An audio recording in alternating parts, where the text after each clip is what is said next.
tupige makofi. Karibu sana Mr. Omari Shabani.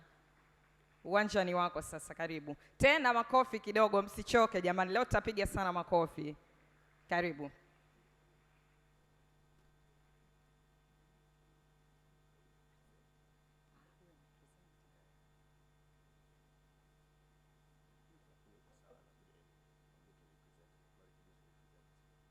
Sawa, naambiwa yeye ni presenter lakini halijaharibika neno. Karibu, uendelee.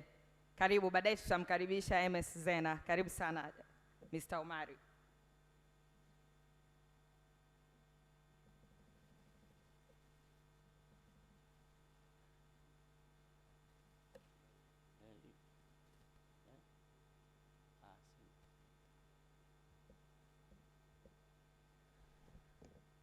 Habari ya asubuhi. Naona nimekuwa privilege ya kukava na moderator kidogo hapa. Asante sana. So thank you very much for this opportunity to participate on just to stimulate the discussions for those who are coming to discuss after my keynote speech. And I will start by recognizing that we are really coming a long way. As I was introduced coming from COSTECH, and by then when we are talking about innovation and where we are, I think I should be justice to recognize really the progress that we have been doing. And if you look at our innovation system, 60 incubation center, so we need to recognize that we are getting there. But also, the environment is changing as compared to where we are coming from. I remember back then was not easy to see those who are sponsoring this innovation at this time. And I know why. It's because people were not still believing and trust that innovation is the way to go. And another important is, as I said, there is a partnership on making sure that innovation is happening. But the most important part is there is an evidence of key success on the impact of what we have supported the innovation to happen. So this is very critical for us to recognize. And big up to everyone who has done that. But the most important part, before I link about innovation and human development, is about the impact. Whatever we do, we need the impact. Innovation is a buzzword. It's everywhere, different contexts. But if we are looking at making an impact, it makes more important. And in our context, especially for developing countries, it's very critical to think about our environment and drive the principles of having innovation that is possible to be accessed by many people and for more and for less so that it can be affordable. So in real sense, we want to deliver more experiential value to customers or to the society with simultaneously reducing the cost and deliver that value to a greater number of people. That's the most important part. And that's where you can associate innovation and the human development, because that's where the majority can benefit. But another important part was the key question is who should innovate? And most of my experience in the dialogues that we have been, they normally said young people, the private sector. But to be honest, for the successful country to be more innovative and competitive, it is a system and everyone in its own place to make sure that is innovating. Just to give you an example, nowadays I see young people coming up with a lot of AI ideas. But there is somebody somewhere said, I will not give you a data because regulation is not allowed. So if we become more innovative, he will know how to navigate and support those young guys to move forward. So if we become as a system and enhance our innovation ecosystem, that's where we can do. So bringing back to the human development issues, there is a diverse when you look at the human development itself. And from the different perspective, from the sociological perspective, developmental perspective, and economic perspective, normally differ. But being somebody who gets an opportunity to participate in the Human Innovation Development Fund, we get this innovation into 3 targets I just want to share with you. So you can see we are talking about education, and we are talking about health sector and water and sanitation. These are some of, and this is what were the target I remember when we are designing the innovation fund. So the idea is there are problems. Children are dying. Access to education is an issue. So as a country, these are the kind of priority that in real sense needs to be supported. But what is the context of the human development in the big picture as a global?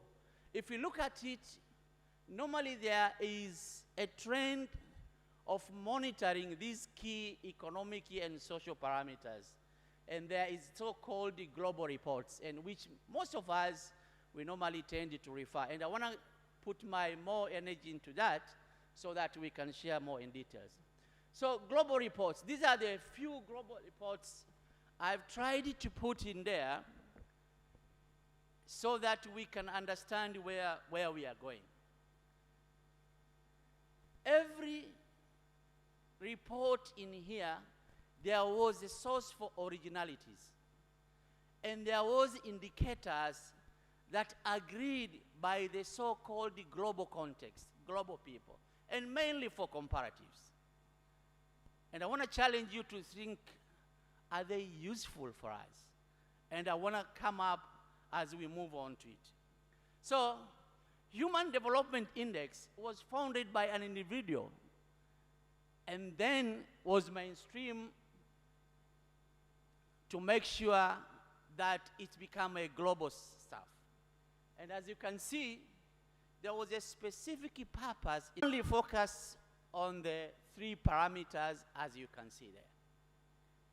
And then, if you look at our trend from the Human Development Index and look at the comparative with others, you will find we are doing okay because it's a positive slope, but in a slow pace. I just want to put a caveat. This is based on the aggregate sub-indicators from the global parameters.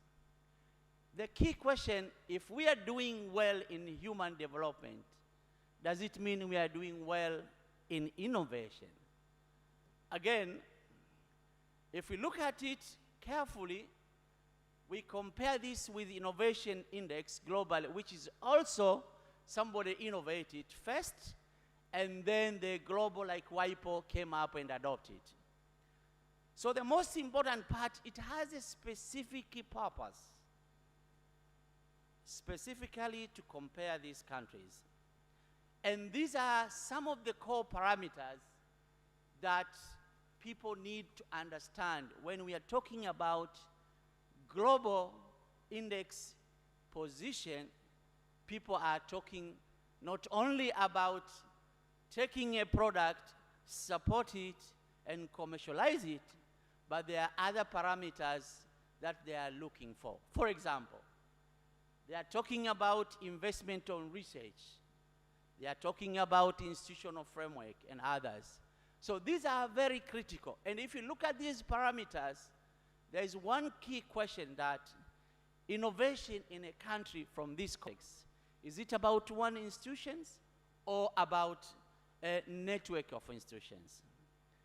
So in a summary, I know I have a limited time to do this, But linking human development and innovation, there are two contexts, and it's not guaranteed. It depends on how you look at it. If you look at on this side, it is a developing world, and the other side is more of the advanced stage.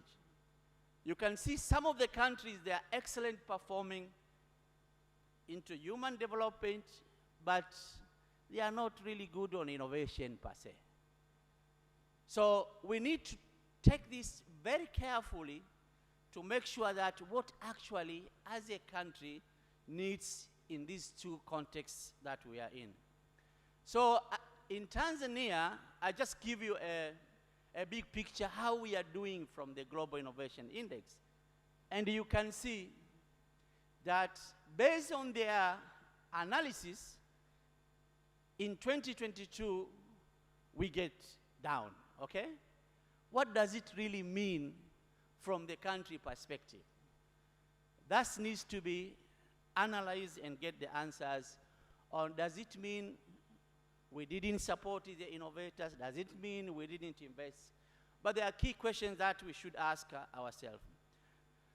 So in a summary, if you look at where we are not doing well, again, you can look at it in terms of human capital and research investment. That is one of the areas that actually is very key. So does it really, this report matter to us? This is the most important part. There are a lot of strengths and weaknesses in this. For example, as a country, it helps us to understand where are our strengths and weaknesses in the context of supporting innovation as a system based on those indicators. So for informing us to be aware of, from the global context, these are the excellent reports that we should adopt. But does it really present the reality? If we look at, these are the challenges that these reports have, and it's not me, it is themselves who declare this. So they are using outdated data, okay? So some of the data are outdated, but unfortunately, again, some of the data also are missing.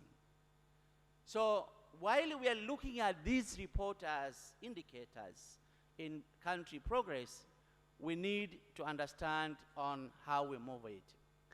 So there are some weaknesses on our case that we should acknowledge. In most cases as a country, when these reports are coming out, when we are doing well as a country, we are becoming very happy. And we actually even cited it. And unfortunately, when we don't perform, we just keep silent ourselves. But I think it is very critical to do the analytical and say, if we are performing well, why? And if we are not performing well, why? And try to strategize to see where we want it to move forward. So the most important part to me, the takeaway that I want to share with you is, it is very critical and the right time to reflect and learn. Is this the time? So it is very critical to reflect and learn. And when we reflect and learn, we should be able to come up with a country strategies based on our local priorities. Where do we want innovation to take us as a country? Where do we want the human development to be? That's very critical, because then that will feed into the global innovation report that we are talking about. So that is one area where I think we need to make sure that at least we are producing our country situation on the innovation perspective. That will help us to do that. But also, we need to plan in a systematic way and invest. Invest, and sometimes I normally say, maybe the fund is not a challenge, but maybe the issue of coordinating is the challenge. So we really need to plan and invest in a way that it can bring the result of what we are in. But when we implement, we should have an evidence by evaluating what it is. Last but not least, we really need to disseminate the success and failure, because innovation allows to have a smart failure. Unfortunately, sometimes we tend to hide the failure, and at the end of the day, we repeat what it is. So, coordinating from the human development challenge owners to the supporters of the innovation ecosystem is critical, and that's need coordination to happen. Thank you very much.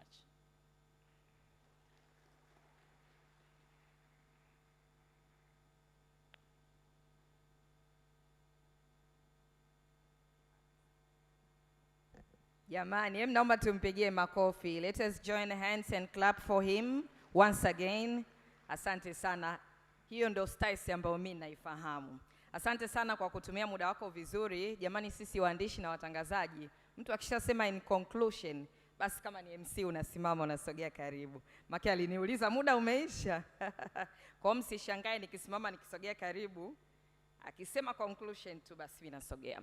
Na sasa basi nitumie fursa hii kumkaribisha Dr. Flora Tibarazwa ambaye ndio hasa moderator wa mjadala utakaofuata muda si mrefu kutoka sasa, na huyu ni mhadhiri kutoka Chuo Kikuu cha Dar es Salaam, lakini vile vile ni mtumishi wa zamani wa COSTECH na alikuwa mkurugenzi wa sayansi ya uhai. Vile vile ameshiriki sana, alikuwa anasimamia ubunifu wa kusapoti wajasiriamali katika nchi za SADC, CV kubwa kweli kweli. Lakini vile vile alikuwa kama program director na mkurugenzi wa uratibu. Naomba tumpigie makofi mwanamama wa nguvu wa shoka ambaye anafanya kazi kubwa na nzuri katika dunia hii ama ulimwengu wa sayansi. Mimi ni mwandishi lakini nimefurahi kuwa miongoni mwa wanasayansi leo. Naamini nitajifunza mengi. Hebu tumpigie makofi kwa mara nyingine tena. Karibu sana Dr. Flora Tibarazwa kutoka UDSM. Utakuwa hapa mpaka saa 4 na dakika 20 na discussants wako.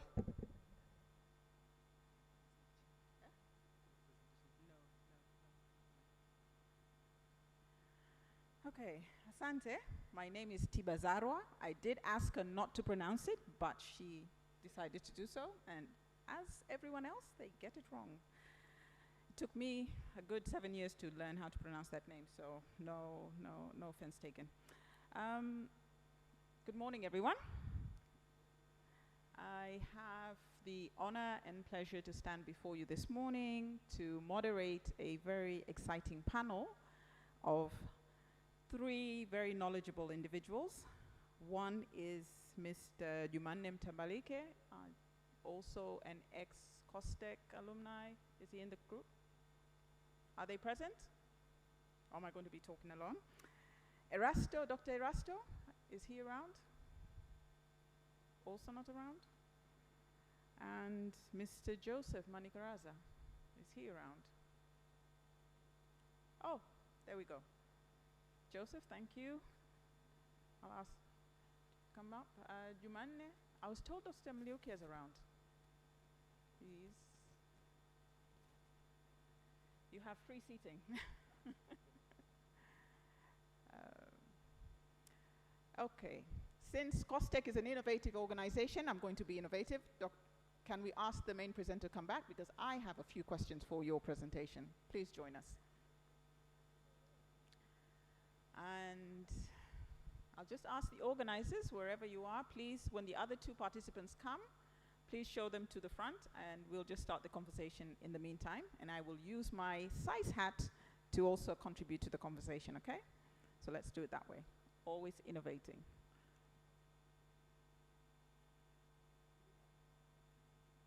Do we have mics?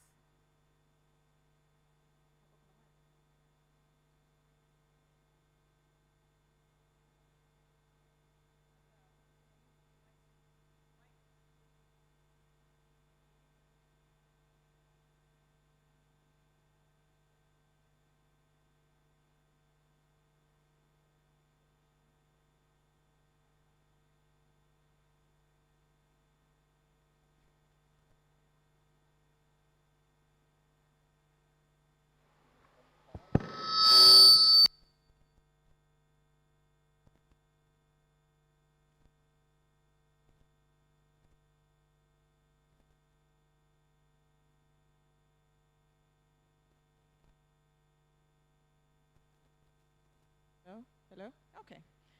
So, just like the lady before me, I also got someone's name wrong, so I'm going to ask him to introduce himself and just let you know in one or 2 minutes really where he comes from and the kind of work he does before we start the discussion. So Joseph, please. Right. Yeah, thanks, Dr. Flora. My name is Joseph Manirakiza, so she got it wrong as well. But no offense taken, right?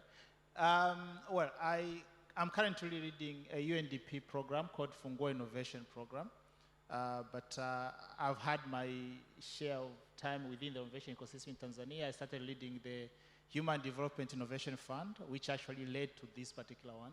And what we basically do is supporting startups to be able to scale, to go to the next level by unlocking additional financing. So we provide catalytic funding coupled with technical assistance. And we also do engage with policymakers to advocate for a better environment for innovators and startups.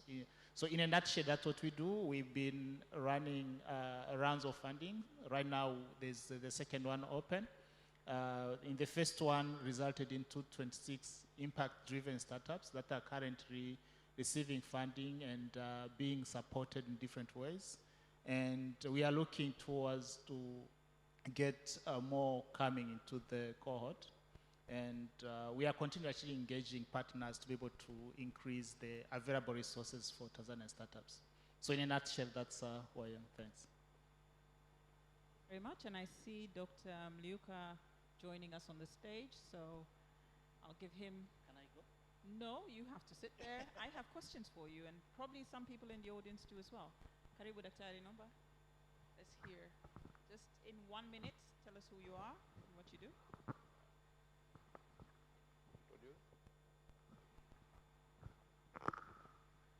Hello. Good morning. My name is Erasto Mliuka, a manager for technology management and transfer at the Tanzania Commission of Science and Technology. I also work as acting CEO for DA Technomama Business Incubator Limited. This is a company which is under COSTECH to facilitate commercialization of innovation that are coming from the ecosystem.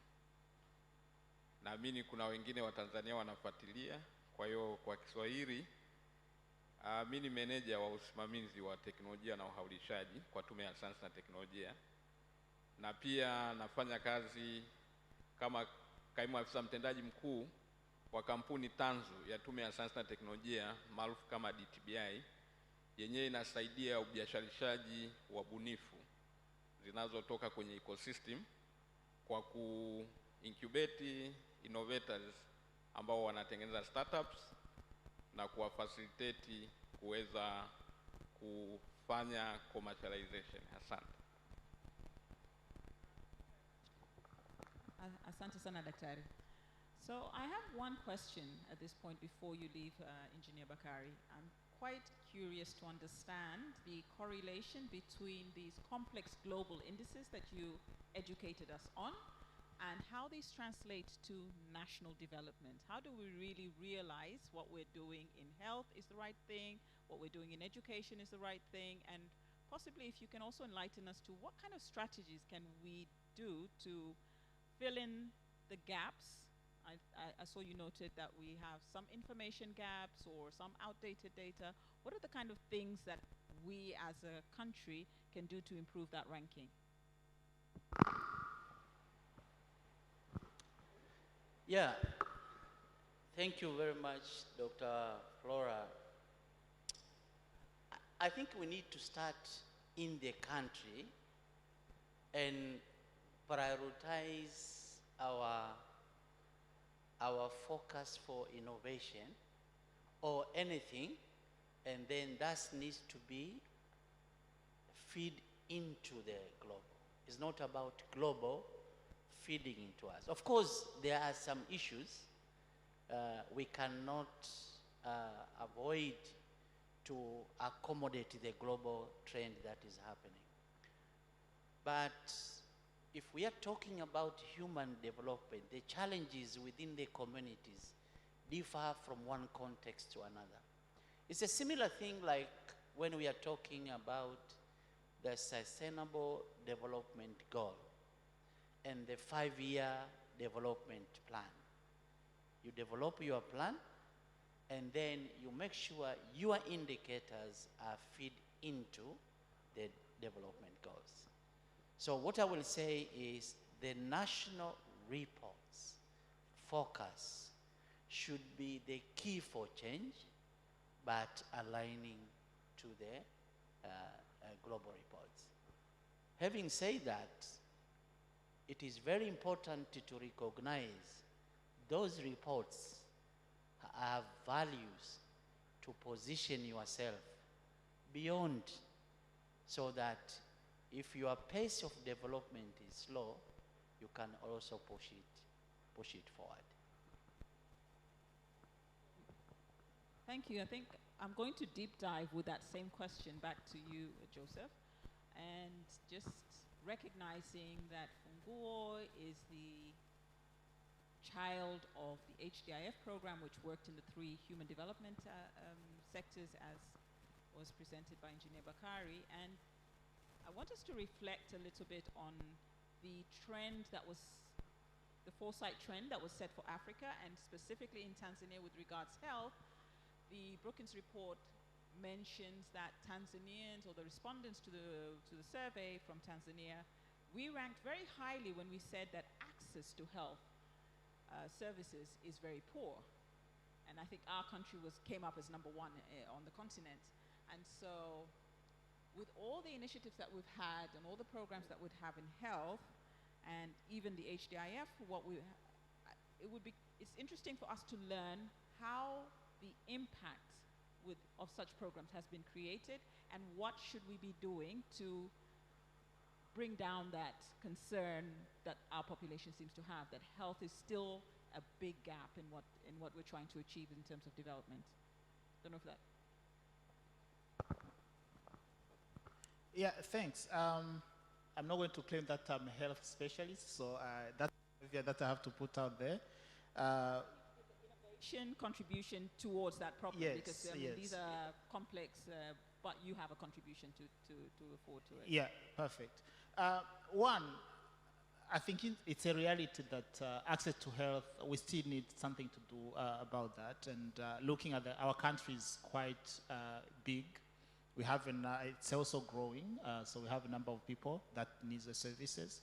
So that doesn't mean that they do not have access to health services, but probably not all of them are reached. So there is a niche of reach right there.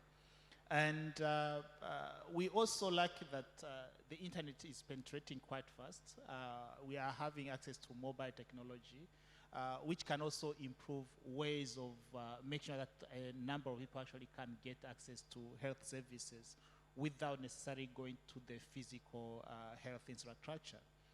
So I think what needs to be done as far as Tanzania is concerned is actually now to leverage on the current trend, technology development that we are having, to actually plan around that. I think that's actually what's missing the way we do our development plans. We are still, it's also good, I mean, we are still focused on building health clinics in the physical health clinics, make sure that we have doctors in there, but what are we doing where we are not reaching fast enough? So I think that's why we need to leverage on technology and innovation to make sure at least we invest in this alternative way that technology can actually give us access to, so that we can be able to reach as many people as possible. Then definitely, probably the next survey would actually give us different responses. Is Funguo supporting anything in the health sector at the moment? Yes, actually we are. Among the 26 startups that we are supporting, we have one which is actually working on telemedicine, trying to reach to people without necessarily them going to meet the doctors physically. So that actually enables some people who cannot go to see doctors. So there was also another one which is working on building a supply chain platform for medicine, other stuff. So we are looking at innovations in all the sectors. So we are sector agnostic. So if any comes up which is very promising, which can be scaled, definitely we are going to look at it.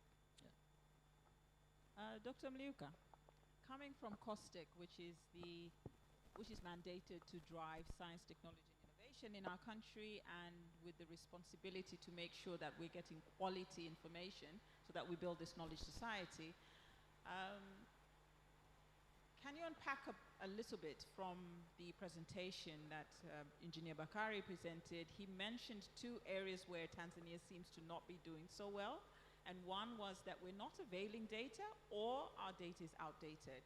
So what is the role and how has COSTEC participated in contributing quality metrics for the global indices like is being mentioned?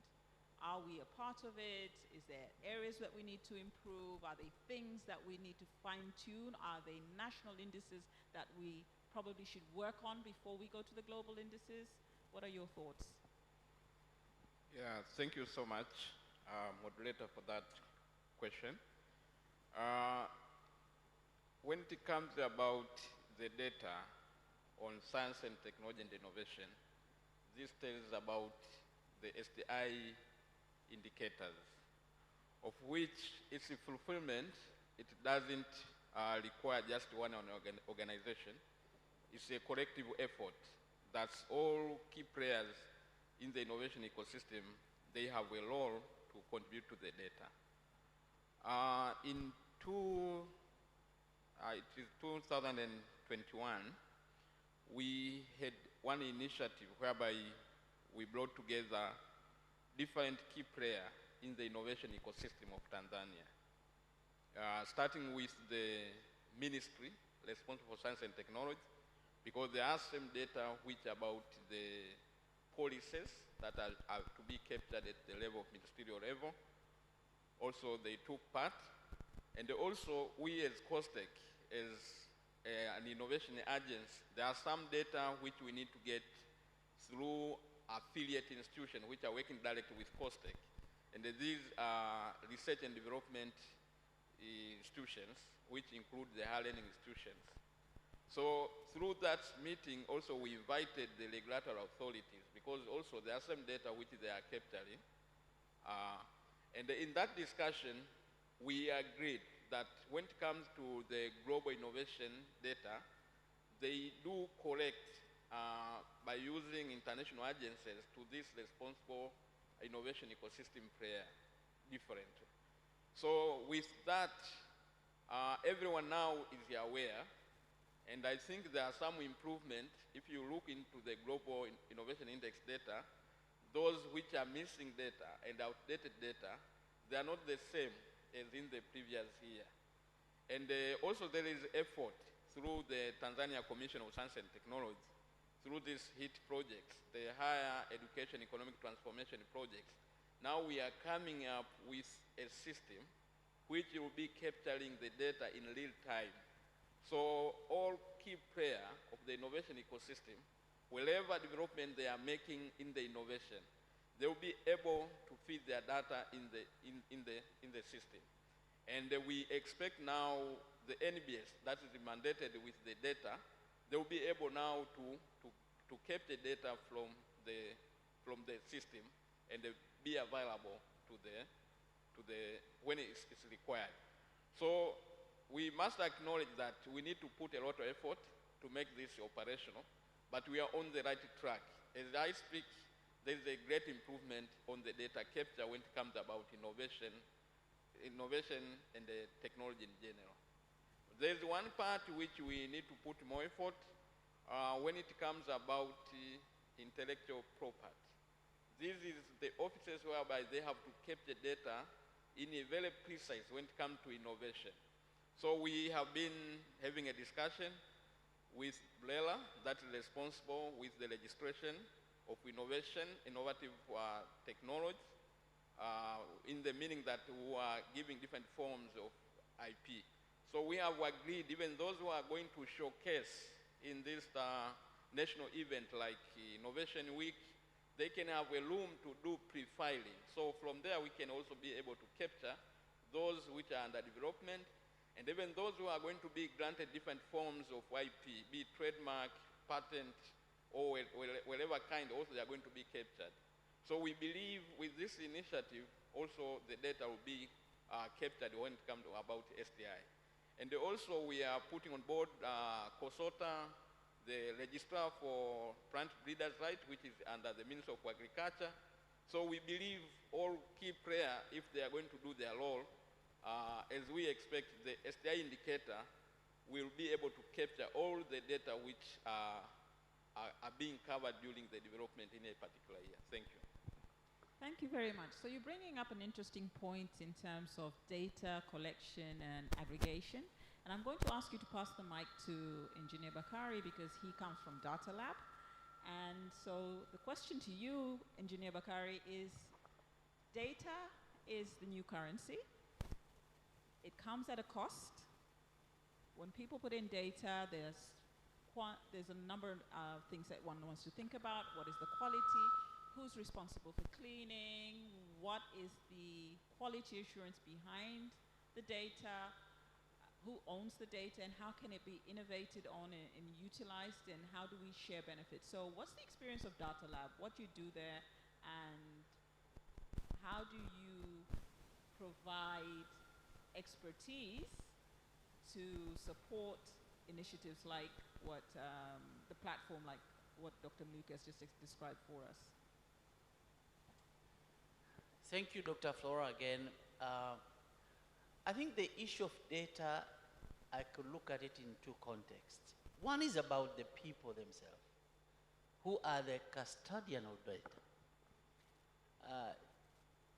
Understanding the value that this data could contribute to support innovators to get through. Joseph is financing the telemedicine, but the data, if the custodian of the data, if it's Ministry of Health, is not in a position to say there is a privacy, but there is a way I can make sure I observe privacy and share the data for innovation, you will never go anywhere.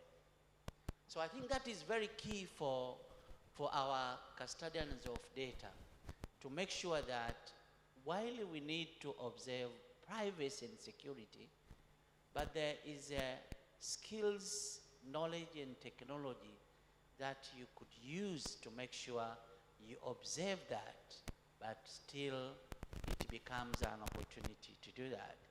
Just to give you an example, Dr. Ali, if you want to predict where there is a higher COVID risk transfer, you could use mobile data.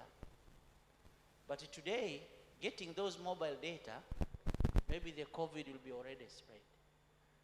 So that's the kind of issues that we are having. How are we quick enough to do that? From the private sector, they invest and become proprietary. From the public sector, this has been spent by public money, and it is very critical to the most of it to become public so that it can be consumed to the innovators. If you look at the future of jobs, it goes into the analytics and other stuff. Young kids are talking about AI, machine learning, and whatever. There's no way you can have AI if you don't have the data. So do our custodians know that now or before they need to prepare this data?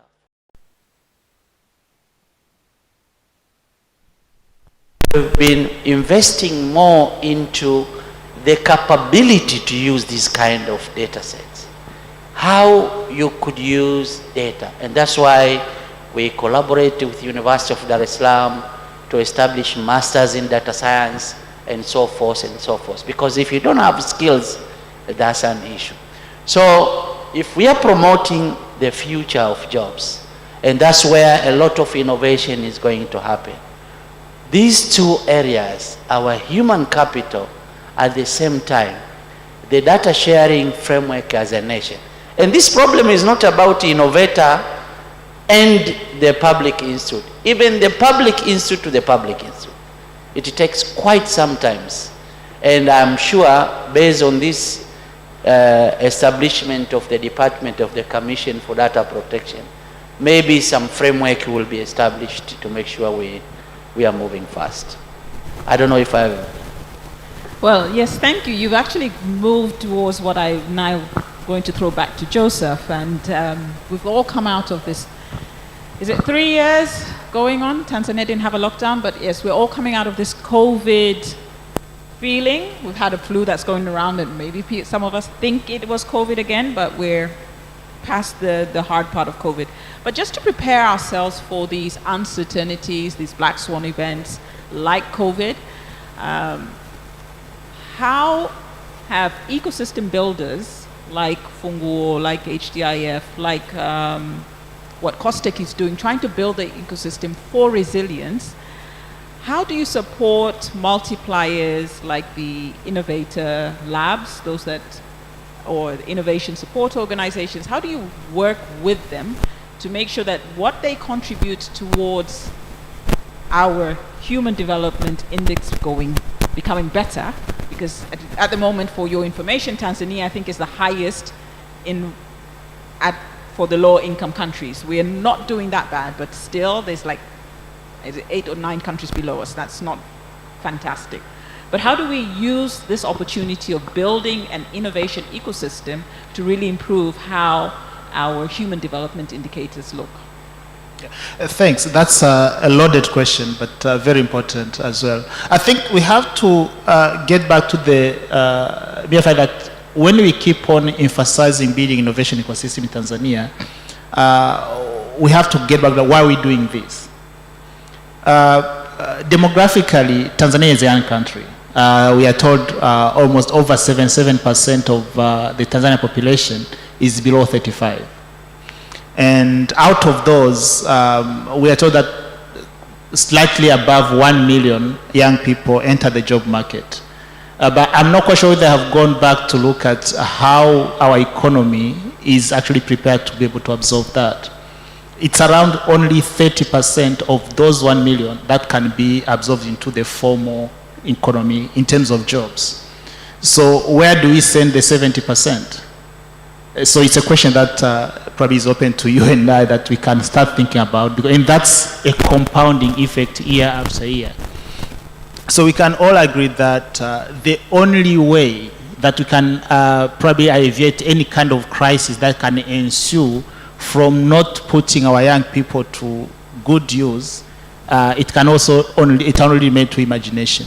So that's why I think it links to everything that's being talked about, data, innovation, anything that can actually enter into allowing these enterprises, like young people, to create their own jobs and also create the jobs of so many other people. So to me, my bet is on startups, it's on early stage businesses, it's on anyone who's doing anything which is going to be able to create at least one additional job for the other person, because that's the only way that we can do that. And there are so many elements to that, because I mean, the innovators themselves, it's one big constituent we have to focus on. That's why we talk about providing catalytic funding, that's why we talk about relooking at our policies and sectors that should make them able to be able to do what they need to do. But you also need to come back to the enablers, the innovation enablers. You can't call them business development service providers or enterprise support organizations. They play a very important role. And as part of the Funguo work, we have a company that we are trying to work with them to see how can we improve or maybe help them improve the quality of the services that need to be provided to them. It's true, over time we have been seeing a number of innovation hubs coming up, accelerators, incubators, but we are not equally seeing a number of innovators coming out of those innovation enablers. So we ask ourselves what's missing, right? Because ideally, if we have, I think right now we're almost clocking to 100, I can't give the number. If we have 100 at least innovation hubs, at least we should have at least 300 innovators coming out of those hubs on a yearly basis. But we're not seeing that. So that's why we have to go back and look at what can be done to help them provide like relevant services quality services that are going to push startups coming out of those innovations, because those are the ones that we can actually count on, which are going to take us out of this crisis of getting jobs for the young people. Yeah. So again, it's a shared responsibility. Fungo is just one initiative. COSTECH is doing what they can do. IST Commission is actually doing also quite a lot. But we would like to see now the many universities which have actually now entered that ready to create innovation hub within universities and accelerators. Because we're seeing actually another phenomenon where some of the startups are actually coming from university themselves. So there is actually that needs to be put into that. Maybe we can discuss how we can tap into public finance to actually encourage those initiatives. Because sometimes you just see them happening organically. We appreciate them and everything, but I believe we should step further. Like, how do we now encourage them? Instead of have many of those. Yeah, so I think that's what all the players should actually be thinking about. Thanks. If you pass the mic back to Dr. Mluke, and I'm going to ask you a question again. Well, with the support that you provide to, or the work you do with DTBI and Buni and the other ecosystem players, because I know you also do some work with the other innovation labs or hubs or accelerators, how many innovators are encouraged to go into these spaces, into the fields of education, health, and water and sanitation, which are what the human development looks at indices? Those are the prime ones, and understanding that they obviously have a spillover effect, because the few champions in innovation that we see coming out of Tanzania are not necessarily in that space. We have, I think, one or two that has been very prominent in regards, at least water, I can say, Asqua Hilonga from Nelson Mandela, and a few others, but not that many. What is the stimulus that COSTECH can provide or is providing, and how do you work also with the R&D, high learning institutions, to make sure that there's more impetus in improving human health? Human development, sorry, innovation industries. Yeah, thank you. There is a lot which has been done, and there are some strategies also that is continually. Yeah, what I'm saying is, Joseph has mentioned, there is a number of innovation ecosystem players. Those who are in the innovation intermediaries, being innovation spaces, incubation center, and accelerators. So there are some which has been initiated by the initiative of COSTECH, especially those which are established in higher learning institutions. And the thing is to encourage collaboration and the competence. That we need to see academia as a source of knowledge products, that they have something which can link them with the industry to transform the knowledge products into products and services. So we have those initiatives, and there are a number of innovators which are going through these innovation intermediaries. Just to cite an example, DTBI is having one project which is on disruptive technology, of which the central focus is on the youth. And it emphasizes on establishing innovation infrastructure with the policy of free access, and also to give them the skill set through capacity building. And we have been doing this through the innovation hubs. We started with the Buni Hub, which is at the Tanzania Commission of Science and Technology. They made two programs. One, it was a talent program and the acceleration program, whereby many youth, they had an opportunity to take part. And they managed to come up with some innovative solution, of which they are going to go to a further development. And also we involved the Bongo Tech. This is a tech hub, and we provided them, Buni Hub and the Bongo Tech, they have the digital innovation infrastructure. Collectively, we call it solution box. This solution box, it contains different hardware for those who are working in IoT. they know they need some hardware to do quick prototyping. So instead of wasting their money to go and buy, already this hardware, they are available. So what they need is just to have access to Boon or Bongo Tech with the support of the experts who are there. So they can do quick prototyping of different solutions. If they are working in agriculture, maybe they need a particular sensor for detection of moisture or wherever, they can be supported to come up with that kind of solution. And we also rolled out in Arusha through the CIDO, in collaboration with the Arusha Technical College. Also, they have the solution lab at CIDO. We expect those innovators in Arusha who want to work on the IoT, Internet of Things, so they can have access to those facilities and they do quick prototyping to come up with innovative solution. And also we rolled out in Suza, Zanzibar. Also they have this solution lab. And to be able to use this solution lab, they launched the talent call program. And a number of youth, they applied and they are still going on. So we expect, like, they are going to be, one, they are going to have that expertise in the Internet of Things, or let's say the digital innovation in general, of which it will lead them either to get employment or to create their own job, because they'll be having the skill set and the know-how to come up with the solution. And the other initiative which we are working on, there are some programs of which it focuses on youth and especially women. Through the Boon, we have this young women in technology. So they are being facilitated through funding and the mentorship. So we believe that it can have multiplier effects.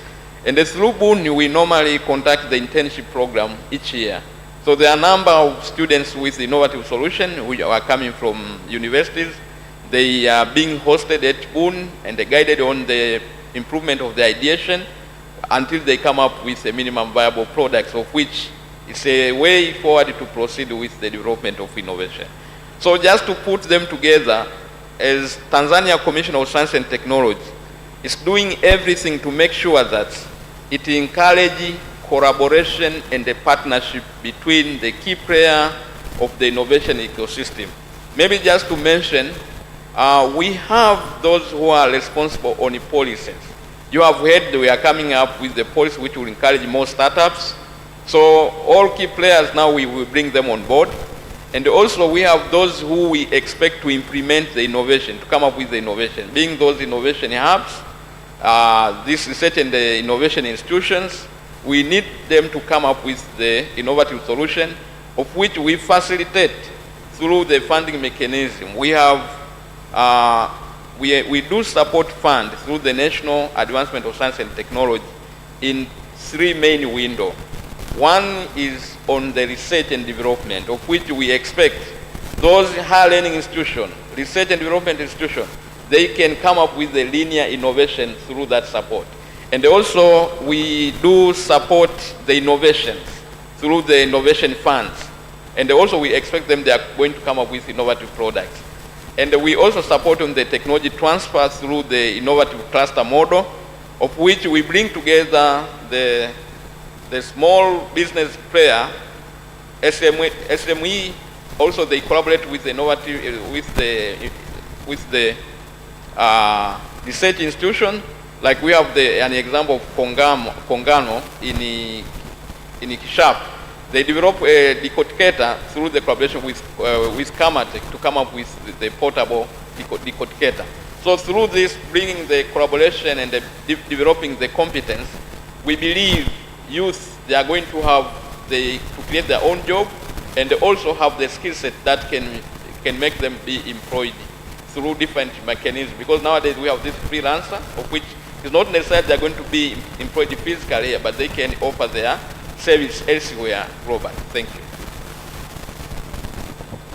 Thank you very much for that very elaborate overview of all the kinds of initiatives that COSTECH is doing to really build the innovation ecosystem from the part of government using public funds.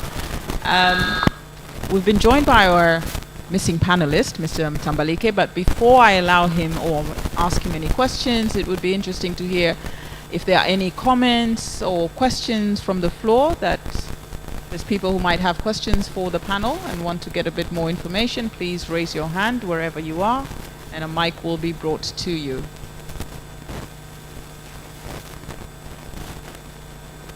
Any one of our young innovators wants to ask a question? No, you're good? Okay, Jumanne, you missed a very exciting presentation that was made by Engineer Bakari, but being a seasoned player in the innovation ecosystem, I'm sure this doesn't come as a big surprise how we're performing on the human development indices and also the global innovation index, so you know that. My question to you is, when you do a quick Google search of the cities in Africa that are doing very well with regards innovation, Tanzania is not the highest. I think we're number 8, okay? And the first 5 are in other countries, one of them being our neighbor Kenya.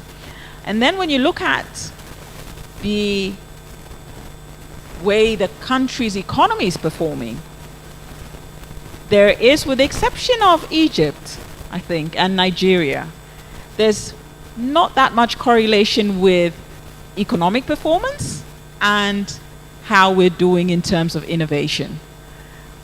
What are your thoughts around that, and what can Tanzania do to make sure that our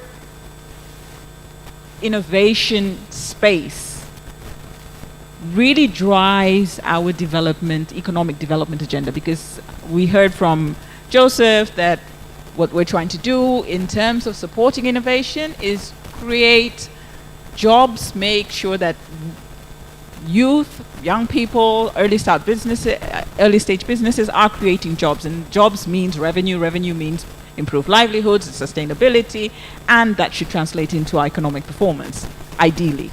So what is it that we need to do that, or we're not doing quite right? What can we do that's better? And coming from one of the biggest ecosystem builders that's in the private sector, please let us know, what are you doing? What do you think can be done better?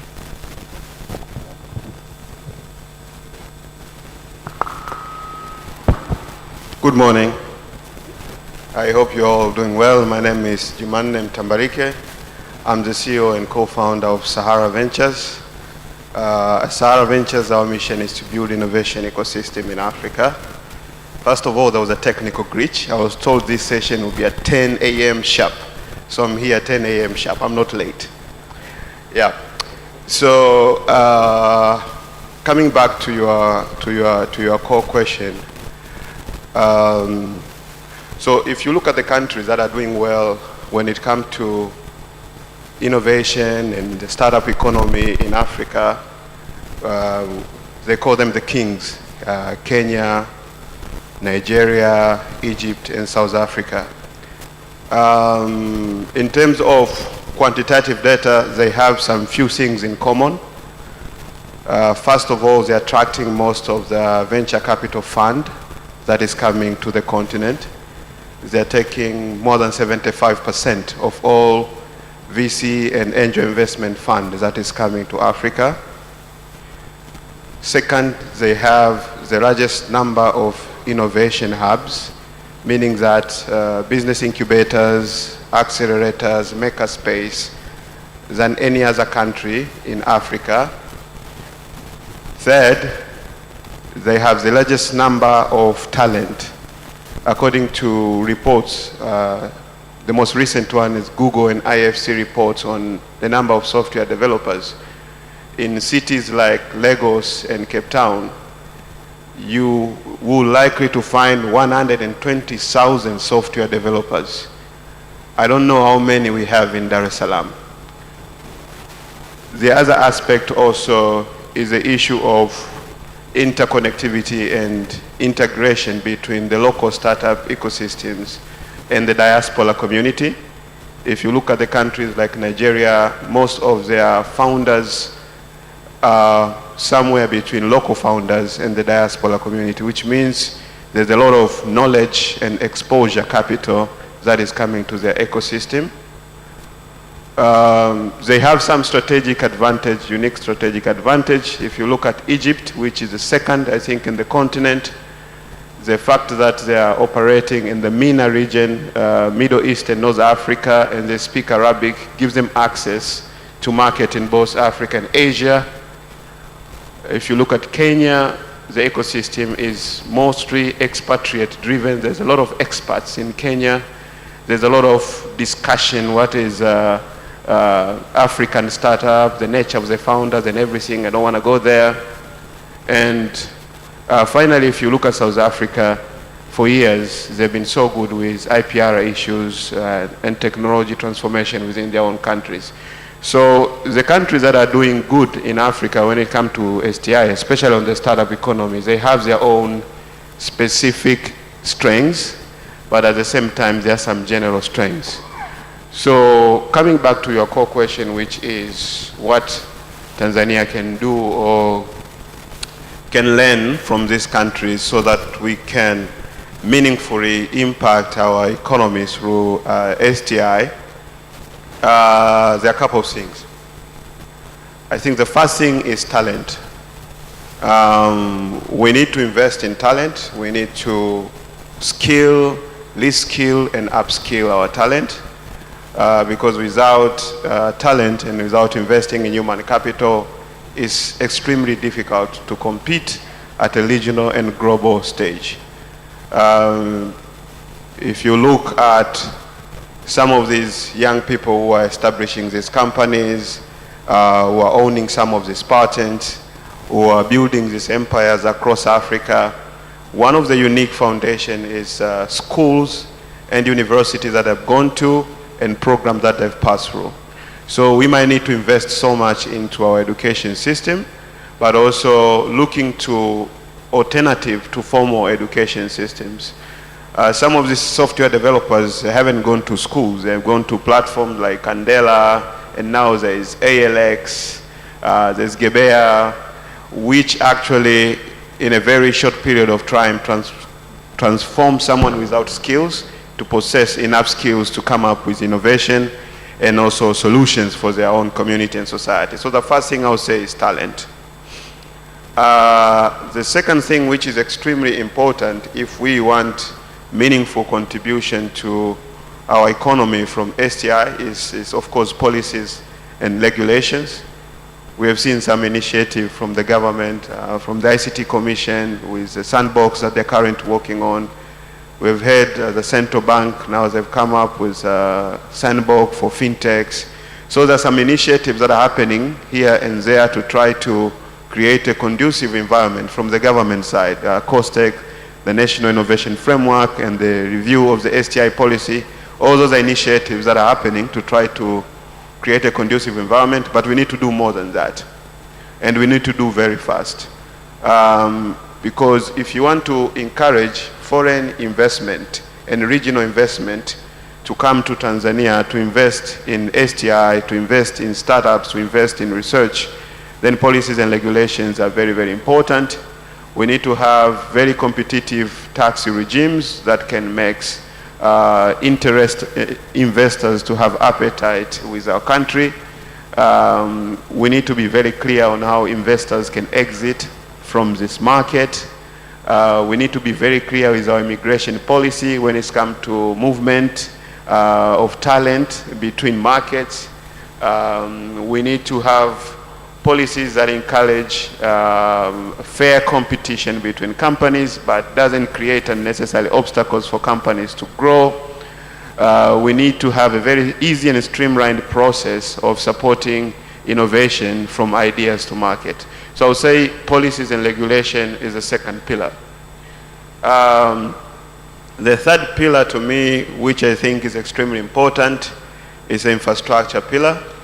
If we can establish places where young people can be able to access state-of-the-art services to support works that they do around STI, places like fabrication laboratories where they can be able to do rapid prototyping, where they can be able to co-create and come up with ideas, places like zonal soft centers, places where they can learn and equip themselves with new skills that can easily encourage them to innovate and come up with these disruptive ideas, but also to transform our existing infrastructure, especially our education system and higher learning institutions, from the traditional second generation institutions which focus on innovation and research to institutions that actually embrace innovation and entrepreneurship, the third and fourth generation institutions. So that will be the third thing. And the fourth thing, which I think is very, very important, is to adapt this ecosystem approach where strategic partnerships and collaborations are key, where government institutions work very close to private sector, work very close to development partners, work very close to research and development organization, and then works very close to ESO, entrepreneurship support organizations, where we can easily now transform some of these ideas into commercial product. And finally, is key to invest in technology transfer and commercialization. Otherwise, some of these ideas will just be ending up in the labs. We need to establish very strong TTO, technology transfer offices, and TTC, technology transfer and commercialization offices within our institutions. So some of these innovations can easily be transformed and commercialized to improve our indicators when it comes to innovation indexes. So basically, that is what I'll say. If we are serious about competing and sitting in the right position in Africa when it comes to STI, those are some of the quick issues that we need to fix. Thank you. Thank you very much, Jumanne. And we're coming to a close of our conversation here. And just a few takeaways that I'm picking up is, one, from COSTECH, there are a number of initiatives that are being done to support innovation, to contribute towards human development, and also just make sure that the data and the quality of the data that's being collected is coming out clearly. We're getting a new policy that's underway, so that's really exciting news. I think we've heard from the examples of what Funguo has been doing, the telemedicine and the different initiatives that they're pushing from a development partner perspective to support what government's doing. We've heard the gaps that we still have in Tanzania, and hopefully the next development or the next index report will reflect us better than what we've seen today. And we've heard from Jumanne, I think across all the speakers today, we've heard the role of partnerships. That's come out very clearly, the role of having the quality talent. I think Data Lab has also told us what they're doing in terms of supporting masters and undergraduate programs at the University of Dar es Salaam, so these are really important. Infrastructure, notwithstanding, policies and regulations, but I think what we want to acknowledge is Tanzania has actually done substantively well when it comes to building that side of things, and policies and regulations are in place, especially for data. Science, technology, and innovation is under work, as we've heard.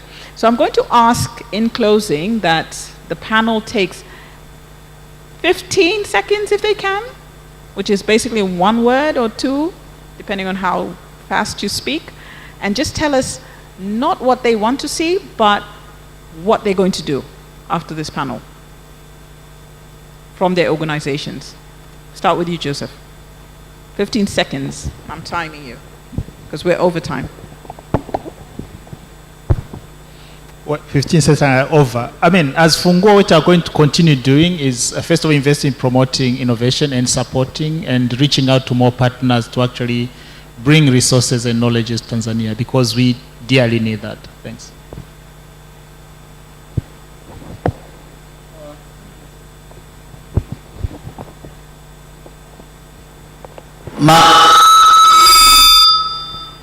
I think my takeaway is it is a system to succeed. And who should drive that system? Are we in the right directions in terms of our institutional framework? Let's reflect and move forward. But the most important, let's do for impact, not for fun.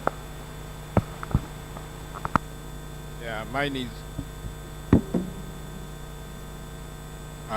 is is just straightforward. Because we are providing the right working environments, is to make sure that the innovation ecosystem in Tanzania work and they produce what is required out of it. And to get this, I call upon young innovators to collaborate, share your competence, focus on the outcome, and not on the process. Thank you.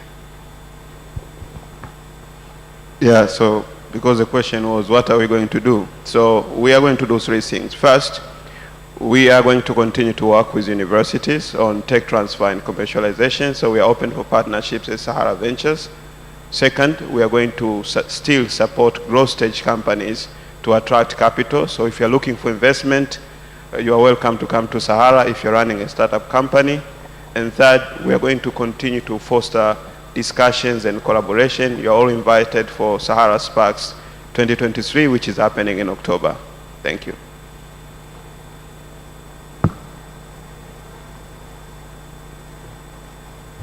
Ask you to... Hassan. Oh, okay. So my ex-boss is asking for a comment. I was about to close the panel, but I can be fired even when I'm not working for him. So let me give him the floor. I did see another hand somewhere. Okay, so there's 2 hands. But I'm going to ask that I excuse the presenter because he's got somewhere urgent to be. And maybe we give him a round of applause as he goes because he's really been a... So there's 2 hands, 3 hands. So Dr. Hassan, we're getting more and more hands. Okay, I don't know.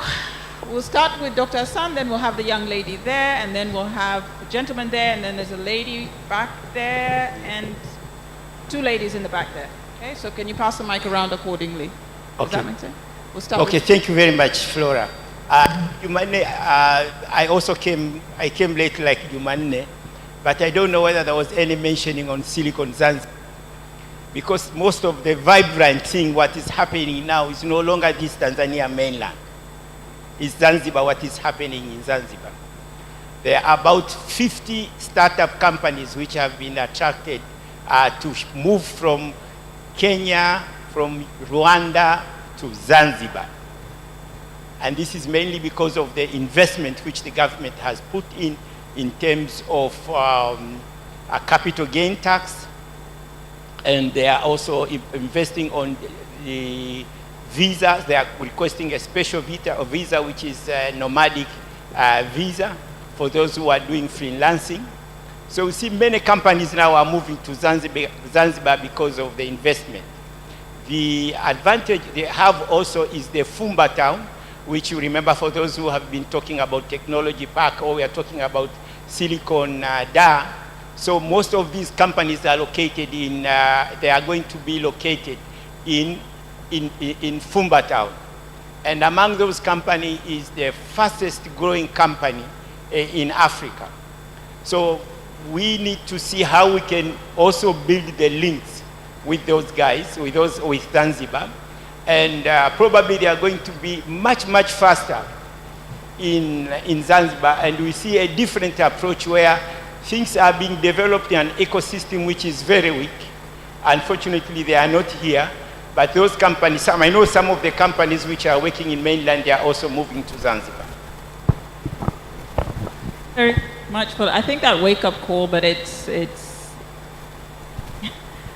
I hesitate to say this, Jumanne, but it is, yeah, it is what it is.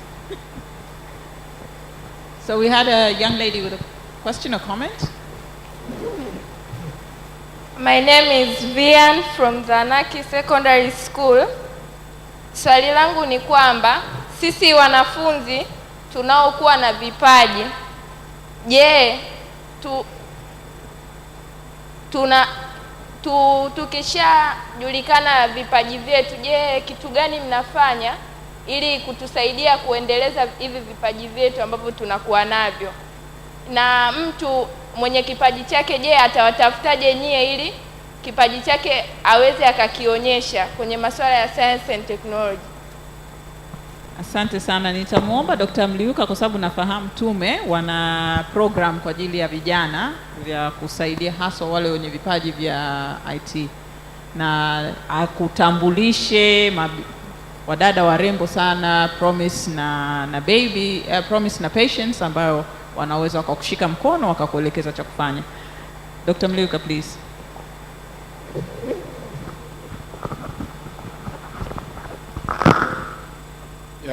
Nashukuru kwa swali nzuri. Kwa tume kupitia DTBI na Buni kuna program mbalimbali kwa ajili ya wanafunzi. Tukianza, tuna program ambayo inawaleta pamoja wanafunzi, walimu pamoja na taasisi zinazojihusisha na teknolojia. Hii inaitwa ni Future STEM Business Leader. Tunawaandaa vijana kutoka mashuleni wakiwa kidato cha 6, angalau waje na ile project ambayo inajibu maswali ya kwenye jamii. Sasa hiyo program imeshafanyika kwenye shule mbalimbali hapa Dar es Salaam na tuli roll out kule Arusha. Huwa inakuwa ni open, tunaweza kuinvite wanafunzi mbalimbali wakaweza kushiriki. Kwa hiyo inafanya wanakuwa na sehemu ya entrepreneurship, technical, na pia wanapata nafasi kutegemea na solution wanayokuja nayo, wanaweza kuenda kuwa attached kwenye industry, real industry. Tunafanya kwa karibu kabisa na Professor Ilonga kwa vile yupo kwenye innovation, kwa hiyo tunawasaidia kuweza kupata real industry. Sasa inategemea yuko shule ipi, lakini kwa hapa Dar es Salaam hizo program zipo. Na pia tunayo Fursa Lab ambayo ipo jirani na shule ya sekondari, ipo ndani ya shule ya sekondari Kijitonyama. Ni open kwa vijana wote ambao wana talents. Kwa pale unaweza kupata masuala ya computer programming na entrepreneurship. Iko open na tunafanya hiyo, huwa tuna target watu wanavyohitimu wale kidato cha 4, cha 6. Kipindi kile wanamaliza kunakuwa na kafi kadogo sana kakuwezesha ile Fursa Lab iendelee kufanya kazi. Na kusema impact, kuna hawa wenzetu wa ICT walifanya nao pia kwenye program moja. Wanafunzi kutoka pale Fursa Lab ambao wapo wana access Fursa Lab waliweza kufanya vizuri sana. Kwa hiyo tunategemea kwenye hizi program mkaweza mkazifikia. Na pia kuna initiative ambayo kupitia Buni tuna support talent program kama nilivyotaja. Tunao mradi ambao ni consortium wa nchi 9. Na very interesting, nchi ambayo ameitaja Mtambarike, Nigeria iko ndani ya consortium. Na pia tunao Ghana, tunao Kenya, tunao Ufaransa, Ujerumani. Na hapa tunakuja pamoja kwa kupitia startups zao ambazo ziko kwenye nchi husika. Kwa hiyo kwa vijana mnachoweza kukiona kama sasa hizi tumefunga tu kulikuwa na call kwa ajili ya talent program ambapo mlikuwa mnaweza kujisajili kupitia website ambayo tulikuwa tumetangaza kwenye taasisi husika. Kama kwa Zanzibar ilikuwa kupitia Suza, na kwa Tanzania bara iliyokuwa open sasa ni kupitia SIDO. Kwa hiyo initiative hizi zipo, na pia tuna program ambayo ni kwa ajili ya kusaidia vijana wanaokuja na solution ambazo zinahitaji support ya solution lab, ambapo kama nilivyotaja, haijalishi wewe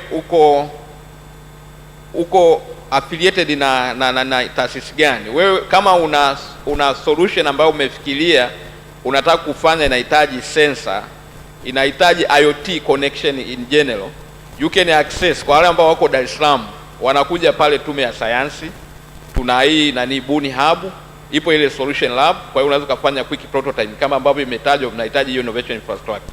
Na kwa wale ambao wako jirani na Kitunda, yuko Bongo Tech, wanaweza kuaccess kwa ajili ya kupromote hizo talent waweze kuja na solution. Na hali kadhalika kwa wale ambao wako Zanzibar wanaweza kuaccess SUZA wakafanya quick prototyping, na wale waliopo Arusha wanaweza kuaccess SIDO. Na tunaendelea pia kutoa technical support kwa kupitia hii consortia. There is a platform ambayo wanaweza kuwa registered wakaweza kupata technical support akiwa on their own place, popote ambapo utakuwa upo comfortable kuweza kuaccess kupata hiyo skill support. So all in all, the initiatives they are there. Unahitaji tu kutembelea hizi website zetu au kuja pale ofisini, tunaweza kupata support. Asante. Asante sana daktari. Kabla hatujachukua swali lingine, naomba Jumanne, do you want to comment something on Zanzibar and the pace at which the innovation is taking place? Yeah, so I think the key word is leapfrogging. I think things are happening very fast right now, and they're happening at a faster pace because movement of capital and innovators go where it is being wanted. So if you create a conducive environment, innovators and capital actually has a tendency to come. And I think Zanzibar is slowly getting it right. It started with Wasoko, but right now you're seeing more companies are coming in. Just yesterday in LinkedIn, one of the company actually reached out to me and they wanted to validate if what they are hearing on the media about Zanzibar and the conducive environment in Zanzibar is actual factual or it's just a political gimmick. And I was like, it is actually happening. Things are happening there. Fumba Town is real. Organizations are there, and people are actually designing a long-term strategy in terms of how they can turn a place into some sort of a startup hub of the coast zone of East Africa. I think what is very, very important, and we have to be very careful, I think the issue is not about Silicon Dar or Silicon Zanzibar or Silicon Savannah. The key important issue is how do we create a conducive environment for local talent as well as local business to benefit from what is happening. Because this has happened in Nairobi, where there's a lot of foreign companies that are coming in, and eventually the tensions are very high because local startups and local founders, they're not feeling they're getting enough from what is happening and the transformation that is happening. So one lesson that Zanzibar and Tanzania mainland that can take from this transformation that is happening very quick, how do we create and prepare our local talent to be able to absorb these opportunities that are coming? If Wasoko is coming in, if Paystack is coming in, if DPO or Flutterwave or any other big company, if it's coming in Tanzania, would they hire developers from Tanzania? Would they hire software engineers from Tanzania? Would they hire managers from Tanzania? That's the first question. Second, if these companies are coming locally and creating these opportunities locally, whether they're creating payment platform or aggregation platform, how can local startup companies and founders benefit from these value chains? If they're coming in and they're creating the market to be lucrative for VCs and angel investors to put capital, have we prepared our local startups and local businesses to be investor ready and absorb this capital? So I think this transformation is very exciting and it's very necessary and it has to happen and we need to support it. But we have to play a very important role to make sure once the transformation is happening, it's a collective transformation and both foreign, international and local founders and startups are all being benefited. Thank you. I thought it was important to bring that part of the conversation. Where's the mic? Mic iko wapi kwenye? We still have 3 questions in the audience pending. Have some questions been answered by any chance? There are 2 hands still up. There's a gentleman in the front here. There's 2 ladies in the back. There's a lady in the gray jacket and a lady in the yellow jacket, and then there's a gentleman sitting up front in the dark suit.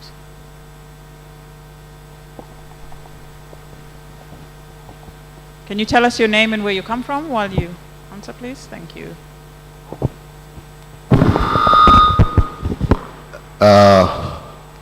Jina langu naitwa Hamis Heri, natokea Zanzibar kwenye taasisi ya utafiti wa afya. Mimi nitauliza maswali matatu. Swali la kwanza nilikuwa nauliza Tanzania nchi yetu ina wadau wengi kwenye masuala ya science and technology and innovations, lakini nilikuwa nataka nijue tu kwa sasa perception ya policy makers na hasa watunga sera wetu kama wabunge ama kule kwetu wawakilishi wanachukuliaje swala la science and technology and innovation, kwa sababu tunafahamu kwamba ni swala ambalo linaweza kusaidia katika uchumi wetu. Hiyo swala namba moja. Namba mbili, limejibiwa kidogo swala la vijana, sababu na mimi pia mdau wa vijana kwa upande mmoja. Nilikuwa nataka nijue ni kwamba kuna jitihada gani ambazo zinafanyika katika kusaidia young innovators zile strategically kabisa katika kuhakikisha kwamba wanapata masuala ya hasa fundings. Mtu wa fedha atatusaidia hapo ili kuweza kusaidia katika hizi innovation zao wanazozifanya. Lakini swala la mwisho nilikuwa nataka niulize kwa COSTECH na wadau wengine ni kwamba swala la innovation limezungumzwa muda mrefu sana hapa Tanzania, lakini nataka nijue tu kuna innovators wengi ambao wamefanya innovation au wamekama up with innovation ideas. Hasa nataka nijue impact ya zile innovation ideas zao kwa uchumi wa nchi, maana yake contribute kwa kiasi gani katika kusaidia uchumi wa taifa letu, kwa sababu duniani tunafahamu kwamba nchi kama China, India, tumeongea hapa jana kwamba uchumi wao unachangiwa kwa asilimia kubwa sana na innovation. Je, situation ya Tanzania ikoje ili tuone sasa tunaongeza nguvu kiasi gani kama wadau katika kusupport innovation ecosystem? Asante. Asante sana. Kwa ajili ya muda naomba tuchukue hayo maswali alafu tutayajibu tutakavyoweza, kwa sababu nadhani muda umetutupa mkono kidogo.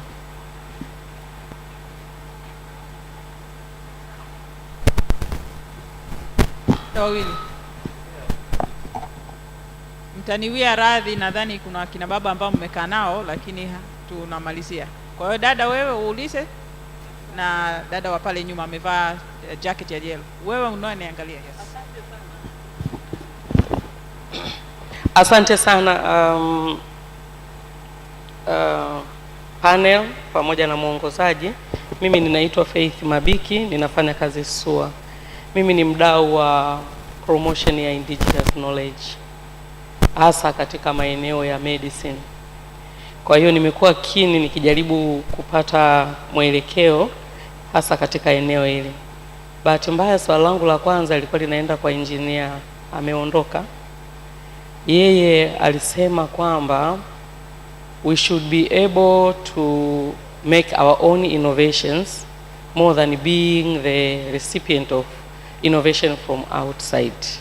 Kwa hiyo nilitaka kumuuliza what is the willingness ya kurevolutionize our indigenous knowledge, especially in medical area.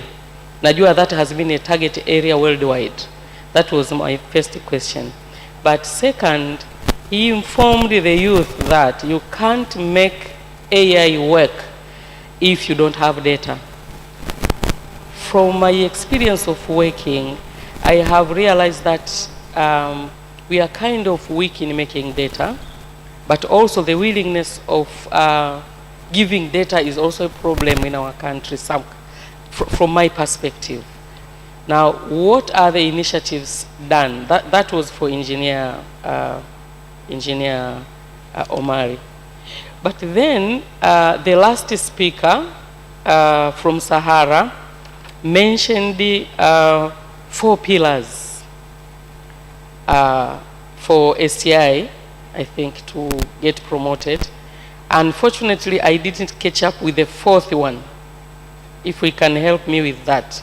But if I take off with the talents, again, I know talents are inborn, and maybe I ask him, how is the Sahara doing, especially in promoting indigenous talents? People are using medicines, traditional medicines down there, and as a lecturer at the university, most of the time, when students want to come for special projects, if you ask them what they do, they will start referring their aunties, their uncles, their grandpas. How do we capture that for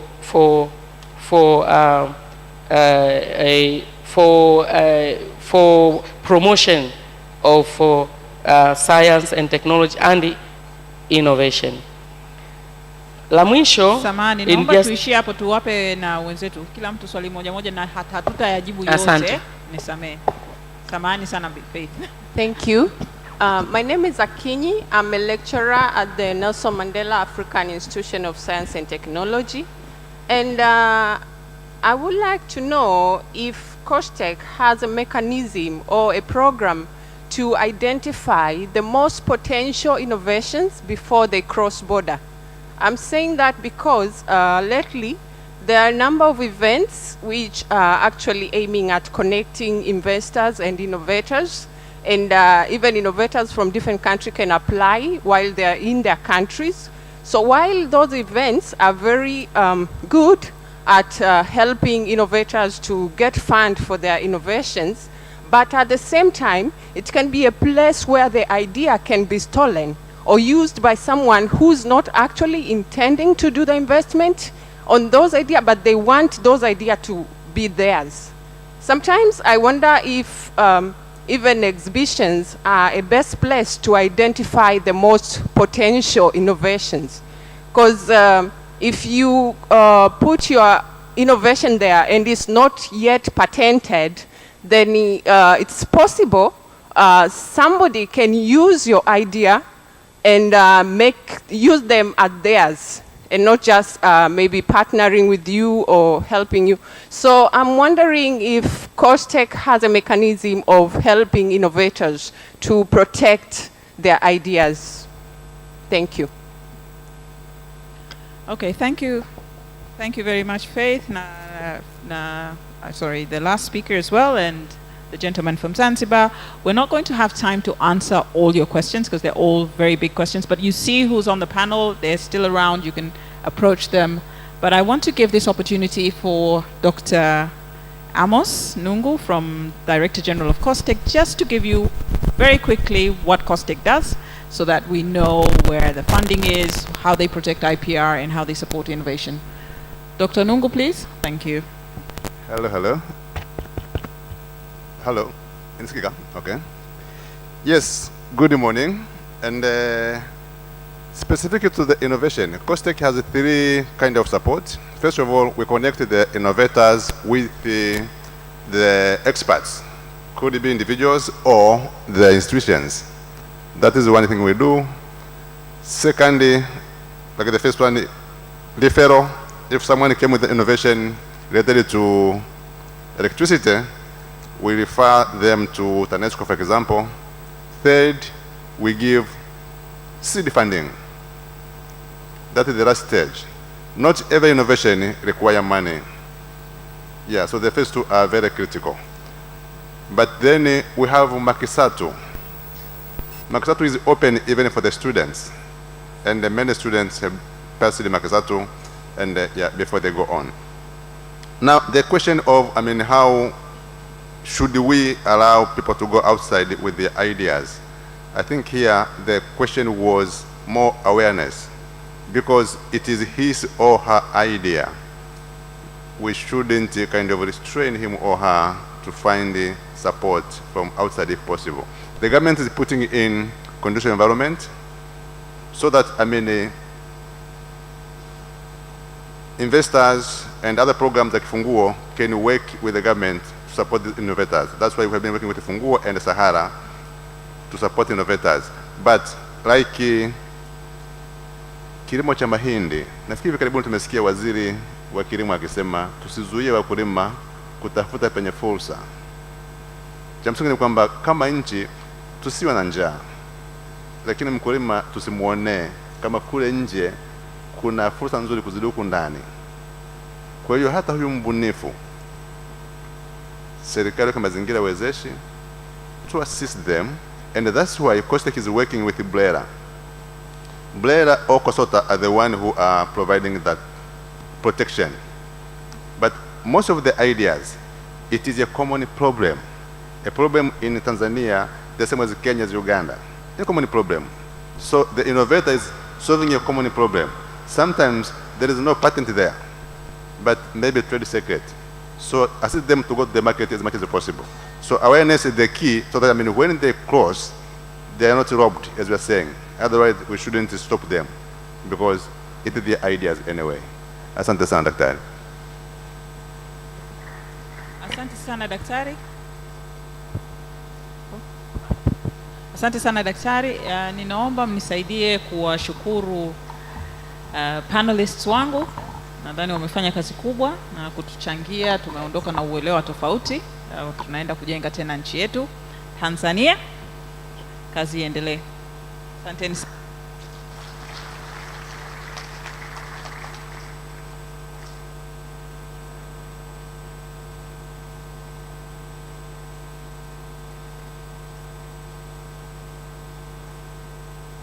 Na naomba tuwapigie makofi moderator wetu Dr. Flora pamoja na discussants wake wote, makofi mengi kabisa.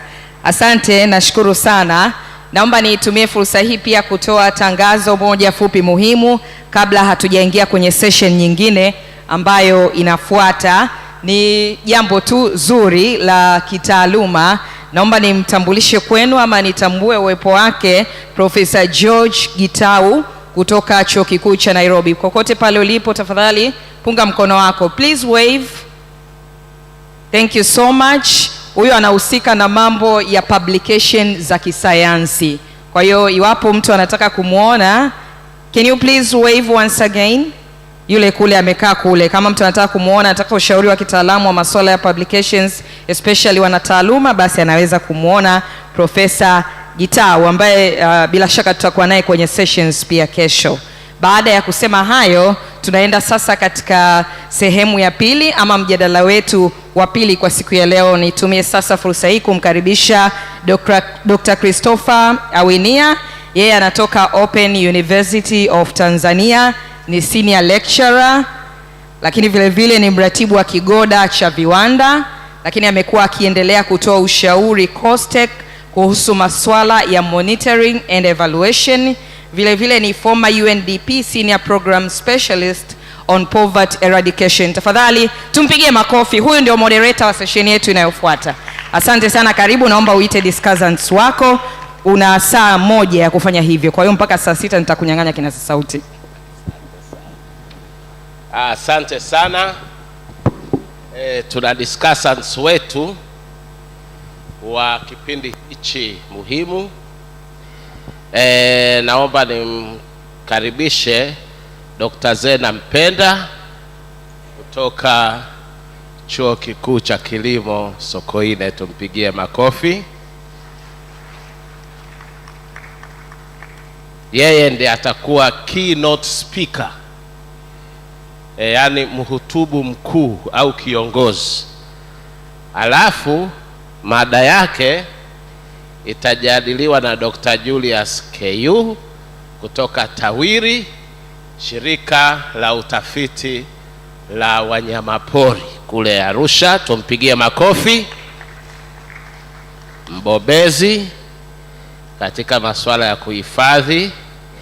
Alafu pia tutakuwa na discussant mwingine, Professor Fortunata Makene kutoka taasisi ya uongozi. Makofi mengi.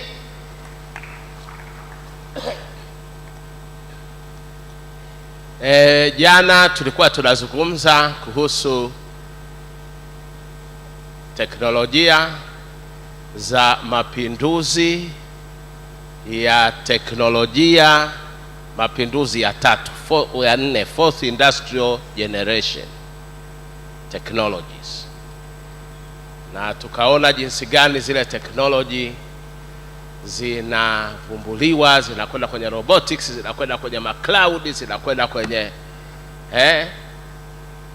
simu, zinakwenda kwenye mifumo ya fedha. Sasa mada ya leo inazungumzia zaidi kuhusu inakwendaje kwenye maendeleo ya binadamu.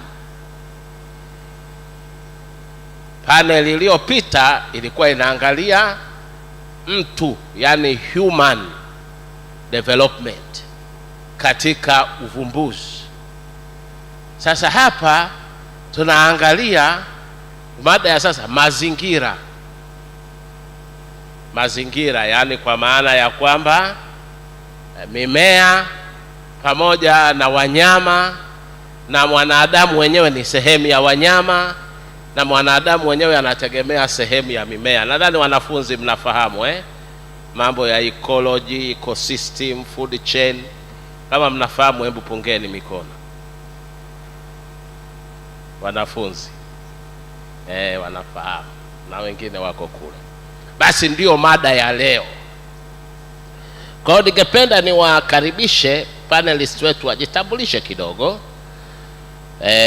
Nianze kumkaribisha keynote speaker Dr. Mpenda ajitambulishe kidogo ulipo na your main areas of research interest, na hata kualikwa hapa ilikuwa ni study gani kwa kifupi ambacho ulikafanya kabla ya kuingia kwenye mada yenyewe. Kwa kifupi tu, karibu.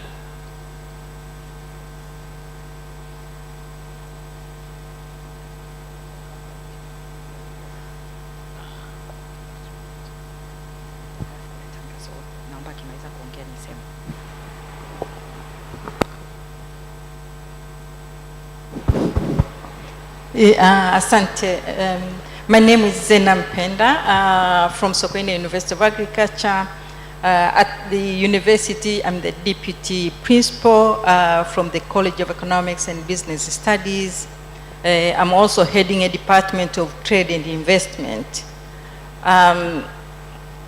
My areas of interest in terms of research, I'm doing research in value chains, and now I'm focusing on policies. So policy, when you say policies, it cuts across so many value chains.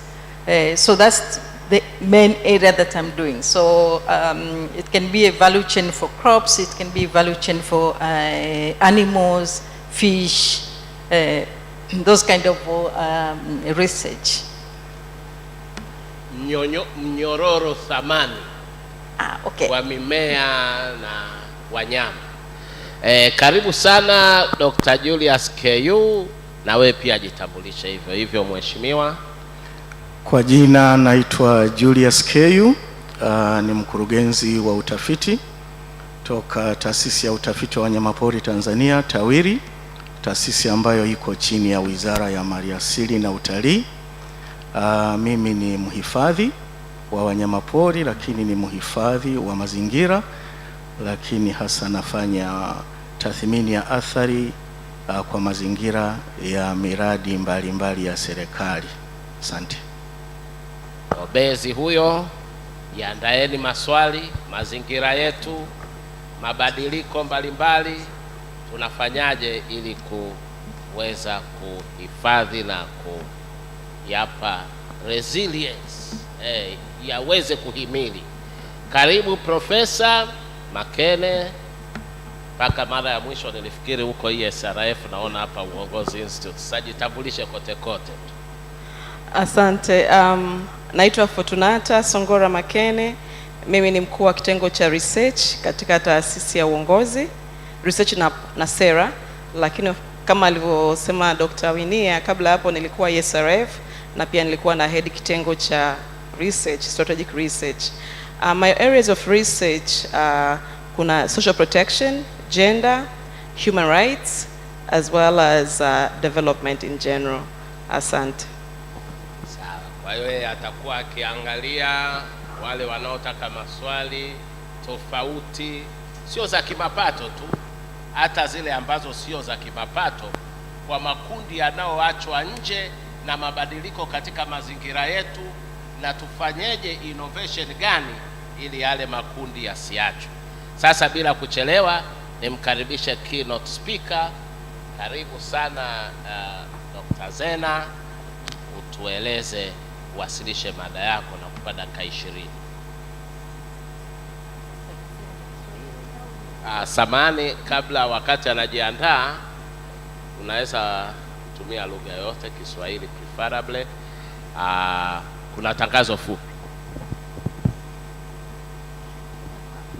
Jamani, wakati tunaendelea, Samahani, naomba nitangaze tangazo fupi. Kuna seminar on the contribution of STI for socio-economic development ambayo inaendelea katika ukumbi wa Saadan.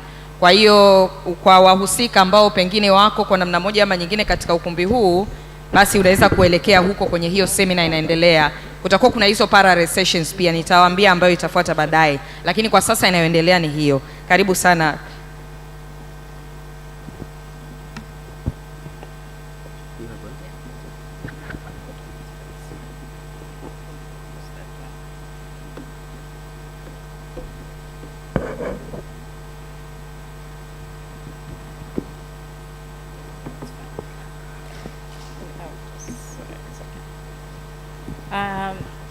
Nashukuru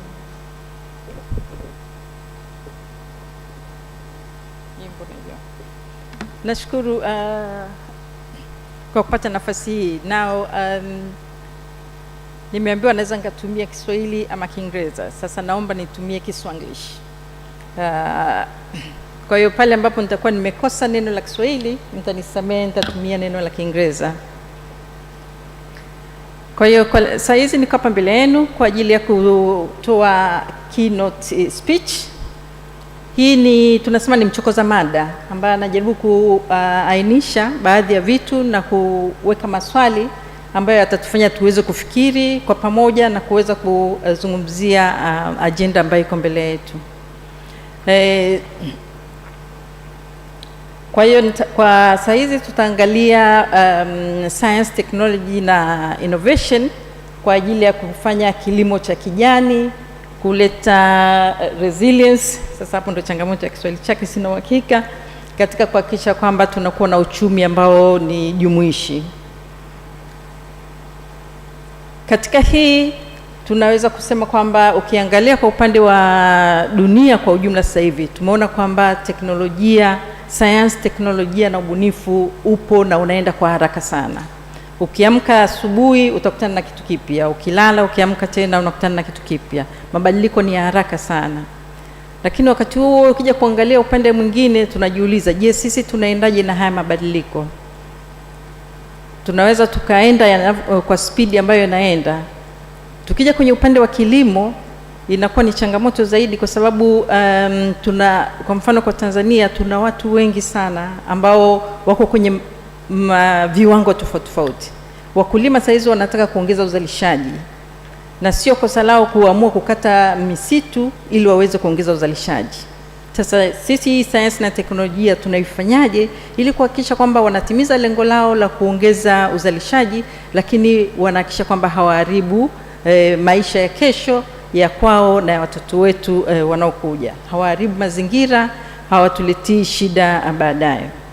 Kwa hiyo kwa hilo najaribu kuuliza maswali tofauti. Je, nini maana ya kilimo cha kijani? Nini maana ya resilience? Na nini maana ya uchumi jumuishi? Tuweze kupata uelewa pamoja, kwa sababu bila kuwa na maana ya pamoja tunajikuta kwamba tunatekeleza vitu tofauti tofauti. Alafu baadaye tutaangalia nini mchango wa science, teknolojia na innovation katika kutekeleza hiki kilimo cha kijani pamoja na kuleta resilience na uchumi wa pamoja. Na namna gani sasa sisi tunaweza kutumia hiyo teknolojia iliyopo katika kutekeleza malengo yetu, lakini pia tutaangalia je, kwa upande wa sera, sheria na taratibu na mifumo tuko vipi? Na sisi kama nchi tuko vipi? Kwa hiyo haya maswali tutajaribu kuyajibu kwa pamoja. Sasa katika kuangalia maana ya haya maneno unajikuta kwamba mitazamo inaweza ikawa tofauti. Sasa mitazamo ikiwa tofauti, je, tutaweza kufikia lengo la pamoja? Ukiangalia wenzetu vitabu vingi wanaangalia kwa mfano wanasema tunahitaji kuhakikisha kwamba tunakuwa na maana iliyofanana ili tuweze kuhakikisha kwamba tunaweza kutimiza malengo yetu na kuhakikisha kwamba tunaondoa matatizo yetu katika mwelekeo uliofanana. Kwa hiyo katika kuangalia nini maana ya green resilience and inclusive economy, tunasema kwamba hii ni kuhakikisha kwamba tunapotaka kupambana na umaskini, kuondoa umaskini, tunapotaka kuhakikisha kwamba tunakuwa na maisha yaliyo bora zaidi, tuhakikishe kwamba tunafanya hivyo, lakini katika namna ambavyo tunakuwa sustainable, kuhakikisha kwamba kesho na kesho kutwa hatutakuwa tumeharibu mazingira yetu, hatutakuwa tumejiweka kwenye matatizo makubwa zaidi. Tunahitaji pia kuhakikisha kwamba tunapoangalia haya, tunapojaribu labda kuongeza uchumi na nini, hatutengenezi risks ambazo zitatufanya tuwe kwenye hali mbaya zaidi. Sasa ukija kuangalia watu wanavyo define vitu mbalimbali, tuseme kwa mfano kwenye upande wa resilience. Je, hii resilience tunavyoiangalia, tunaposema resilience tunamaanisha nini? Tunamaanisha ni ile kwamba mtu amepata tatizo alafu ameweza kujitoa kwenye tatizo, au ni ile wakati mtu ambavyo anahakikisha kwamba tatizo litokee? Kwa sababu kama tukimwangalia mtu ameingia kwenye tatizo na akaweza kujitoa, tunaweza tukaja na utaratibu mzuri wa kutumia sayansi na teknolojia kuhakikisha kwamba huyu mtu anatengeneza maisha yaliyo bora, lakini wakati huo huo anajikuta kwamba mazingira yanaendelea kuwa mazuri. Sasa unakuta tunajiuliza pia, je, kama haya maneno hatuwezi kuyaweka tofauti, nini madhara yake? Ukiingia kwenye discussion nyingi utakuta watu wanasema resilience na mitigation ni vimefanana. Je, tukivifananisha tutaweza kwenda mbele? Tunakuja kujiuliza tena, tunakutana na watu maskini kwenye kilimo. Hawa watu ambao ni maskini, je, wanaweza wakajikinga wasipate madhara? Na ile namna ambavyo wanajikinga, sayansi na teknolojia inaweza kuwasaidia vipi? Kwa mfano, unakuta watu maskini labda kule sehemu za Manyara, ili wasikate mimea inayowazunguka kwa ajili ya kuni, wanatumia mavi au kinyesi cha wanatumia kinyesi cha ng'ombe. Sasa tunajiuliza, hiki kinyesi cha ng'ombe, sayansi na teknolojia inaweza kufanya nini kuhakikisha kwamba watakuwa wazuri, wapate nishati katika hali ambayo ni bora zaidi? Maana tunajua matumizi ya kinyesi cha ng'ombe yana madhara tena. Kwa hiyo namna gani sayansi na teknolojia itaweza kuhakikisha kwamba tunakuwa salama? Kwa hiyo ukiangalia katika mapendekezo mengi yametoka. Sasa ni vipi sayansi na teknolojia inaweza kuchangia? Tunasema kwa pamoja inabidi kuleta kutransform all productive systems and making sure that they facilitate international economic integration. Kwa nini? Kwa sababu tunapozungumzia green na resilience inclusive economy, tunazungumzia sio kwa Tanzania peke yake, lakini nchi zinazotuzunguka, dunia kwa ujumla, kwa sababu uharibifu wa mazingira hautoki ndani ya nchi peke yake. Unaweza kuwa matatizo yametokea Ulaya lakini yameathiri Tanzania. Kule Ulaya wanazalisha sana, mitambo yao inatoa sana oksijeni ya mkaa. Ile oksijeni ya mkaa inatuathiri na sisi. Kwa hiyo lazima tuangalie tunabadilisha mifumo yetu ya uzalishaji namna gani, na kuhakikisha kwamba sio hatujiangalie peke yetu, tunaangalia na madhara yanayotoka nje ya sisi. Namna gani sasa sayansi na teknolojia inaweza kufanya ni kuangalia, tunasema upande wa supply side. Tunaposema upande wa supply side, tunamaanisha je, wale wanaoleta hizi teknolojia wanaangalia kuhakikisha kwamba hayana hayo madhara? Je, wanatuletea teknolojia namna gani? Inafikaje? Tukija upande wa demand, tunasema tunahitaji tupate wale watu ambao watahitaji hizo teknolojia, lakini wanazihitaji teknolojia zipi? Kuna kitu tunaita demand na effective demand. Mtu anaweza kusema mimi nahitaji teknolojia aina hii, lakini hana uwezo wa kuipata ile teknolojia. Ni mazingira gani tunayotengeneza kuhakikisha kwamba tunakuwa na mikakati ya kuhakikisha kwamba tunapata hizi effective demand, kwamba mtu anayehitaji lakini anakuwa na uwezo wa kuipata. Lakini pia tunahitaji kuwa na kuhakikisha kwamba hizi teknolojia zitahakikisha kwamba zinaangalia mambo mengine ambayo ni nje, kwa mfano mambo ya jamii, mambo ya gender. Hizi teknolojia tutakazozipata zishirikishe yote haya, kwa sababu ukiangalia haya nayo yana madhara kwenye kilimo chetu. Tukiangalia mambo ya gender yana madhara kwenye kilimo. Tukiangalia mambo ya mazingira yanaweza kuharibika kwa ajili ya kilimo. Sasa hizi sayansi na teknolojia tuhakikishe kwamba zina address hayo mambo.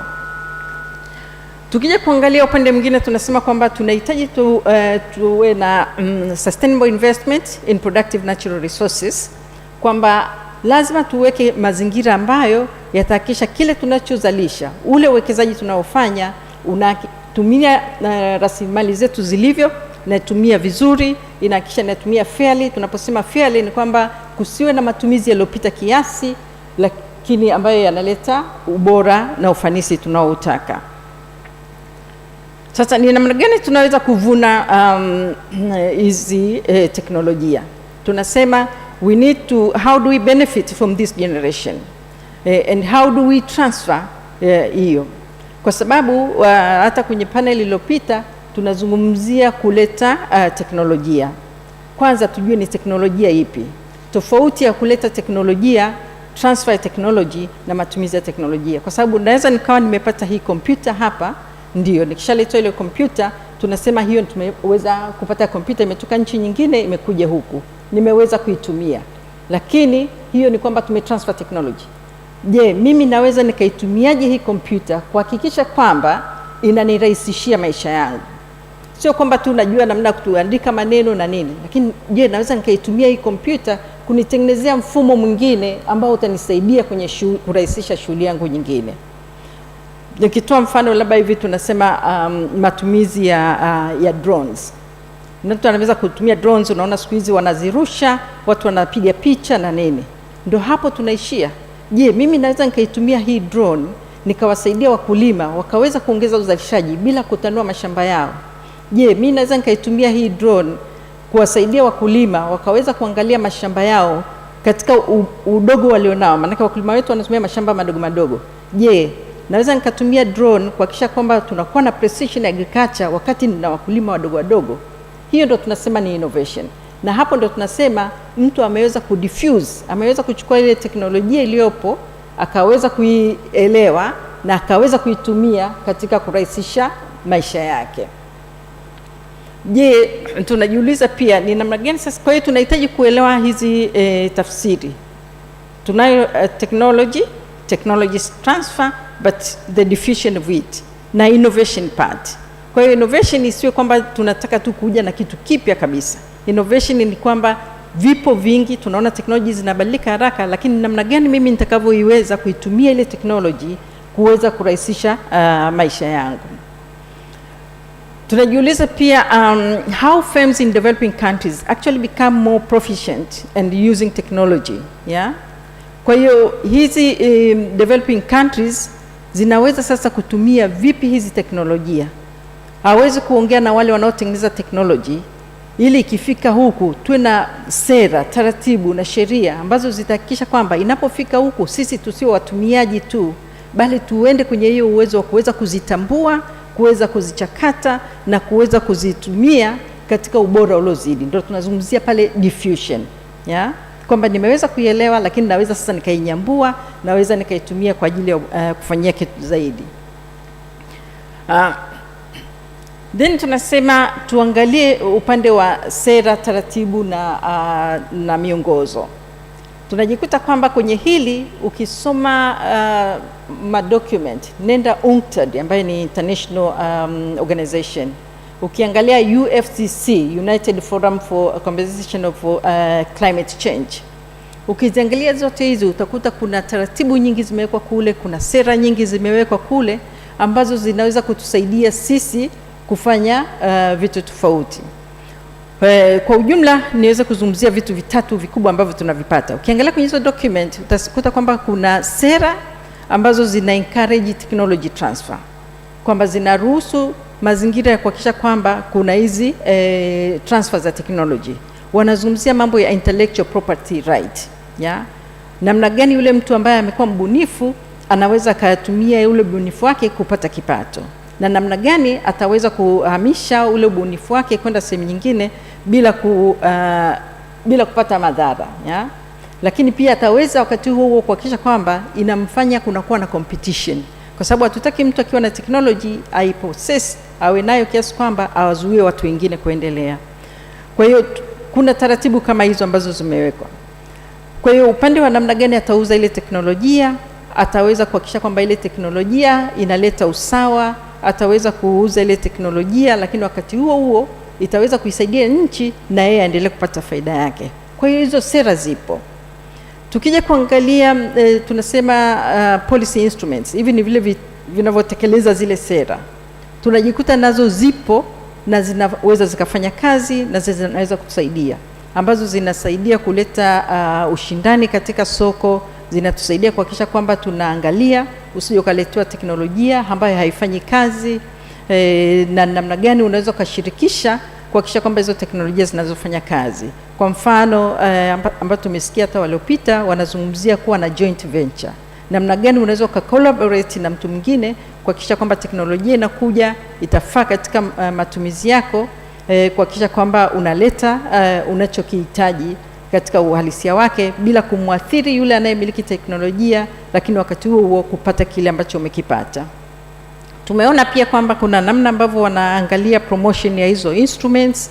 Tunahitaji kuwa na uwepo wa fedha, tunahitaji kuwa na namna za incentives ambazo zitasababisha tuweze kutengeneza hizi teknolojia katika ubora wake. Tunahitaji kuwa na hizi training facilities ili kuhakikisha kwamba tunaweza kuwa na kutrain watu ambao wataweza kutupeleka kwenye ile teknolojia tunayotaka. Lakini tunajiuliza sasa maswali. Pamoja na hizi policies zipo, je, sisi tuko wapi? Nikiangalia kwa upande wa mfano kwenye kilimo, tunaona kwamba ukija kwenye mbegu tumeweza kujiunga na kupata certification kwenye international organization UPOV, ambapo pale wanatuhakikishia kwamba kuna ile property right issues ya kuhakikisha kwamba tunatengeneza mbegu ambazo zinatusaidia kwenye kilimo. Sasa hili ni eneo moja. Je, sisi tunaitumia hiyo kutupatia faida kiasi gani? Je, tunaitumia hiyo katika kuhakikisha kwamba tunapata ile malengo ambayo tumejiwekea? Tuna upande wa carbon rights na REDS, yeah? Hii ni upande wa kuangalia tena mambo ya misitu, kuangalia sheria zake zinasemaje. Je, sisi tumeweza kujiunga kiasi gani huko? Tunaweza kuzitumia hizi katika kutuletea mafanikio. Kwa hiyo hizi instruments ziko pale, lakini sisi tumeweza kuzitumia kiasi gani kuhakikisha kwamba tunapata kile ambacho tunakihitaji. Kwa hiyo tunasema tunahitaji kuwa more extensive, tunahitaji kuinteract zaidi, tunahitaji kuhakikisha kwamba tuna the right definitions, tuna the right admission, ili tuweze kuhakikisha kwamba tunaenda na dunia inavyoenda. Sasa nikajaribu kuangalia je, sisi kama Tanzania tunayo hiyo enabling path, tunayo hiyo mazingira ambayo yanaweza yakatufanya tukaweza kutumia sayansi na teknolojia katika kuhakikisha kwamba tuna kilimo cha kijani, tunaweza kuwa resilient na kuwa na inclusive economy. Swali la kwanza tunajiuliza, ni kiasi gani tunatambua? Nikirudi tena pale nasema, hata tukichukua randomly tukauliza watu, hivi maana ya diffusion ni nini? Tunaposema technology transfer ni nini? Tunaposema resilience ni nini? Tunaweza kushangaa tukapata watu wanauelewa tofauti. Kwa hiyo kitu cha kwanza tunachoona kwamba je, kama nchi tunauelewa kiasi gani wa hivi vitu? Kwa sababu tukipata uelewa tutajikuta tunaongea vitu ambavyo vimefanana. Kingine ambacho tunaangalia, je, technology transfer na diffusion capacity, je, tunayo? Tuna ule uwezo wa kuweza kuhakikisha kwamba tunapopata zile technology, tunazo zile talents ambazo tumeambiwa hapa. Kwa sababu kuwa na talent ni kitu moja, lakini zimeainishwa. Tukiwa tumeweza kuziainisha hizo talent, inamaanisha tayari hapo tumeshajijengea capacity, ikija technology inakuwa rahisi kuwa diffused. Tunajiuliza tena, je, katika kuangalia hizi technology, hatuzungumzii wale talents za wale wanaopokea technology, lakini pia tunazungumzia capacity kwa namna ya kutengeneza zile sera. Je, tuna uwezo wa kutengeneza sera ambazo zitaendana na hicho tunachokitaka? Kwa sababu ukiona huna mtu ambaye anavielewa hivyo vitu, unaweza kutengeneza sera ambayo haitatufikisha. Lakini tukishaipata hiyo sera, tunarudi kwenye ile awareness. Je, hiyo sera ikishatengenezwa, watu wanaeleweshwa kuhusu hiyo sera? Wanaielewa hiyo sera? Kwa sababu mtu anaweza kukaa sera ipo lakini hamna mtu anaijua, they are not aware, kwa hiyo haitafanya kazi. Lakini pia tunasema sera inaweza ikatengenezwa lakini ukakuta kwamba hata wale ambao wanatakiwa kutekeleza ile sera, kuisimamia ile sera, hawajaweza kuichambua na kuielewa vizuri. Kwa hiyo pia tunahitaji hiyo kuhakikisha kwamba tuna uwezo unaotakiwa. Vinginevyo tutaishia tu kuwa tunafanya vitu vidogo vidogo, hatuwezi kufanya vitu vinavyotakiwa. Kingine ambacho tumeweza kusikia hata kwa waliopita ni kwamba tunahitaji kuwa na technological infrastructure in place, yeah, as part of capacity. Na tunahitaji hizi kuhakikisha kwamba wale transnational corporations wanapokuja, je, tuna uwezo wa kuweza kufanya nao kazi? Tuna uwezo wa kuhakikisha kwamba tunafanya nao research kwa ajili ya manufaa yetu? Lakini pia tunasema technology infrastructure in terms of local innovation hubs na facilitative ecosystems. Nadhani imezungumziwa vizuri kwenye ile session iliyopita. Je, tuna zile infrastructures zinazotakiwa? Nikiangalia tumesema tuna COSTECH, tuna vyuo Sokoine tunafanya, tunajaribu kutengeneza hizi screen houses ili kuweza kuincubate wanafunzi waweze kufanya vizuri. Tunajaribu kupeleka wanafunzi kwa ajili ya internship nje Ulaya, lakini angalia wanaporudi kutoka kwenye zile internship wanakuta wako kwenye mazingira tofauti. Sasa ni kiasi gani tunajiandaa kuhakikisha kwamba tuna zile state of the art infrastructure za kuweza kuhakikisha kwamba tunaenda kutengeneza kilimo cha kijani tunachokitaka. Tunakuja tunaangalia upande wa infrastructure, tunazungumzia je, the ecosystems, the financing part inaongea, the coordination ikoje? Hapa tumepata mifano, tunaambiwa kwamba kuna mwenzetu mmoja represent hapa anasema tuna zile one of the United Nations ina offer funds, tuna serikali ina offer funds, lakini ukiangalia takwimu unakuta kwamba tuna zile tunaziita concessional funds bado ndo zinategemewa zaidi.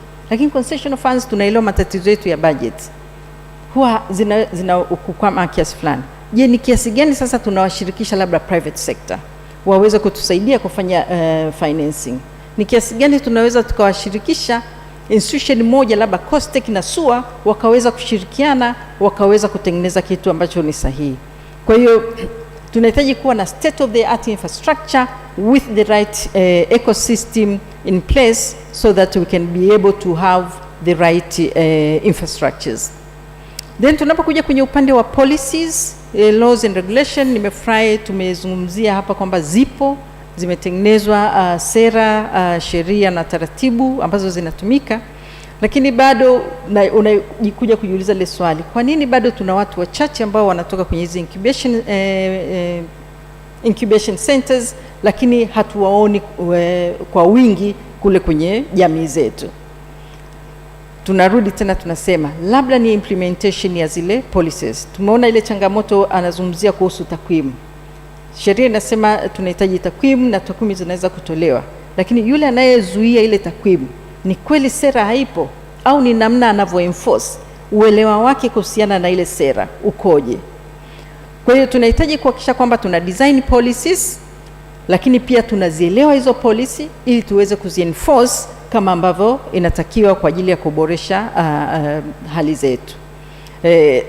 Sasa hayo ni machache ambayo ningependa tuyaangalie, tujiulize sisi wenyewe. Je, are we really aware kiasi kwamba tunaweza tukafanya mabadiliko tunayotaka kwa kutumia science na teknolojia? Je, kweli tunaweza kudifuse? Do we have the capacity to do it?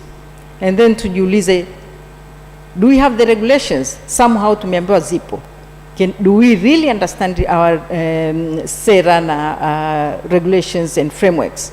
If yes, do we really enforce them? Do we enforce them according to the way we are supposed to enforce to make sure that tunapata maendeleo tunayotaka?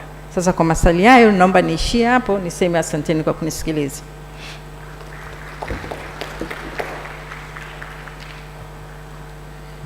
Asante sana Dr. Zena, umeibua mambo mbalimbali. Na sasa tumsikilize mhifadhi,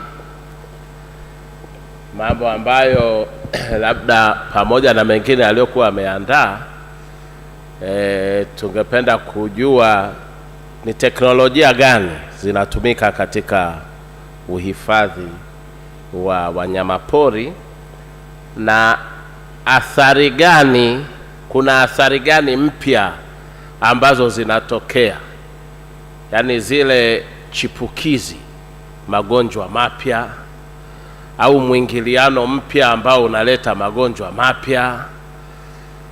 Tumeambiwa kwamba kuna teknolojia mbalimbali zinatumika kwenye uhifadhi kama drone, GPS, kuna satellite phones, kuna mambo ya remote sensing. Tungependa kujua kwamba yale yanatumikaje, lakini sasa kuna mahali tumeona kwenye vyombo vya habari kwamba wanyama pori ama sijui kutokana na mafanikio ya uhifadhi wamekuwa wengi. Sasa wanakwenda kwenye vijiji au sijui ni vijiji, wamekuwa wengi, wanakuja katika eneo la wanyama pori. Sasa kunatokea kama misuguano, migogoro. Sasa tungependa kujua hili tatizo pia linaangaliwaje kwa ubunifu wa namna gani. Karibu sana Dr. K. Ninashukuru sana. Mtu wa vyombo sijui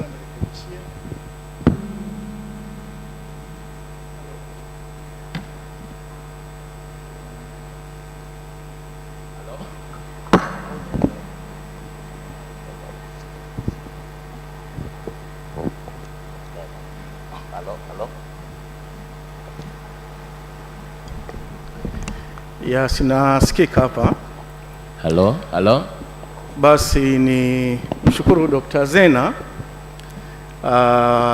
for a nice introduction, na moderator anataka kunielekeza upande mwingine ambao nitaukwepa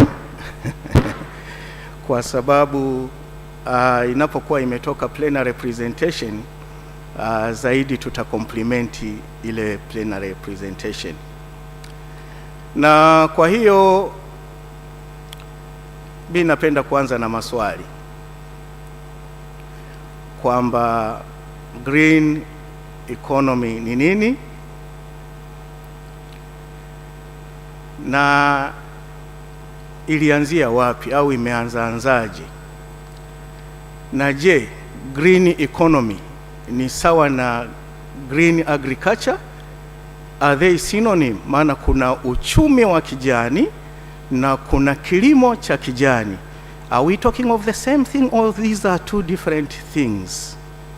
Halafu baadaye I will zero in kwenye muktadha wa natural resources management na uchumi wa kijani.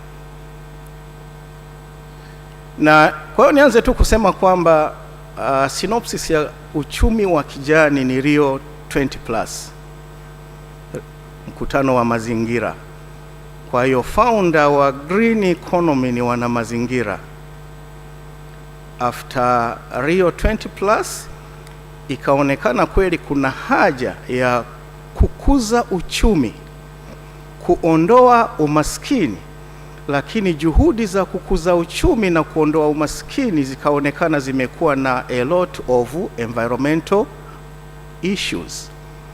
Na kwa hiyo UNEP ndio wakaja na hii hybrid ya kwamba tunaweza tukakuza uchumi na tukapunguza umaskini lakini bila kuathiri mazingira.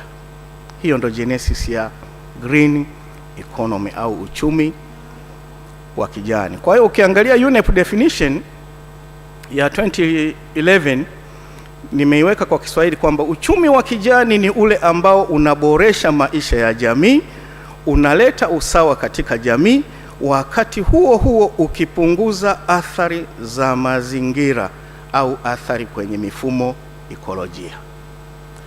Na kwa hiyo kama hiyo ndo UNEP inaitwa classical definition. So this is a classical definition. Na kama hiyo ndo classical definition ambayo inajielekeza katika kukuza uchumi, namba moja, kuondoa umaskini, namba mbili, na tatu ni kupunguza hewa ya ukaa na uharibifu wa mazingira. Those are the three classical pillars of green economy. Usisahau. Na tunapokuwa na three classical pillars, then we go to the 6 key sectors of green economy. Ili sasa ni kutoe kwamba agriculture transformation au green agriculture au kilimo cha kijani is just a subset. It's just one sector out of the 6 sectors of green economy.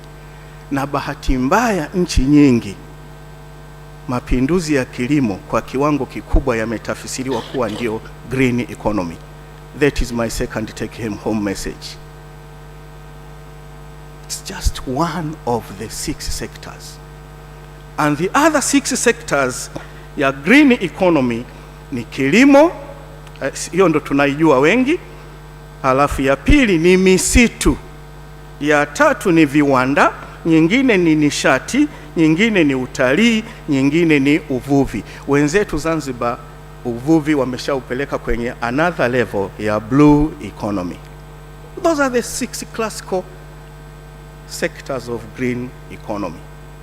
Kwa nitaka kwanza labda ni set a foundation ili baadaye wale walio na interest wanaweza wakawa rahisi to follow.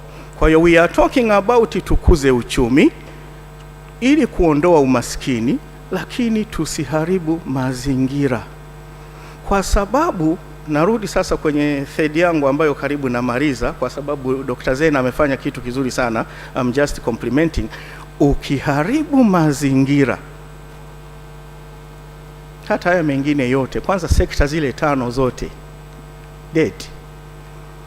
Na sio sekta tu, hata sisi humu tutakufa, because me and you, we all depend on ecosystem services. Tunategemea, maisha yetu yanategemea mifumo ekolojia au mazingira yanayofanya kazi. Mazingira yasipofanya kazi yataathiri na sekta nyingine mpaka na sisi wenyewe. Ndio maana utakuta kwenye green economy wanapokuja kwenye mazingira, wamesema uchumi wa kijani unalenga kujenga uwezo wa kukabili mabadiliko ya tabia nchi, kutengeneza mifumo ya kupunguza uchafuzi wa mazingira na kuleta matumizi ya vitu vilivyotumika au to reuse au material recycling na ulinzi na uhifadhi wa bioanuai. Kwa hiyo biodiversity, which is part and parcel of an ecosystem service, because biodiversity underpins ecosystem process, which underpins ecosystem function, which underpins ecosystem services. Na ecosystem services, it's food, tunapata chakula, tunapata maji, tunapata hewa inasafishwa. Kwa hiyo mfumo ekolojia ukiyumba, huna maji, huna hewa safi, huna sehemu za kwenda kwenye recreation. Na kwa mfano tu maji yakikosekana, na ndio maana nimesema sisi ni wahifadhi, tukuhamasishe uhifadhi na utunze mazingira na usiharibu mazingira, kwa sababu yakiharibika, vyanzo vya maji vyote vinatoka kwenye mazingira yaliyotunzwa vizuri. Wahifadhi, tuna national park, tuna game reserve, maji ndio yanatoka humo. Maji yanatumika kwa ajili ya kilimo, yanatumika kwa ajili ya uvuvi, yanatumika kwa ajili ya mifugo, yanatumika kwa ajili ya binadamu, vile vile yanatumika kama vyanzo vya umeme. Mazingira yakiharibika, ecosystem processes na ecosystem services zikakolapsi, we will also perish, because we all depend on ecosystem services. Huduma za mfumo ekolojia kama nilivyozitaja: chakula, maji, hewa, kusafisha nutrient recycling, a number of them zikikolapsi, kila kitu, iwe kilimo iwe nini, vyote vime collapse. Na la pili ambalo nilitaka nimalizie kabla sijafika mwisho, kubwa zaidi, bioanuai iliyo katika maeneo yaliyohifadhiwa, nimesema ni chanzo cha chakula, ni chanzo cha miti dawa, ni sehemu za mapumziko, kupunguza stress. Stress zinaua. Ukienda huku kaimbiwa na vindege, miti, maji yanatiririka, dishi linaacha kuyumba, unarudi umetulia. So they are nice places for recreation. Lakini nutrient recycling, ikifa, ikioza, ikifanya nini, inatoa nutrient kwa ajili ya wengine kwenye food web na kwenye food chain. Lakini vile vile hewa safi, kusafisha, carbon sequestration, lakini vile vile climate regulation. mazingira tukiyatunza hatutapata changamoto ya mabadiliko ya tabia ya nchi, kwa sababu environment ina regulate climate. Lakini pollination services, hata kama utalima, if we degrade all the ecosystems, we degrade the environment, there is no pollination. Kuna wenzetu nchi nyingine wananunua mizinga ya nyuki kuipeleka shambani to enhance pollination. Wengine wanafanya hand pollination kwa sababu wadudu wote wachavushaji walishapotea kutokana na environmental degradation. Utalima, you have to buy some bees, some beehives, au unachavusha mwenyewe, unahamisha hapa, unapeleka hapa. Lakini vile vile milipuko ya magonjwa, if you degrade ecosystems, you degrade your environment. Kule polini kuna wanyama, kuna popo, kuna rodents, you degrade them, the popos, the rodents, they move out to people's homestay with their pathogens and their, wanakuja na vyote. They will go to people's home with their parasites, with their virus. They will go to people's farms with their virus, with their parasites. You go there, you increase the interaction, you get sick, you are in for it. Kwa hiyo mifumo ekolojia itunzwe, mazingira yatunzwe. Tukiharibu mazingira, na sisi siku zetu zinakuwa zimepungua. Na ndio maana Rio 20+ wakaamua kutie human development and climate change, kwa sababu ilionekana human development inataka kuleta serious repercussions to the environment, and if the environment will collapse, tunaona coral bleaching, sea level rises, tunaona temperatures inapanda, tutakwisha. Kwa hiyo nimalizie, kwa sababu tuko kwenye STI conference. Rio 20+ inataka science, technology and innovation itumike katika pillars zote 6 za sekta: kilimo, mifugo, maliasili, misitu, uvuvi, viwanda. Don't forget science, technology and innovation in every sector where you are engaged. So much so that you will be contributing to protection of the environment. Watu wa kilimo, we are talking about high quality seeds. Kama lengo ni high production, dunia haiwezi kujilisha, tupeni mbegu ambazo badala ya gunia 20 za mahindi kwenye eka, tupate gunia 40 za mahindi kwenye eka. Utakuwa umetusaidia kupunguza eneo linalolimwa, na hivyo kupunguza conversion, mass conversion of the environment into agricultural land. Kama unamwagilia, smart agriculture, drip irrigation, pivot irrigation, tubane maji ili haya machache yakalete mass production, tupunguze upotevu wa maji. I'm just showcasing an example of what agriculture can do, so much so that they can contribute to the green economy and halt, if not to abate, environmental degradation. Kona uwe uvuvi, uwe viwanda, uwe wapi. Nimetoa tu hii mifano ya wenzetu wa kilimo kwa sababu wao wana mambo mengi wanafanya, kilimo janja, smart agriculture. Haya, kuna drip irrigation, kuna pilot irrigation. Kwa hiyo hivi ndio vitu ambavyo tunasema na wengine wote tufanye, ili njozi ya green economy. Na iliitwa green kwa sababu wale wataalamu wa GIS and remote sensing, ukichukua ramani ya Tanzania ya mwaka 1960 ukachukua na ramani ya Tanzania ya mwaka huu kwa kutumia NDVI, normalized vegetation index, ambayo uta overlay land cover, land use change, utaona 1960 the whole country is green. Ukija kuangalia 2023 almost 75 na zaidi nchi ni nyekundu. We are moving from green to red. Hii Rio 20+ na green economy inataka itutoe kwenye red turudi kwenye a greener environment, a greener country. Thank you very much. Asante sana.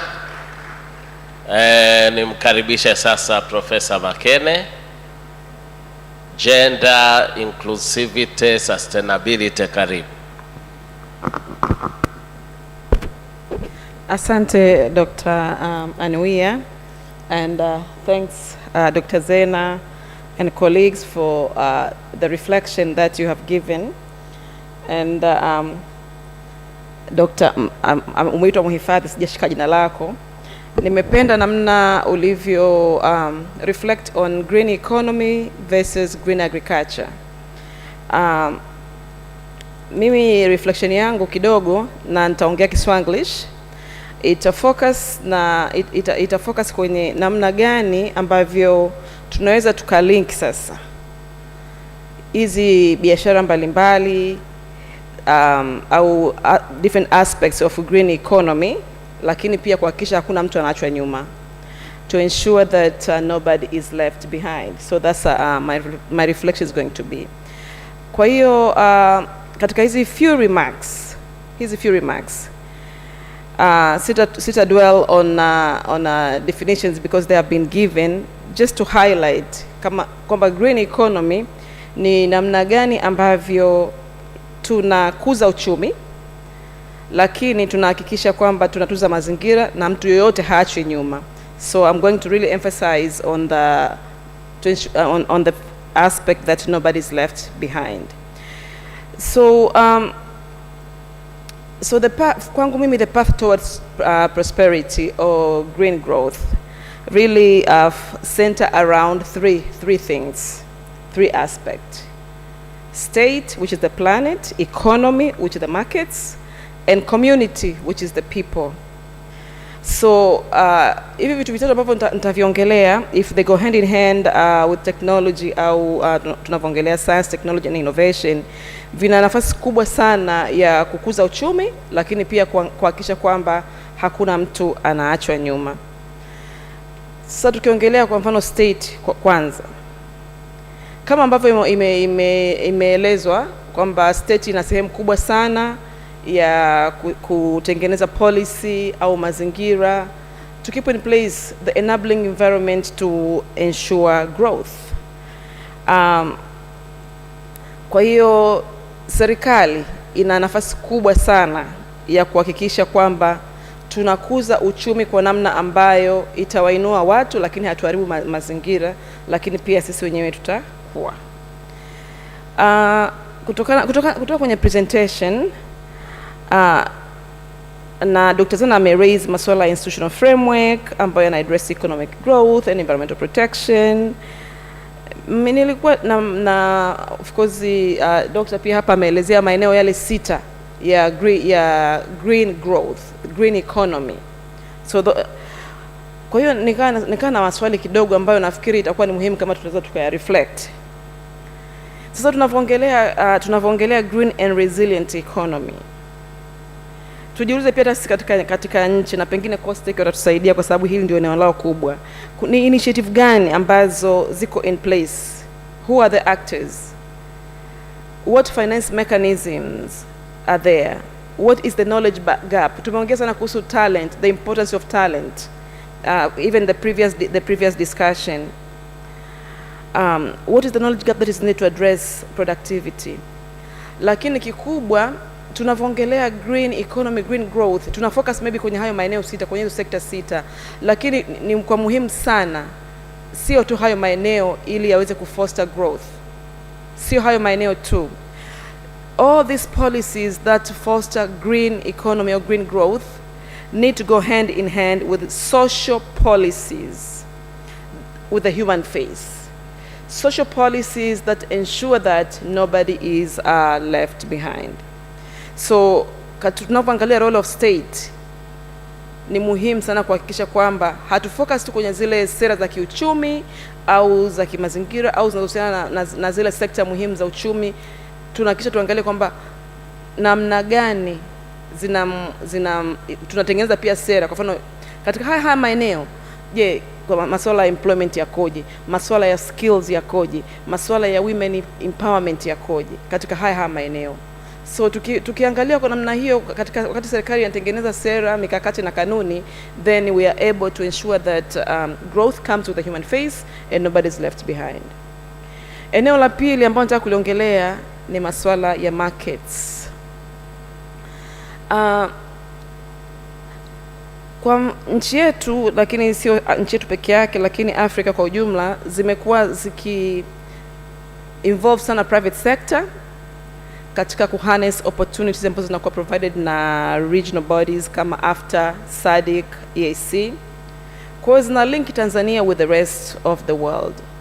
Na kama tulivyosikia previously, ni kwenye previous session kwamba partnership is critical katika kuensure kwamba science, technology and innovation, they bring about green, resilient and inclusive growth.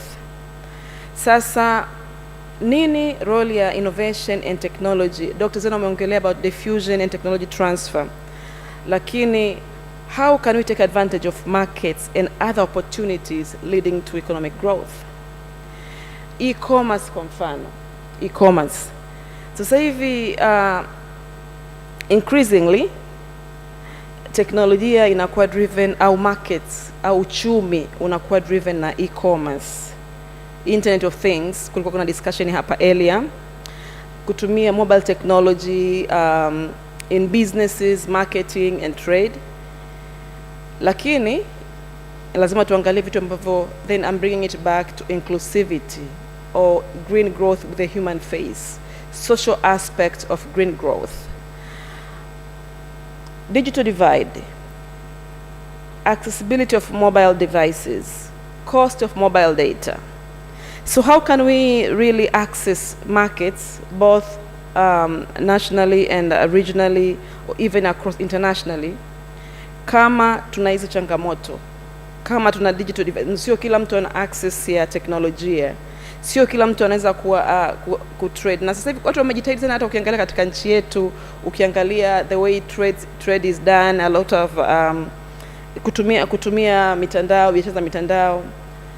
Lakini nilikuwa najiuliza wakati nilivyoambiwa react kwenye hii presentation ya leo, na where are micro, small and medium enterprises in this? How are they taking advantage of technology and innovation to access markets within the country and regionally? What about women, youth, people with disabilities, who are most also crowded in the informal sector? How are we bringing the informal sector to be part and parcel of the green economy or green growth? Also, our private sector, is it better equipped to be a regional player, be the engine of growth and inclusive growth, especially green and inclusive growth? So tunaona hapa importance of digitalization ambayo ni critical for market access, financial inclusion, building green and resilient economy, lakini kulink businesses and other players who are critical. So hapa bado naongelea ile, unaona ecosystem, nimeanza na state, market, na eneo langu la mwisho ni community, watu sasa. Kwa hiyo the pathway to a green and inclusive economy is enabling institutional and capacity development so that everyone can benefit. So nimeongea hapo mwanzoni ambavyo state, how it can have deliberate efforts to ensure that we have a conducive environment. We have to ensure that science, technology and innovation really leave no one behind. So tunavyoongelea watu, na hapa naongelea pia watu wetu nchini hapa Tanzania, innovations really must address the need of the local. Na nafikiri earlier Mtambalike aliongelea habari ya hizi new ventures na nini, kama hizi a lot of investments. Where are the local people? Where are they involved? Kwa hiyo ni eneo muhimu sana na ambavyo innovations zinabidi zi address needs the local, kuanzia household level, kifikiria masuala ya teknolojia, kuanzia household level, community, national and within the society. Eneo lingine, CSOs, civil society organizations, they play a very important role in addressing areas ambazo serikali imeshindwa kudeliver public goods, lakini pia zina play a very important role kwenye masuala ya information dissemination.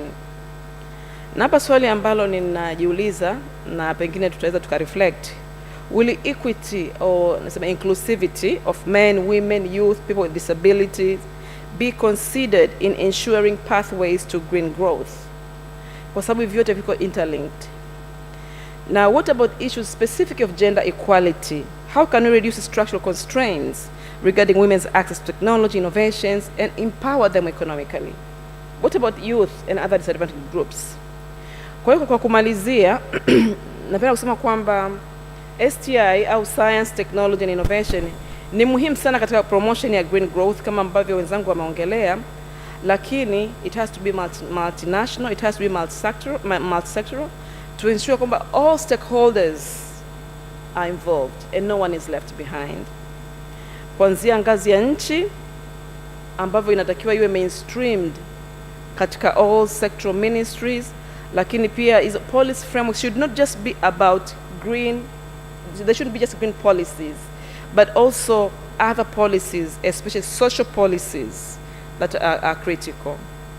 Lakini kama nilivyoongelea strong involvement ya private sector na civil society organization in the diffusion of these innovations, na kuhakikisha kwamba pia serikali ina remove barriers and bureaucracy, kwa sababu unavyoongelea innovation, kama ukiweka sheria nyingi sana haiwezi take place, so there has to be that consideration.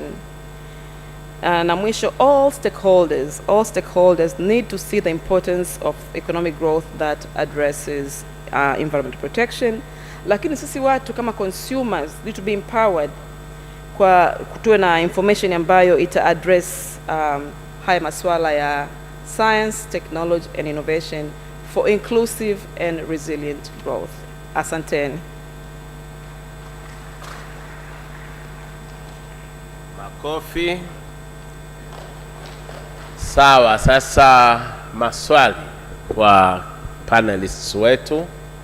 Naomba mwenye swali anyoshe ili nichague kabisa. Ni balance upande huu, kuna mwenye swali? Upande ule kwenye swali? Sasa let's keep them short as possible. Hebu naomba mnyoshe tena. 1, 2, 3, 4 hapa 5, 6, 7. 8. We'll have to be selective. Sasa nikachukua maswali 4 tu. Kwa hiyo naomba tunyoshe tena. Wale waliokuwa kwenye sample ya mwanzo. Kuna kijana pale nyuma, alafu hapa 2, hapa 3, hapo 4. Wengine naomba muandike, yatapokelewa. Mike, alafu keep short to the point. Maeneo yale ya green economy mlielezwa, jielekeze kule. Naomba tuanze hapo. Samani moderator, wanaweza kutumia microphone kwenye meza zao, zote zinafanya kazi except kwa row za nyuma tu, lakini hizo zingine zinafanya kazi. Kwa hiyo tumia hii. Asante. Jitambulisha, umetoka taasisi gani? Mimi naitwa Dr. Felix Sonda, natoka chuo kikuu cha Kampala International. Mimi nina mambo kwanza mawili. Kwanza nishukuru kwa presenters wa asubuhi na hao wa sasa hivi. Na kwa kiasi kikubwa hao wa sasa hivi wamejibu kitu ambacho nilikuwa nacho asubuhi. Kwanza ningependa kujua ushirikishwaji unaofanyika ili tusije tukaacha makundi mengine nyuma. Kwa mfano, profesa pale amesema kwamba kuna community, na community ina watu wa vijijini na wa mjini, na kule vijijini ndiko kuna eneo kubwa la green economy. Sasa wale wasipoelimishwa vizuri, tunaweza tukawa hatujatibu bado swala.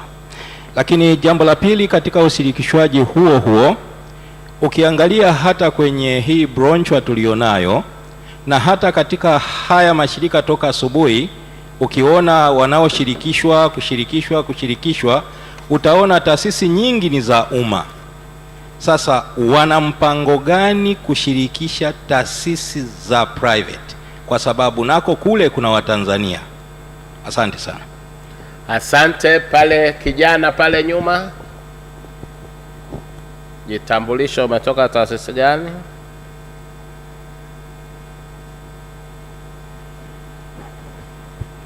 Asante.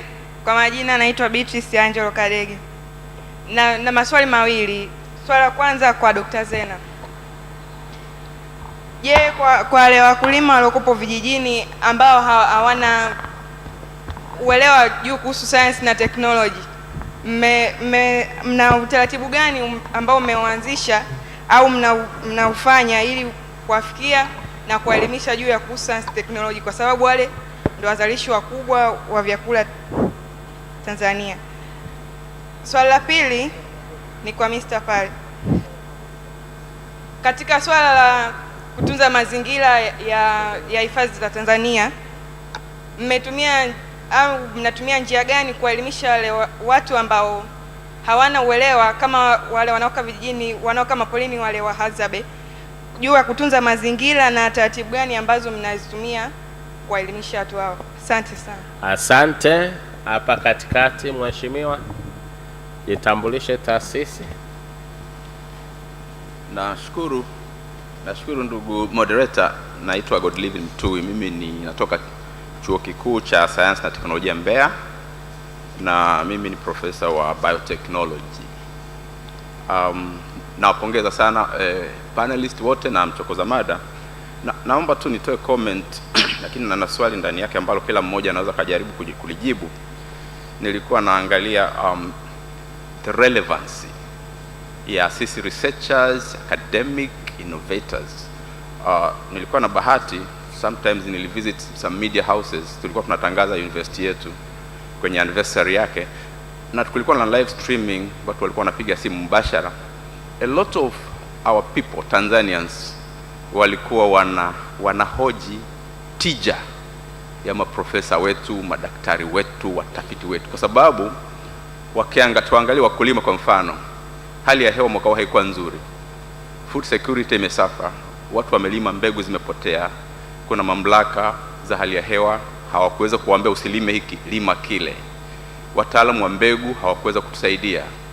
Watu wa biotech tuna teknolojia nyingi sana ambazo tunaongelea resilience kwa upande wa climate change, hatukuweza kuwasaidia wakulima wetu. Kwa hiyo nilikuwa nataka niwaulize maprofesa kama mimi na madaktari pale, tutafanyaje tuwe na relevance zaidi kwenye society, because there's a lot of theorizing, there's a lot of publishing and being promoted and having these prestigious names, lakini tija yetu, ndugu moderator, kwa mwananchi wa kawaida bado haioni.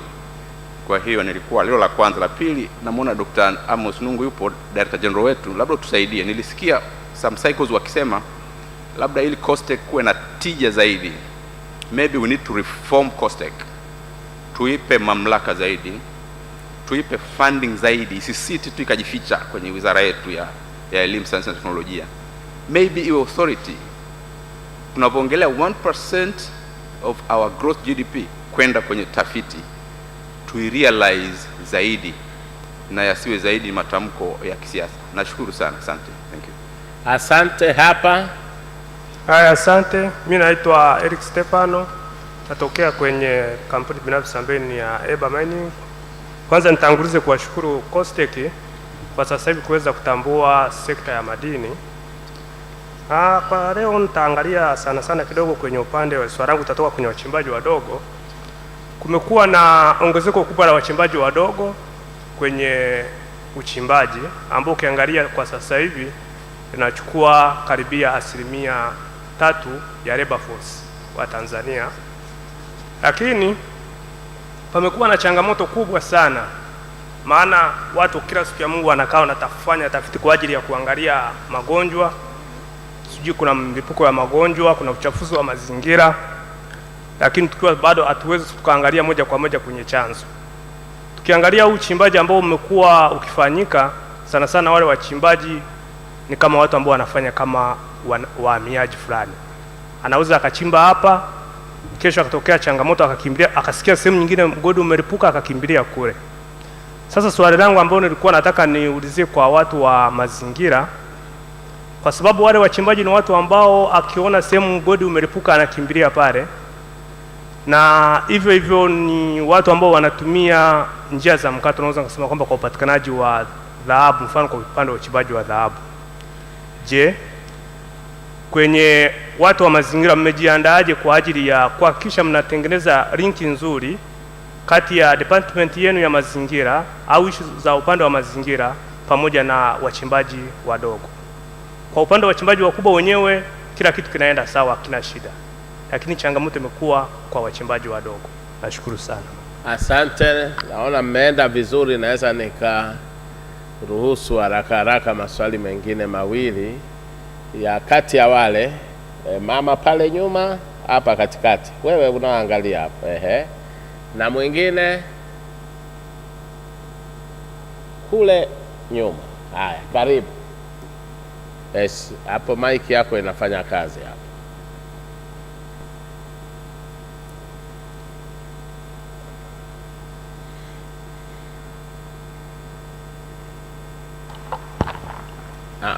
Pale nyuma. Asante sana presenters wa panel hii ambayo ni ya muhimu sana kuzingatia mazingira tulionayo. Mimi nilikuwa ninajiuliza swala moja, ukizingatia presentation tulizokuwa nazo zilikuwa zinahusu sana, tunaweza tukasema shaping the narrative. Who is shaping the narrative ya masuala ya green energy, green resilience economy, ukizingatia swala la energy liko at the center of this green economy, na hatuwezi kuwa na resilient economy bila kuangalia swala la energy. Na tukiangalia katika nchi zetu zimekuwa zikifocus sana katika adaptation ambayo ni valid kuendana na hali halisi ya chumi zetu ambazo bado zinakuwa, na ukiangalia population structure ya nchi zetu ambazo ni young, vijana wengi wanakwenda kwenye umri wa kuwa na familia, bado population inakuwa na mahitaji ya kiuchumi kwenye growth ni bado ni makubwa sana. Sasa kwa kuzingatia nafasi na umuhimu wa STI, ni labda ni jambo ambalo labda halina jibu rahisi sana, lakini ni namna gani tunaweza raise profile ya hizi narrative kwenda kwenye national na kwenye international au regional communities, ili tuweze kuwa na force kubwa zaidi kwa kutumia STI kuweza kupata zaidi katika global allocation. Kwa mfano, nitoe mfano mzuri tu, kuna masuala haya ya carbon credit, lakini compensation ya mambo ya carbon credit kwa nchi kama hizi za kwetu, is it the same with the same compensation in Europe, in North America? Hapana. Kule ambao wana protect misitu kule, wana keep miti, wanalipwa kufidia, ni tofauti na huku tunalipwa kidogo zaidi, japokuwa dunia nzima inafahamu kwamba wenzetu wamechafua mazingira na waendelea kuchafua kwa kiasi kikubwa. Kwa hiyo pamoja na kwamba tuko kwenye haya masuala ya green economy na ni ya muhimu sana, lakini ni kwa namna gani labda tushauriane sisi hapa na katika audiences nyingine, ni how do we raise the profile ili tuweze kuwa na better negotiation katika regional na international level kwa kutumia STI na forums nyingine labda za policies, ili tuweze kupata fair transition. Sasa hivi kuna hii concept inatumika sana ya fair energy transition au just energy transition. Nadhani imekuwa ikionekana sana, inazunguka katika scientific forums nyingi duniani. Hii concept kwetu ni ya muhimu sana ya just energy transition au fair energy transition, ili kuangalia katika kipindi ambapo tunakwenda kwenye uchumi wa kijani usio na uharibifu wa mazingira, lakini ni namna gani tunaweza tukasaidia hizi chumi zetu na zikaweza kuendelea, na populations za kwetu ambazo ziko skewed kwa towards a younger generation, how can we maintain na kuweza kugrow, na pia ile leaving no one behind, masuala ya SDG yawe kweli yamekuwa taken into account kwa kutumia STI na kwa kutumia labda forum nyingine. Kama panelist wetu wanaweza wakaliangalia hilo kidogo, just to reflect kwa kuhusisha masuala ya hiyo green energy, kwa sababu hakuna green economy kama hatujazungumzia swala la energy. Asante sana. Haya, Dr. Zena lidake hilo pale mwisho.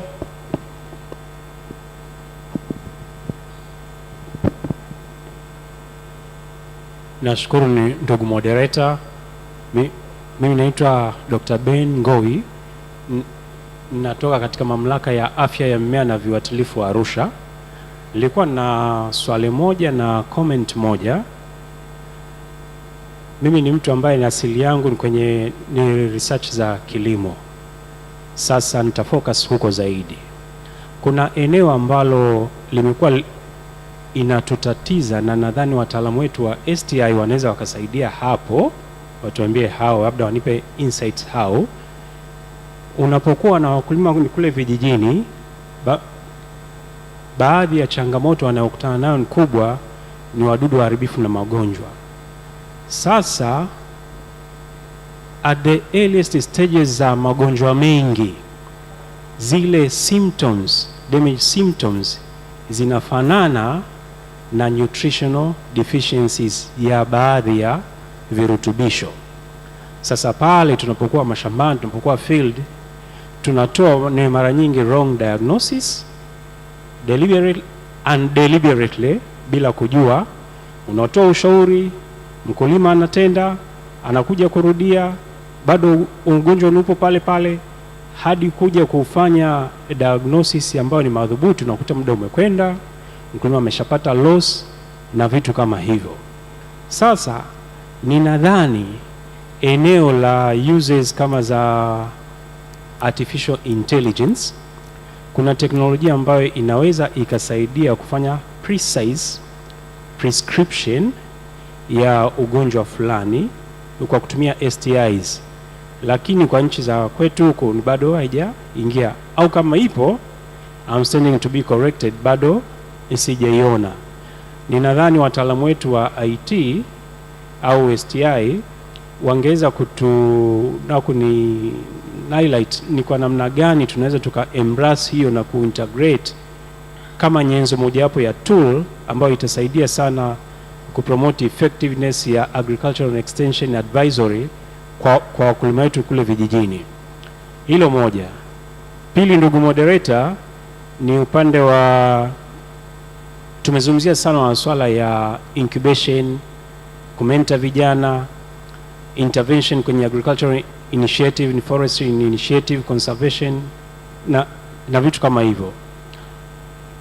Vitu vingi tumekuwa tunaongea in very good way, lakini in sort of fragmented pieces of domains. Nadhani it is time now kama taifa tufanye initiative ya makusudi kabisa kwenye baadhi ya maeneo.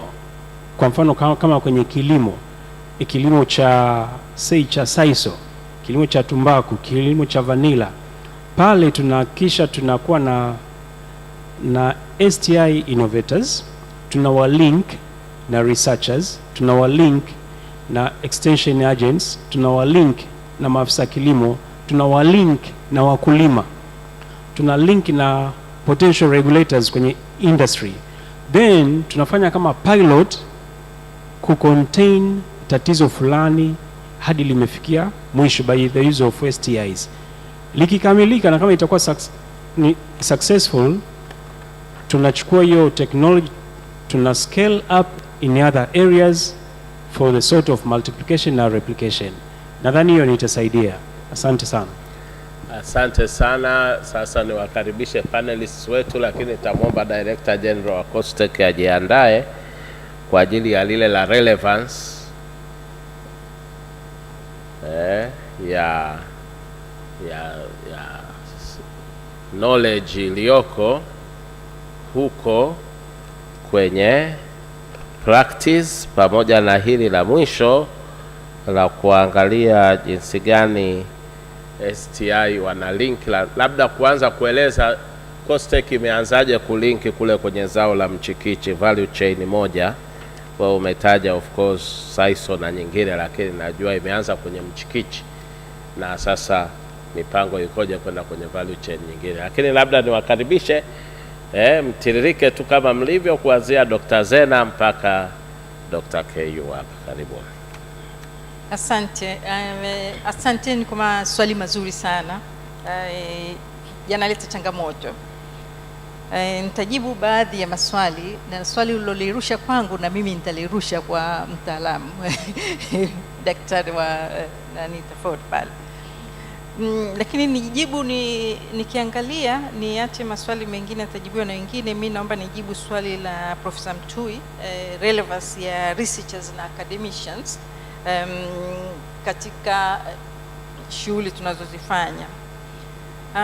Imekuwa ni changamoto, nakubaliana na wewe, tunakuwa questioned mara nyingi, na ukiniuliza mimi naona gap inatokea pale ambapo ni namna gani vile ambavyo tunavigundua kwenye vyuo tunavipeleka kwenye jamii. Kwa hiyo kwa maneno mengine ni commercialization ya vile vitu tunavyovigundua. Kwa mfano ukifika pale SUA utakuta kuna new varieties za mbegu za mpunga, za maharage. Utakuta kuna baadhi ya technology saizi wanafanya mambo ya kama kuna drones za kufanya kazi. Lakini baada ya pale zinafikaje kule chini? Tuna publish ndio, lakini baada ya pale yale tulio publish yanafikaje chini? Kwa hiyo kuna ile missing link ya kuitoa sasa kutoka kwenye tafiti kuipeleka kwenye biashara. Kwa hiyo the commercialization part ndio inabidi tuifanye kazi, na nadhani kuna hatua zimeanza kuchukuliwa kwa kuhakikisha kwamba ile mambo ya property right yanakaa vizuri, ili aweze kumhamasisha hata yule anayefanya anakuwa innovative aweze kupata faida na yeye mwenyewe aweze kupush bidhaa yake iende sokoni. Kwa hiyo kweli ni changamoto, nakubaliana na wewe, lakini baadhi ya vitu vinaanza kufanyika.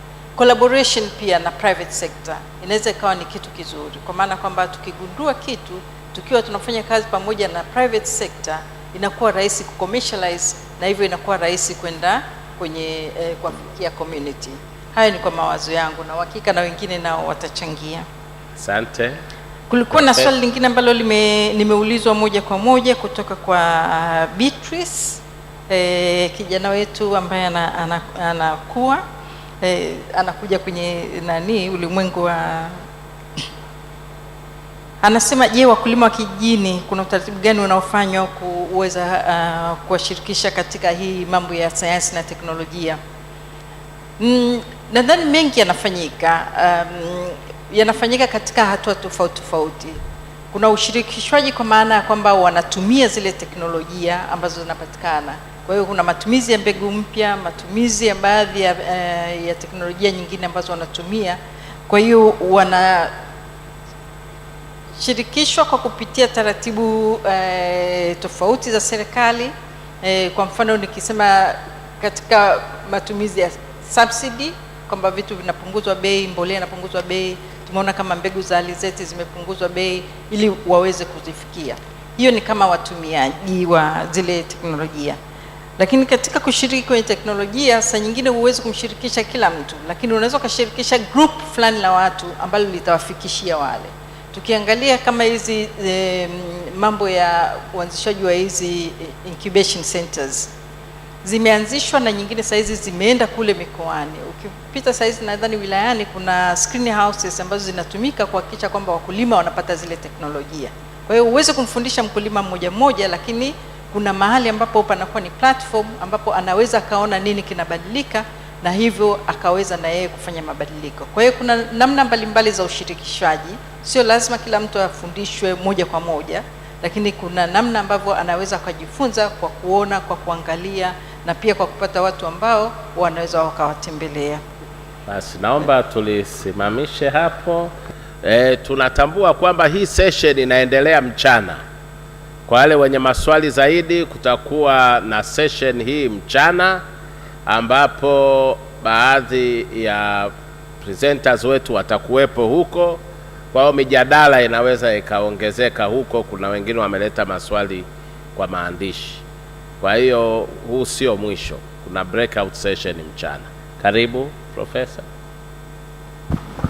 Asante.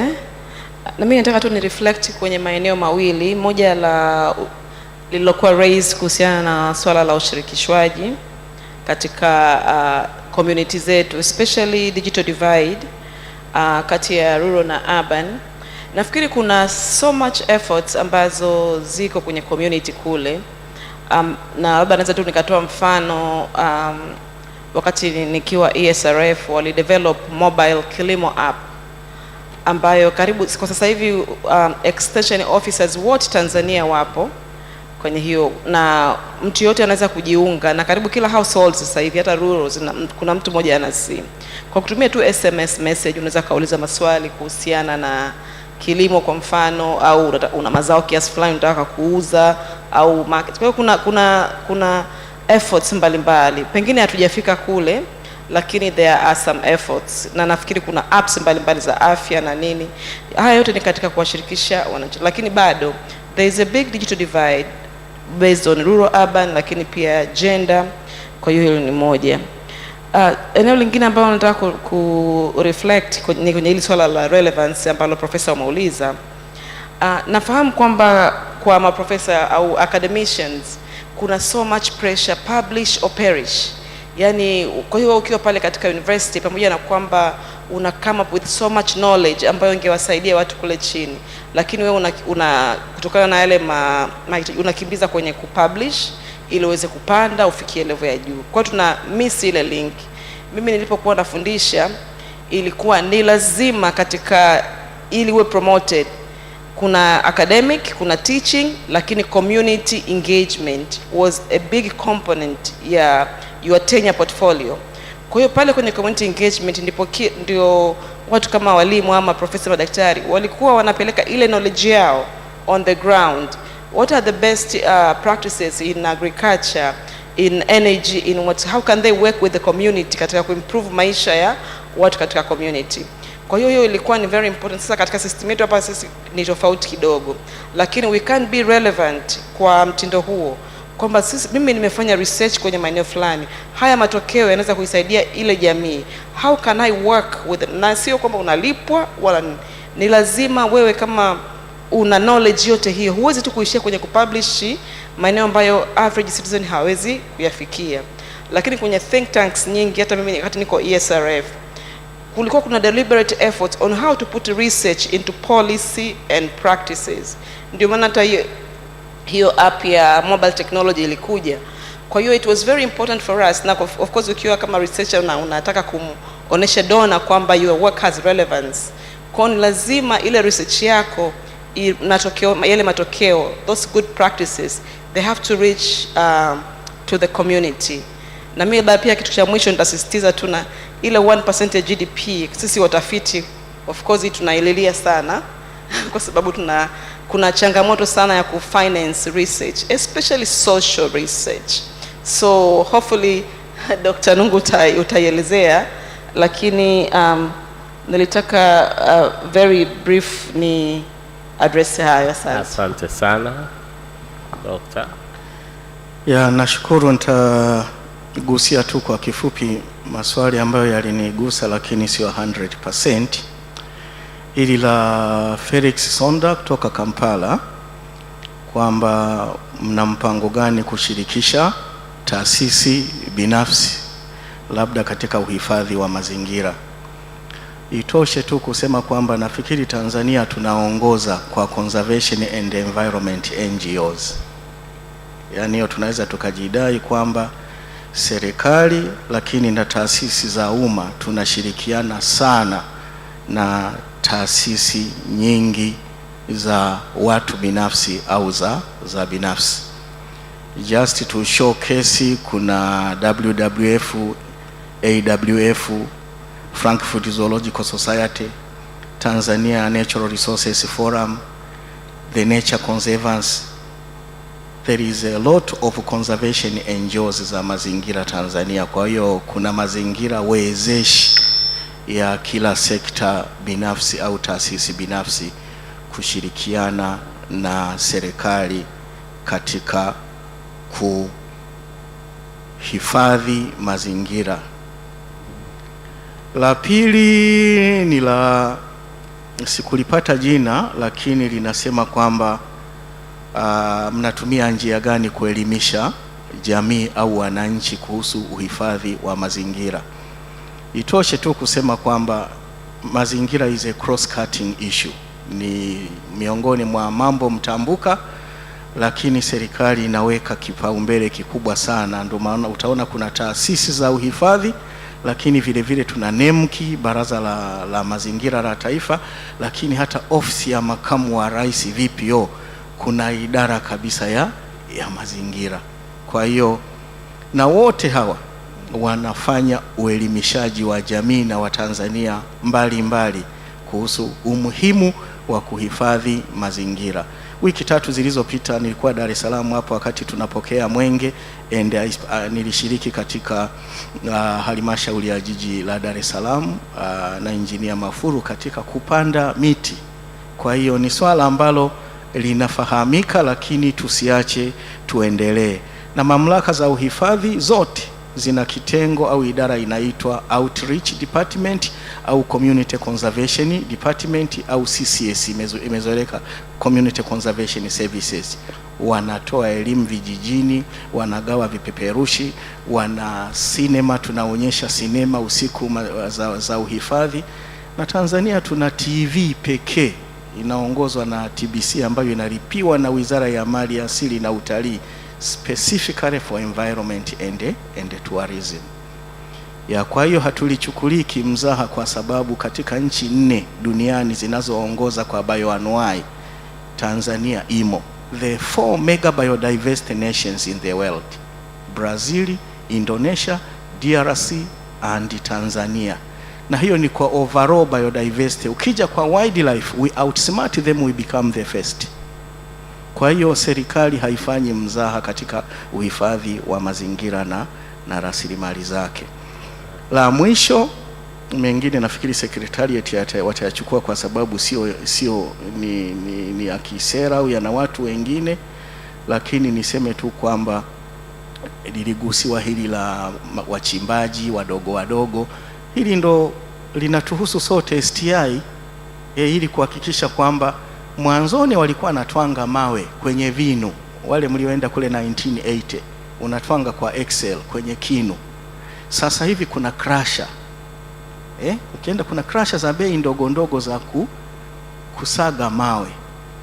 Imebaki shida ni uchenjuaji. Kwa sababu kwenye low scale huwezi ukafanya cyanide extraction. That is a big plant. Ni juu ya STI kutafuta innovative means.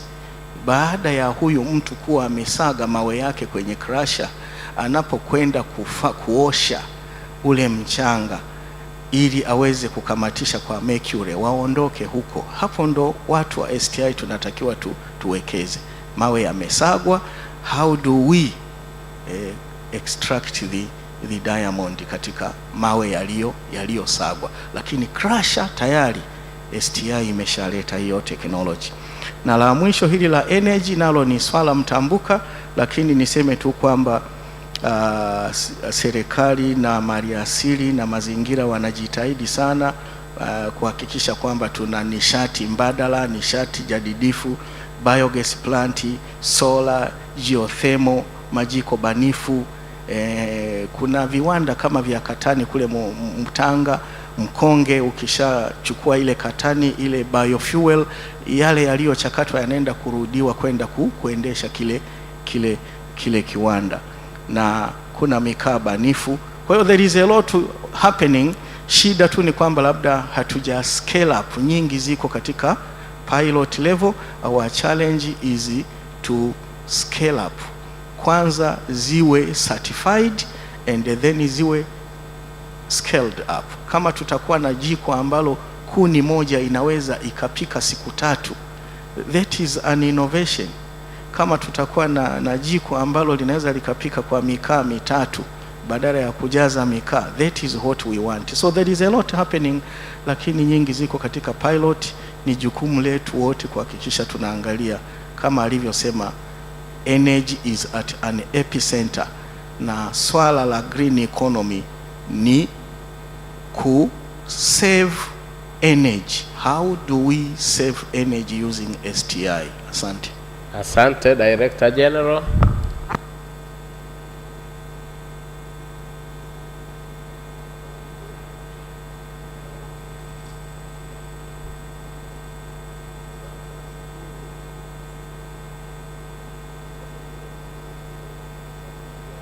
Bado naona usikiki.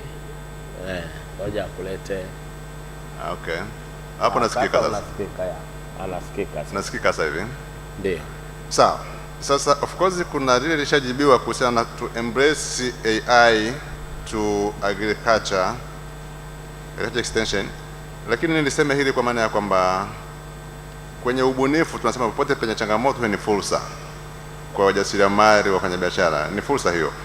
Sasa na vijana wameshafika huko, hizi solutions zipo, wengine wamefadhiliwa na COSTECH, wengine wamefanya wenyewe kupitia njia zingine. Hata pale kwetu saizi pale wapi DTBI pale kwenye atamizi yetu tuna vijana wanaitwa mazao hub, wana solution kama hiyo. Kwa hiyo solution zipo, labda tu ni hiyo kwamba hazijafikia wengi wanaohitajika kuzitumia, lakini zipo na tutaendelea kuna ni ku propagate tuweze kutumika vizuri. Kuna hili la tija au relevance ya watafiti na ile ongezeko la 100%. Nadhani mwaka jana Afrika Kusini walifanya tathmini kwa Afrika kwamba nchi zipi zimefanikiwa kutekeleza kupata 100% ya pato ghafi kwenda kwenye utafiti. Katika Afrika hamna nchi hata moja ambayo imefikia ile lengo. Afrika Kusini wenyewe wana 0.8 ya pato ghafi lao kwenda kwenye utafiti. Sisi tuko kwenye kama 0.54. Of course changamoto moja inawezekana kwamba zile taarifa zilizopo hazitoshelezi, kwa sababu kuna baadhi ya pesa inakwenda kwenye utafiti hawi captured. Lakini kubwa niseme tofauti yetu na wenzetu, kwa mfano Afrika Kusini, sekta binafsi inachangia utafiti. Sekta binafsi wana maabara za utafiti. Kwa hiyo sawa, 0.8 ya pato ghafi lao ni pesa kubwa compare na kwetu, sababu hiyo ni kubwa, lakini pia sekta binafsi iko na nguvu kubwa, wanafanya utafiti na wanachangia kwenye utafiti. Kwa hiyo ni sehemu moja hapo ambayo ndio maana ukiangalia kwenye huu mradi wa HIT ambao serikali imeuanisha hivi, wanaangalia sana hiyo linkage between the academia and the private sector. Moja hapo ni kujaribu kuiangalia kwamba inawezaje kufikia hatua kwamba private sector na wenyewe wakachangia. Ndio maana hata jana kulikuwa na maoni kwamba either kuwe na partnership kati ya vyuo vikuu na viwanda au kiwanda kiwe na maabara ya kufanya utafiti. Kwa nafikiri tunalipokea, lakini bado nafikiri mchangiaji mmoja amechangia pale vizuri kwa maana ya kwamba community engagement. Nafikiri hata kwa nchi yetu vyuo vikuu wanatakiwa kufundisha, kufanya utafiti na kuhudumia jamii. Sema kwenye kupanda vyeo kama nilivyosema, ile ya community engagement huwa ipo tu kwa taasisi, sio kwa individual, kwa maana ya kwamba kwa profesa mtu mmoja mmoja. Kwa hiyo tunalipokea kusudi tunafanyaje kuongezea hapo, lakini COSTECH tuna ratibu na kufadhili tafiti na bunifu. Sasa hizi teknolojia zitafikaje kwa wananchi? Tuna hizi taasisi za kisekta, kwa mfano kama kilimo na kimeshajibiwa hapa, lakini tuna taasisi ya TARI. Pale serikali inapofadhili utafiti kwenda TARI wanafanya kazi na hao wakulima na pia hawa vikundi kama alivyosema mtu atawiri, kwa maana vikundi vinafikiwa na hawa hizi taasisi za kisekta. Lakini inawezekana kwamba bado kuna jitihada zitakiwa ziongezeke, kwa tunalipokea hilo pia kama waandaji wa kongamano hili, kusudi tuone tunaongeza kiasi gani kuwafikia zaidi na zaidi. Nashukuru sana. Asante sana, na hii inatufikisha, tupige makofi, inatufikisha mwisho wa session yetu. Na wapongeza sana members wa panelists, tuwapigie makofi, na karibuni mchana kwenye breakout session itakayoendeleza. Karibu secretary. Asante sana, naomba tupige makofi kwa wingi kwa moderator wetu pamoja na panelists wetu wote ambao wamefanya kazi kubwa na nzuri. Makofi tena kidogo. Asante na washukuru sana.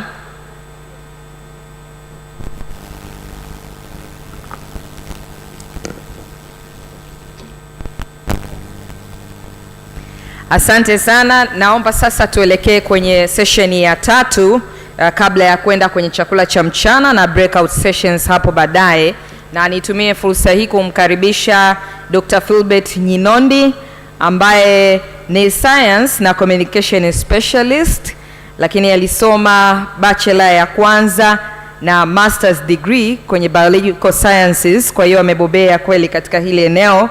Akasoma tena masters nyingine na PhD kwenye information and communication discipline. Kwa hiyo unaweza kuona namna gani ni mbobezi kwenye haya maeneo, lakini vile vile amefocus zaidi kwenye life sciences communication, na kwa sasa ni mtumishi wa umma pia kutoka SUA ambaye ana head department ya information and records. Vile vile ni chairperson wa Tanzania Public Health Association. Nimetaja hayo kwa uchache tu, lakini mtu mwenye CV kubwa na mengi. Hebu naomba tumpigie makofi wakati tukimkaribisha.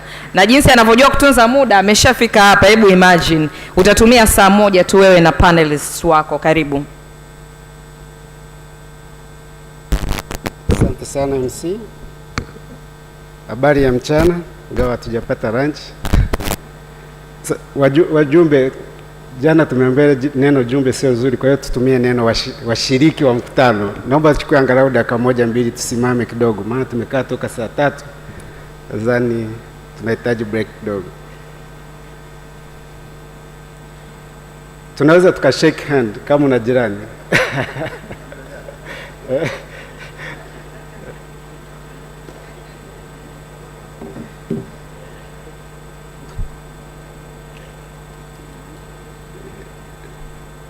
Ya, wakati mnapata break, naomba niwakaribishe panelists wangu. Nitakuwa na Dr. Ali Mahadhi kutoka Chuo Kikuu cha Dar es Salaam, mtaalamu na mbobezi wa biotechnology. Nitakuwa pia na Dr. Daniel Maeda naye kutoka Chuo Kikuu cha Dar es Salaam. Hawa wote wanatoka idara moja na ni zao la biotechnology, wana reflect age ya biotechnology hasa biotechnology ya kisasa. Na nitakuwa na Dr. Deus Mbanzibwa kutoka TARI na Dr. Brian Tarimo kutoka Ifakara Health Institute. Pia nitakuwa na Dr. Stella kutoka Muhasi Muhimbili National Hospital Combined. Ninaomba waje mbele alafu tafanya introduction. Ninaomba panelists wote waje mbele ili tuweze kwenda kwa wakati mmoja. Dr. Mahadhi, Dr. Maeda, Dr. Stella,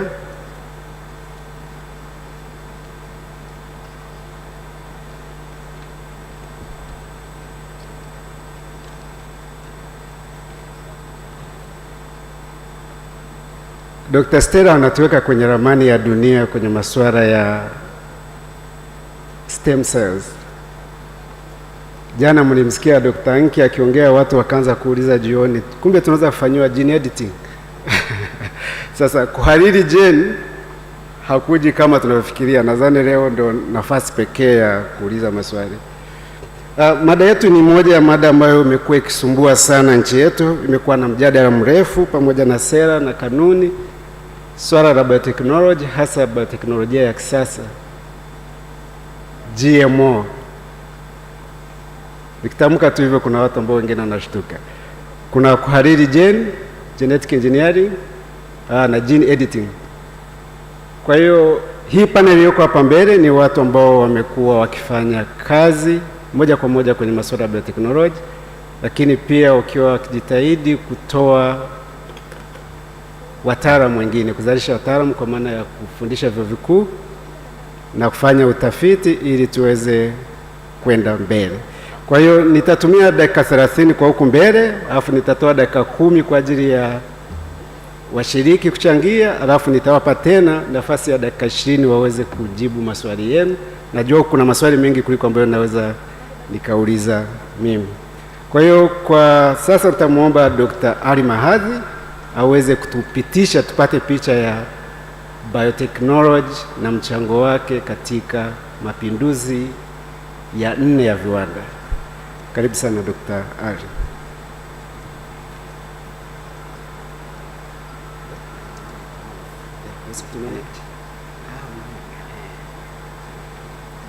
Na haionyeshi kule.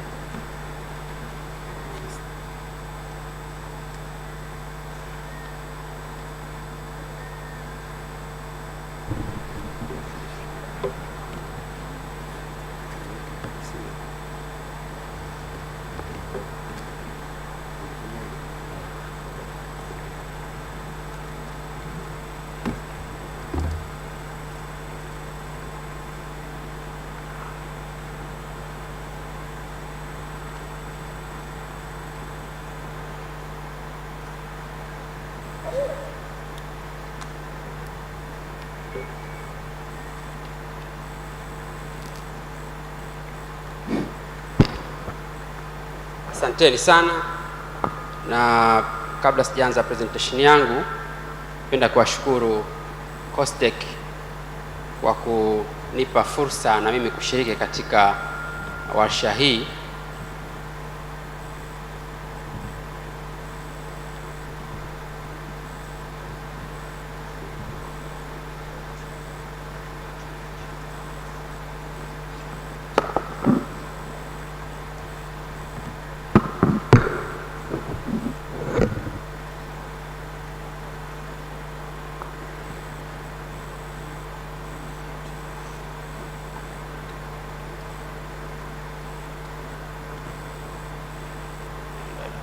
Natambua kwamba fani hii ya bioteknolojia mpaka sasa ina wataalamu wengi sana na ambao wangeweza pengine kuja kutoa mada hii ikaeleweka kwa ufasaha zaidi, lakini COSTECH wakasema hapana, Mahadhi njoo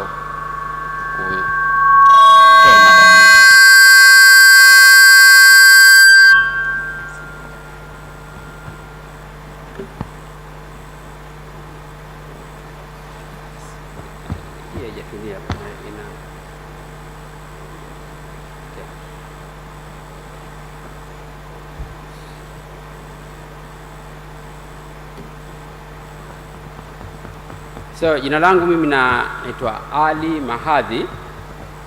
Sio kama ilivyoandikwa kwenye ratiba Mahadhi, haina n katikati, ni Mahadhi, na naweza kuna limit ya kuvumilia utakavyoliita. Kama ukiondoa hizo kwenye Ali ukaondoa L na Y hapo mwisho keka I, nitavumilia, na hata ukiondoa Y kule mwisho keka I pia haina tatizo sana, lakini haina n. Na nipo hapa kutoa mada inayohusiana na mchango wa bioteknolojia katika mapinduzi ya viwanda.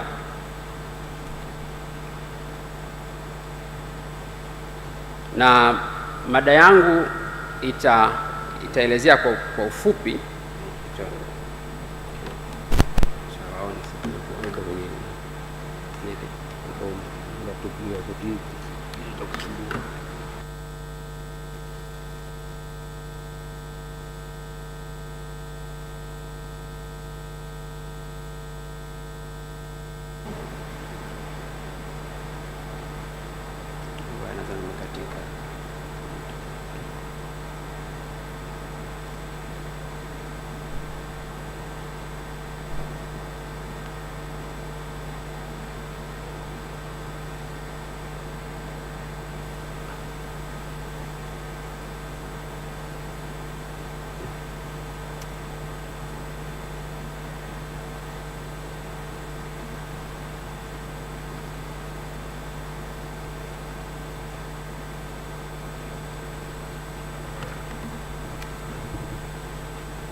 Slide moja.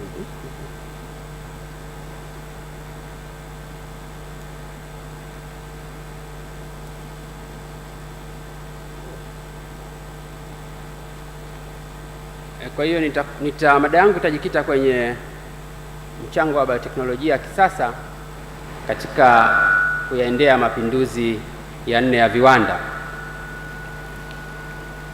Lakini kabla ya kuanza presentation, hata wakati naletewa mwaliko ulikuwa unasema kwamba ni mada juu ya bioteknolojia ya kisasa towards, manake kuyaendea mapinduzi ya 4 ya viwanda.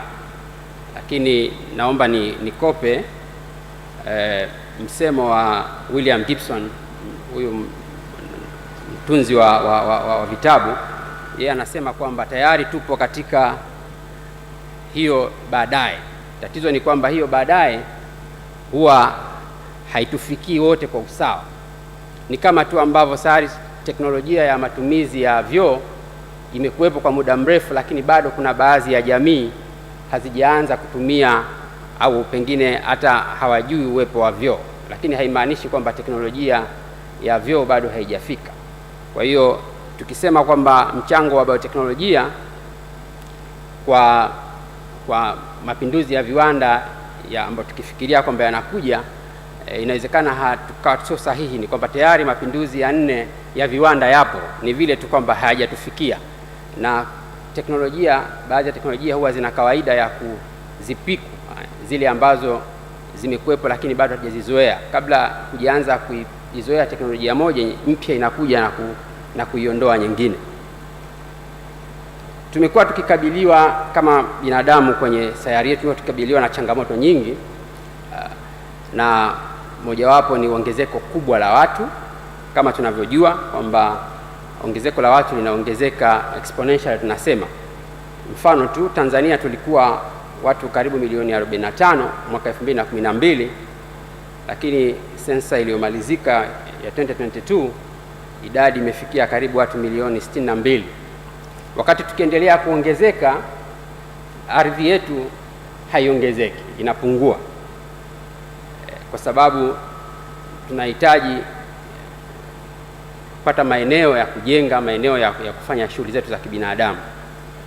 Na wataalamu wanafanya makadirio kwamba ikifika mwaka 2030, pamoja na kwamba tunaongezeka sana, 60% ya watu watakuwa wanaishi mijini. Kwa hiyo watakuwa ambao wamebakia kule vijijini kwa ajili ya kufanya shughuli za uzalishaji ya kilimo, mifugo ni 40% tu. Kwa hiyo 60% ya watu watakuwa wanategemea 40%. Inaonyesha ni jinsi gani tutakavyokuwa tunakabiliwa na changamoto kama tutabakia kwenye teknolojia zetu hizi tunazotumia, changamoto za ukosefu wa chakula. Lakini shughuli zetu za kibinadamu zinapelekea mabadiliko ya tabia nchi, na hivyo sisi ni mashahidi. Tumeshuhudia maeneo ambayo zamani yalikuwa yanapata mvua za kawaida, sasa yanakuwa ina ukame, lakini pia uwepo wa mafuriko baadhi ya maeneo kutokana na kuyeyuka kwa theluji katika milima na maeneo mengine, lakini pia mvua zisizotabirika. lakini maingiliano yetu na viumbe vingine ambavyo zamani vilikuwa vimejitenga na sisi pia yanapelekea kutokea kwa vimelea vya maradhi vipya ambavyo kiasili zamani vilikuwa vinaishia kwa wanyama, lakini sasa vinakuja mpaka kwa binadamu. Zote hizi zinachangia katika uwepo wa ukosefu wa chakula au tuseme matatizo katika sekta ya chakula, usalama wa chakula, lakini pia uhifadhi wa chakula, pia kupelekea kwa magonjwa mapya na tatizo pia la energy, nishati, na pia vile vile ukosefu wa kazi. Lakini binadamu inaonyesha historia kwamba amekuwa yupo mpaka leo kwa sababu amekuwa ana uwezo wa kukabiliana na changamoto zake. Amekuwa akijaribu kuja na masuluhisho ya matatizo yake ili yaendelee kuwepo, na inatuonyesha kwamba binadamu tumepita katika mawimbi manne ya kimapinduzi. Katika karne ya 18 binadamu alianza mapinduzi ya kwanza ya viwanda. Ni pale alipoweza kuhusisha, alipogundua na kuhusisha nguvu za mvuke unaotokana na maji katika kuendesha shughuli zake za kuzalishaji. Kwa mara ya kwanza binadamu akaanza kuhusisha vifaa kama matrekta yanayotumia mvuke katika uzalishaji. Kwa hiyo uzalishaji ukawa umewekwa katika mfumo wa kimashine. Na mapinduzi ya pili ambayo maarufu yanajulikana kama mapinduzi ya kiteknolojia yalitokea karne ya 19. Binadamu alipoongeza uzalishaji kwa wingi badala ya matumizi ya umeme, kwa sababu ilishagundulika karne nyingi kabla, lakini kuyaweka katika utaratibu wa kutumia viwandani na kwenye majumba ilikuwa ni kipindi cha karne hiyo ya 19. Na ndipo ambapo teknolojia nyingi zingine zilianzishwa wakati huo, ikiwemo teknolojia ya simu, teknolojia ya unasema internal engine combustion, hizi magari ambayo tunasema kwa kutumia fossil fuels. Ndio kipindi hicho ambacho iligani. Kwa hiyo ni kipindi ambacho kilibadilisha maisha ya binadamu, kilibadilisha jinsi gani wanavyoingiliana kati ya taifa moja na jingine, lakini pia kati ya jamii moja na nyingine. Kwa hiyo pia na changamoto mpya zilizaliwa. Ili kuendana na mabadiliko yanayotokana na uwepo wa mapinduzi ya pili ya viwanda, binadamu akaamua kujiadjust mwenyewe ili aweze kuendana na mabadiliko hayo, asipotee katika uso wa dunia. Ukajiingia katika mapinduzi ya tatu ya viwanda. Sasa ikawa badala ya kuzalisha ukatumia binadamu, tukaanza sasa kuweka katika mfumo wa kujiendesha wenyewe mifumo yetu. Ndipo pia ambapo teknolojia hii ya digital ilipoingia kwa wingi, ikawa inarahisisha mawasiliano, ikawa inarahisisha uzalishaji, inarahisisha taarifa za afya. Sasa changamoto zimezidi kuongezeka na tumekuwa na changamoto mpya.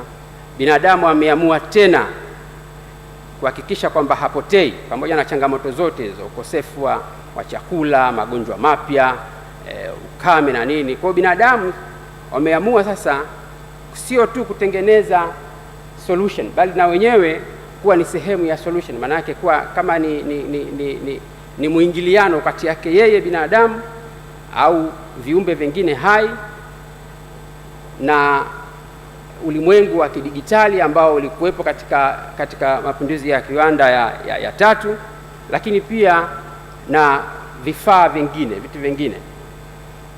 Kwa hiyo huo muingiliano huo ndio unapelekea sasa kuja kwa mapinduzi mapya ya viwanda ambayo yanajulikana kama mapinduzi ya 4 ya viwanda, na yana sifa zake. Sifa ya kwanza ni kuweka pamoja, vikafanyika vyote vikawa katika sehemu moja, vikafanya kazi kwa pamoja. Sio binadamu awe anatumia digitali, bali binadamu na digitali iwe ni sehemu moja. Lakini pia inabadilisha uzalishaji viwandani, lakini pia kubadilisha mifumo ya maisha ya wanadamu kwa haraka zaidi. Sasa tumekuwa tukizungumzia kwamba bioteknolojia ni moja kati ya sehemu muhimu katika mapinduzi haya ya 4 ya viwanda. Sasa bioteknolojia ni nini? Bioteknolojia ni matumizi ya kiumbe hai kwa ajili ya kuzalisha mazao mbalimbali, lakini pia kwa ajili ya kutengeneza mifumo itakayokuwezesha kutatua matatizo. Kwa mfano, kwa mkemia mkuu, kama unataka kujua ama mtoto ni wako au si wako, basi kwa kutumia sehemu ya kiumbe hai cha kwako wewe binadamu, tunaita vinasaba, kuna mifumo imetengenezwa ambayo inaweza ikakwambia kwamba huyu mtoto ni wako au si wako. Au kama kuna mtu amefanya uhalifu unataka kujua, basi kwa kutumia mfumo huo unaweza kujua. Lakini pia tumekuwa tukitumia viumbe hai katika shughuli zetu mbalimbali kawaida, kama ambavyo tumerithishwa matumizi kutoka kwa wazee wetu. Tumekuwa tukitumia hamira kwa mfano katika kutengeneza mikate, maandazi, katika kutengeneza pombe za kienyeji na pombe nyingine, kutengeneza mivinyo. Tumetumia bakteria. Hii inajulikana kama bioteknolojia asilia.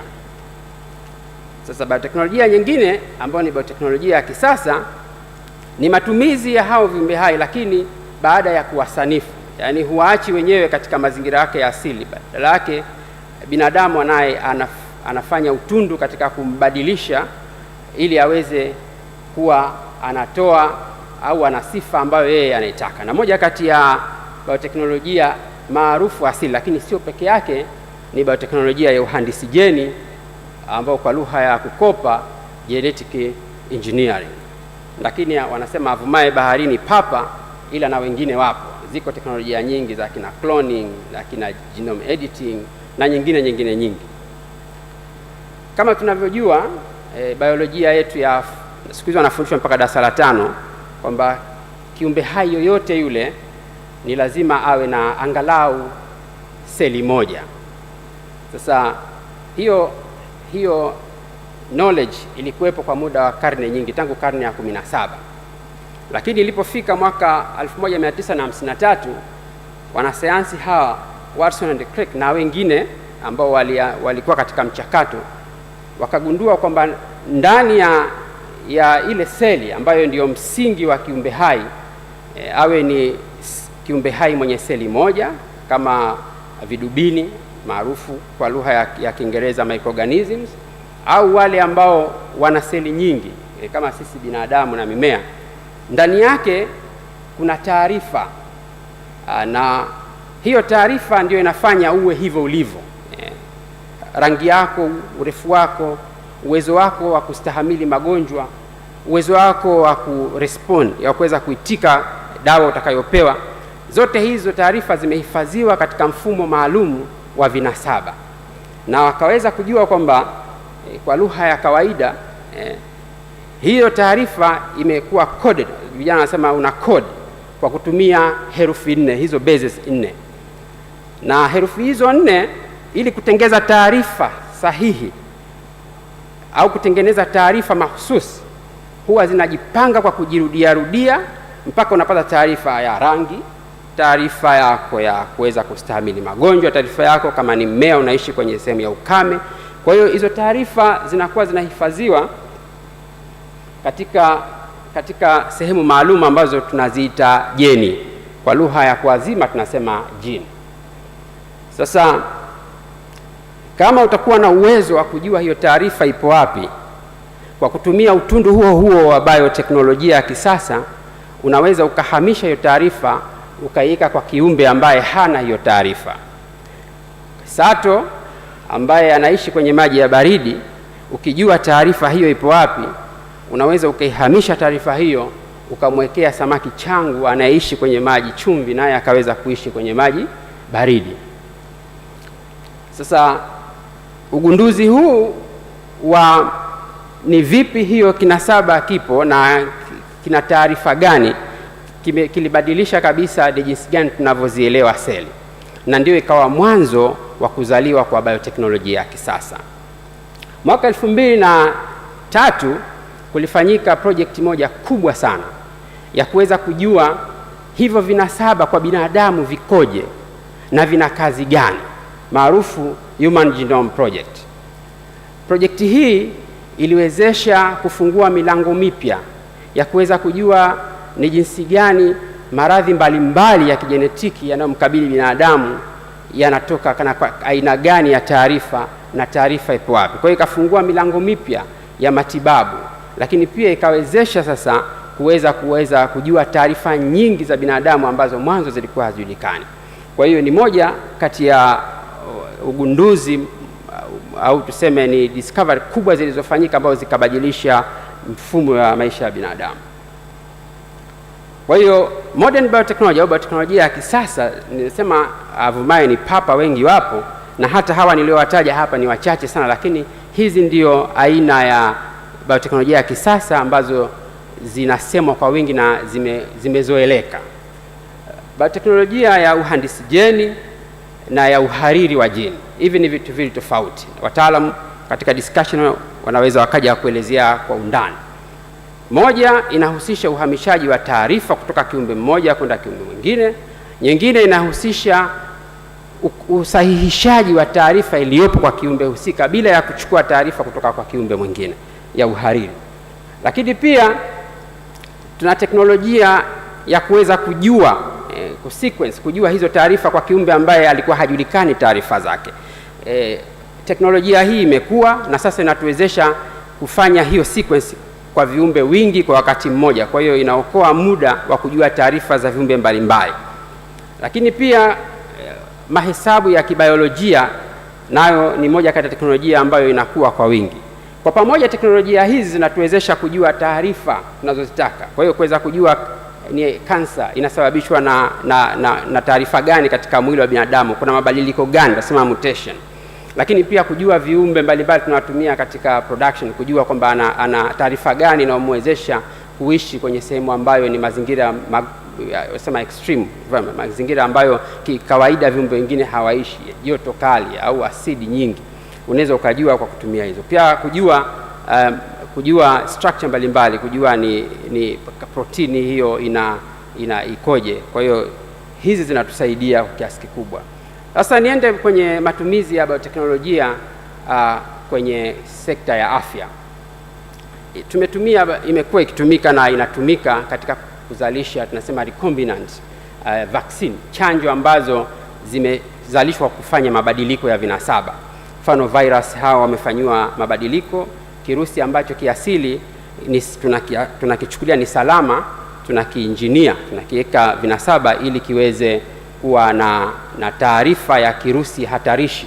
Lakini chenyewe kwa sababu sio hatarishi, ukiingizwa nacho mwilini unazalisha kinga kwa ajili ya kujikinga na yule hatarishi wakati yeye mwenyewe akiwa ni salama. Lakini kama ulikimbia hizo chanjo alafu ukaenda kuchoma chanjo ya hepatitis, ujue tu kwamba hepatitis B vaccine yenyewe inatengenezwa kwa kutumia hamira ambaye naye amekuwa amefanyiwa uhandisi jeni ili azalishe protini ya kirusi.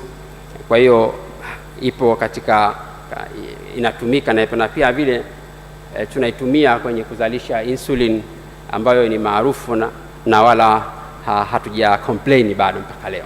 Pia ile project ile ya kujua taarifa za binadamu alizonazo katika vinasaba vyake ilifungua mlango wa kudemocratize, wa kuweka demokrasi katika afya, kumfanya binadamu atibiwe kutokana na yeye alivyo, lakini sio kutokana na ugonjwa anaumwa.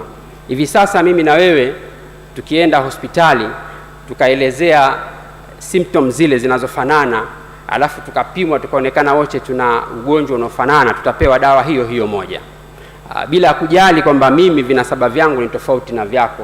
Wewe utaweza kutibika na dawa hiyo, mimi nisitibike. Kwa mfano tu, dawa zinazotumika kwa ajili ya watu wenye matatizo ya akili, kuna dawa zaidi ya 26, na kama hujui mgonjwa ulionaye ana vinasaba gani na anaweza aka-respond na dawa ipi, ni kama unafanya kujaribu, try and error. Kwa hiyo wagonjwa kwa miaka mingi wamekuwa kama ni maji, unapewa dawa moja, unaangaliwa kama hujapona unabadilishiwa nyingine mpaka itapatikana iliyo sahihi. Lakini kwa kutumia teknolojia hii ya kisasa ya biotechnology, sasa tunaweza kufanya testing, tunaweza kupima kujua kwamba wewe ni dawa gani inaweza ikakutibu katika hizo dawa zaidi ya 26. Kwa hiyo inarahisisha kujua, inawezekana wewe una tatizo sawa na mwingine, lakini vinasaba vyako havizalishi, tunasema receptors, kwa ajili ya hiyo dawa kukamatwa na iweze kufanya kazi husika. Kwa hiyo wanasema ni muhimu sana kujua ni nani anaumwa badala ya kujua anaumwa nini. Lazima equity ni kuwatendea watu walio tofauti na walio sawa kuwatendea sawa. Bioteknolojia katika tiba ya uhuishaji. Sasa hivi kwa kutumia seli shina na kwa kutumia seli shina hizi ziko tofauti. Kuna ambayo inatokana na embryo, lakini kwa sababu za kimaadili hata maendeleo yake yamekuwa kidogo yapo katika, tunasema ni slow pace. Lakini wataalamu wamekuja na uwezekano wa kuwa na seli shina hizi ambazo hazitokani na embryo, wanaita induced pluripotent stem cells. Kwa hiyo kwa kutumia hizo stem cells, seli shina, una tatizo la figo, badala ya kusubiria mtu aje adonate figo lako, basi inatosha tu kutumia seli zako hizo kuzigeuza zikawa figo. Alafu figo hiyo ukaekewa mwenyewe, ukaepusha ile hali ya kulikataa figo geni, kwa sababu ile inakuwa ni sehemu ya kwako. Kwa hiyo teknolojia hii inatuwezesha kufanya matengenezo ya seli au ya tissue au organ ambazo, viungo ambavyo vilikuwa vimeshaharibika. Lakini pia bioteknolojia inayohusisha electronics, bioelectronic medicine, ni moja kati ya eneo ambalo linakuwa kwa kiasi kikubwa sana, na linatumika katika kurekebisha na kurudisha furaha kwa wale ambao wamepata changamoto katika mifumo yao ya fahamu, katika matatizo ya moyo. Tuna teknolojia ya kuweka implant ambazo moja kwa moja zinajiunganisha na mifumo yako ya kibiolojia katika kurekebisha. Kwa mfano, teknolojia ya kuweka neurostimulus au tunasema ambayo ni implant ambayo inaenda kurekebisha mifumo ya fahamu ambayo ilikuwa, mfano kutibu magonjwa au condition kama the Parkinson disease. Kama muda wangu ungeruhusu japo dakika moja, sorry. Okay.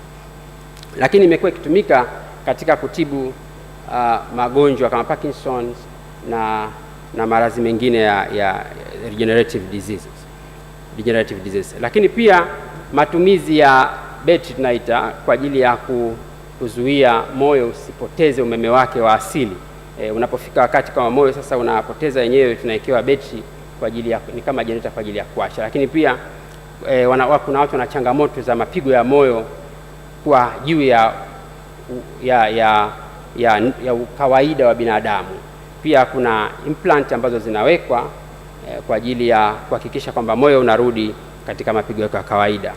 Kwa hiyo tunahusisha sehemu ya vitu physical ambayo ni bioelectronics kwa binadamu ili aweze kukabiliana na changamoto mbalimbali. Lakini pia tatizo la watu wanaopata stroke ambao wanakuwa na tatizo la kuangusha mguu, pia unaweza kurekebisha kwa kutumia implant ambazo zinaenda kurekebisha peroneal nerves, kwa hiyo kurudisha vifaa. Lakini pia uwepo wa pancreas ya artificial kwa ajili ya wagonjwa wa sukari, badala ya kuwa unachukua chupa cha insulin na kujichoma kila sukari inapopanda, unapima na kujichoma, yenyewe inakupa fursa ya kuvaa tu hicho kifaa, na chenyewe moja kwa moja kinaweza kujua kwamba sukari imeshuka, inachukua insulin na kuchoma, inarekebisha. Lakini vile vile inatumika katika tiba mbalimbali za mfano katika kusaidia watu ambao wana changamoto za uzazi.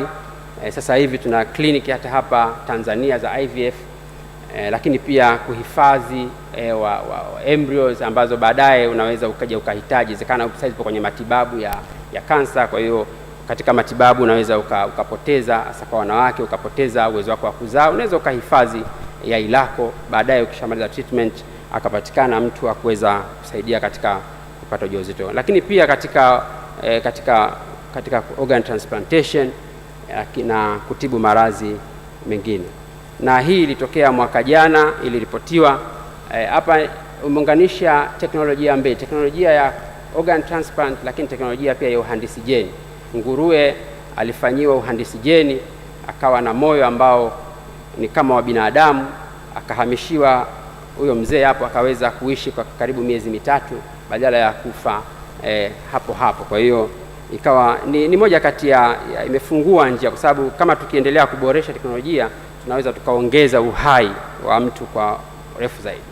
Kwenye kilimo, bioteknolojia kwenye food security, kwenye kuhifadhi wa chakula, tunazalisha mbegu mbalimbali ambazo zinastahimili maradhi. Kwa mfano migomba inayostahimili ugonjwa wa mnyauko huu ambao maarufu ukimwi wa migomba.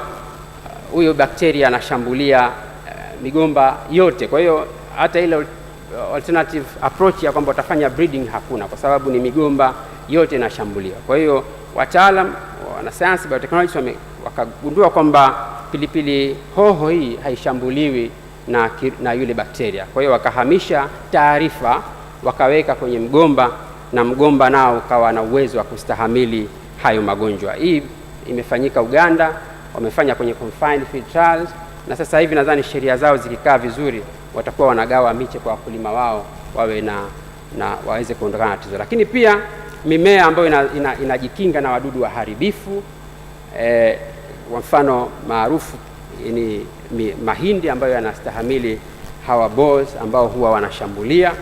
Lakini pia hii wamefanya wenzetu Kenya, na recently wanasema kwamba tayari wameshafanya confined field trial, na sasa hivi wanazalisha miche ili baadaye na wao sheria yao ikikaa vizuri, mambo yao ambayo tunayajua yanayoendelea, basi watakuwa na miche ya kutosha kwa ajili ya kusaidia. Lakini pia tunazalisha mimea ambayo inaweza kukabiliana na mabadiliko ya tabia nchi, mimea ambayo inaweza kustahimili ukame. Kwa mfano hapa Tanzania hapa tumefanya confined field trial ya mahindi yanayostahimili ukame kule Makutupora. Lakini pia kuongeza virutubisho kwenye chakula kwa kutumia uhandisi jeni. Tayari Vietnam tayari wamesharuhusu matumizi ya mchele ambao umeongezewa vitamin A kukabiliana na changamoto ya ukosefu wa vitamin A. Lakini pia kuwezesha uzalishaji wa haraka ambao badala ya kwa mfano Marekani na Canada tayari wameshatoa approve ya kutumia teknolojia hiyo kwenye samaki huyu wa salmon, ambaye kwa kawaida ili kufikia size hiyo hapo kubwa unayoiona anachukua miezi 36. Na kwa kutumia teknolojia hiyo uhandisi jeni wamehamisha taarifa kutoka kwa samaki mwingine ambaye yeye anakuwa kwa haraka, wakamwekea huyo salmon. Kwa hiyo sasa yeye huyo Atlantic salmon anaweza kukua na kuweza kupelekwa sokoni kwa muda mfupi zaidi, miezi 18. Au samaki wawili hapo wanafanana na umri. Huyo mkubwa amefanyiwa uhandisi jeni, umri sawa sawa na huyo mdogo ambaye hajafanyiwa uhandisi jeni. Pia kwenye usalama wa chakula, kwa maana ya kuna vimelea na pia kuna baadhi ya vimelea vinazalisha sumu. Moja hapo ni sumu kuvu, imekuwa ni ikijirudia mara kwa mara hasa kwa nchi za ulimwengu wa tatu. Kwa hiyo bioteknolojia inatupa nafasi ya kuweza kukabiliana na changamoto hizi. Kwa mfano, kwa kutumia teknolojia ya kuhariri jeni tunaweza kufanya mimea ambayo inashambuliwa ikaweza kudhibiti tatizo hilo. Lakini pia tunaweza kutengeneza teknolojia za kuweza kugundua sumu ilipo kwa kutumia, kwa mfano teknolojia ya PCR tunaweza kuweza kujua ni kwa vipi tunaweza tukakabiliana na changamoto. Lakini pia teknolojia ya biosensor ambayo ni eneo jipya, nalo pia linatumika katika kutengeneza vitendanishi hivi vinavyoweza kujua ni kama chakula au mmea una sumu kuvu au vimelea vya sumu kuvu. Kwenye viwanda sasa hivi teknolojia hii ya genetic engineering au handisi jeni imeenda mbele. Badala ya kuwa na uwezo wa kuhamisha taarifa chache kutoka kwa kiumbe mmoja ukaweka kwa kiumbe mwingine, inatupa uhuru sasa wa kuhamisha taarifa nyingi kutoka kwa viumbe wengi na ukamwekea kiumbe mmoja akawa na sifa tofauti na yule asili yake. Kwa hiyo hii inafungua eneo jingine la bioteknolojia inayojulikana kama synthetic biology. Na kwa mfano sasa hivi badala ya kutegemea hiyo compound maarufu ya thebaine ambayo ni moja kati ya precursors katika kutengeneza morphine, ambayo inabidi ulime opium hiyo kama wanavyolima kule Pakistan na maeneo mengine, tunaweza kuzalisha sasa hiyo morphine kwa kutumia hamira. Kwa hiyo hamira huyo amefanyiwa uhandisi jeni kutoka kwa viumbe karibu 7 na amefanyika mabadiliko 21. Kwa hiyo imechukuliwa hapo kinasaba cha panya, kinasaba cha bakteria na kinasaba cha aina nyingine ya opium kimewekewa katika hamira, alafu hamira hiyo inaoteshwa tu maabara kwenye fermenters, unapata morphine. Kwa hiyo ina contribute kwenye kuhakikisha kwamba tunakuwa na mazao ambayo hayaathiri mazingira. Lakini pia sasa hivi tuna teknolojia ya kuzalisha asali kwa kutumia bakteria Bacillus subtilis badala ya kutegemea nyuki. Wenzetu wa Israeli tayari wanayo product na huenda na sisi ikatufikia huko katika kipindi kifupi kijacho. Lakini pia katika kuhakikisha kwamba tuna vyanzo mbadala vya protini kwa sababu ya ukuaji wa watu, mifugo yetu inakuwa michache, upatikanaji wa nyama kwa ajili ya au samaki unapungua. Kwa ni lazima tuanze kufikiria kuwa na vyanzo mbadala vya protini, na vyanzo vimekuwepo. Tumeanza kusikia uwepo na vipo vya nyama zinazokuzwa maabara, lakini pia utumiaji wa viumbe vidogo vidogo hivi visionekana kwa macho, vidubini kwa kama vyanzo vya protini. Kwa mfano Uingereza tayari wanayo product hiyo ya Quan ambayo ni fungus, huyo amesanifiwa na unaweza kupata chakula. Nadhani tukiekewa size hapa hatutokataa. Lakini pia na sisi hatuko nyuma, hata Tanzania tunafanya baadhi ya tafiti. Kwa mfano kwa kushirikiana na baadhi ya vijana ambao walikuwa ni wanafunzi wetu, tumetengeneza protini ambayo inatokana na chanzo cha bakteria kwa kutumia mabaki tu ya chakula ambayo ya wanafunzi wanayaacha kule cafeteria wakisha kumaliza kula. Kwa hiyo tumeweza kugrow hao bakteria kwa wingi, na kuja na chanzo cha protini ambacho kwa sasa tunakitumia kama kwa ajili ya malisho ya wanyama. Kwa hiyo tumejaribu kwenye kuku na kwenye samaki, na pengine siku zijazo tutakuwa na chakula cha binadamu kinachotokana na bakteria. Kwa hiyo ni kiasi cha kupurify na kupata approve kutoka kwa taasisi husika. Lakini pia bioteknolojia inatumika katika kusafisha mazingira baada ya uchafuzi tunaofanya. Kwa mfano bakteria hawa maarufu wa Pseudomonas aeruginosa na Coccidia wanatumika katika kusafisha mazingira ya mafuta ambayo yanamwagika kwenye vyanzo vyetu vya maji. Kwa hiyo kwa kifupi, bioteknolojia ipo karibu maeneo yote ambayo nilisikia hapo wanasema maeneo karibu yote 6 ambayo ni ya kimkakati kuhakikisha kwamba teknolojia ipo kwenye afya, ipo kwenye kilimo, ipo kwenye nishati, na ipo pia katika viwanda kwa ajili ya kuhakikisha kwamba tuna mifumo rafiki kwa mazingira. Na hizi ni baadhi ya challenge. Tunajua kwamba bioteknolojia hii kwa sababu inaingiliana na teknolojia nyingine kama za kidijitali, basi kuna matatizo ambayo yanaweza yakawepo, ikiwemo upungufu wa ajira. Na hii ilikuwa naangalia CNN, wakajaribu kuangalia kwamba impact tu ya artificial intelligence ambayo sasa tuna integrate katika afya, tuna integrate katika maisha yetu ya kawaida, kwamba ingawa ita create 69 million lakini ita destroy 83, itaharibu. Kwa hiyo net ile kwa ujumla kazi zitakazokuwa zimeharibiwa ni milioni 14. Sasa hiyo picha haitoishia kwenye matumizi ya kawaida tu ya artificial intelligence, lakini pia tunapoamua sasa kutumia bioteknolojia tukaintegrate na artificial intelligence, basi kunaweza kusababisha upungufu mkubwa wa kazi.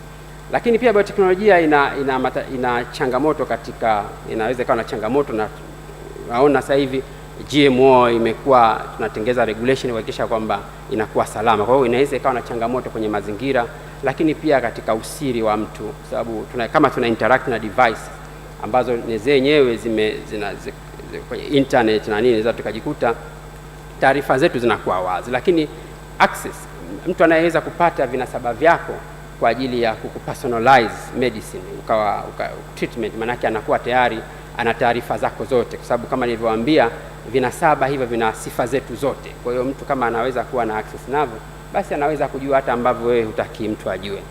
Lakini pia kunaweza kusiwe na usawa, kwa sababu hizi teknolojia ni ghali.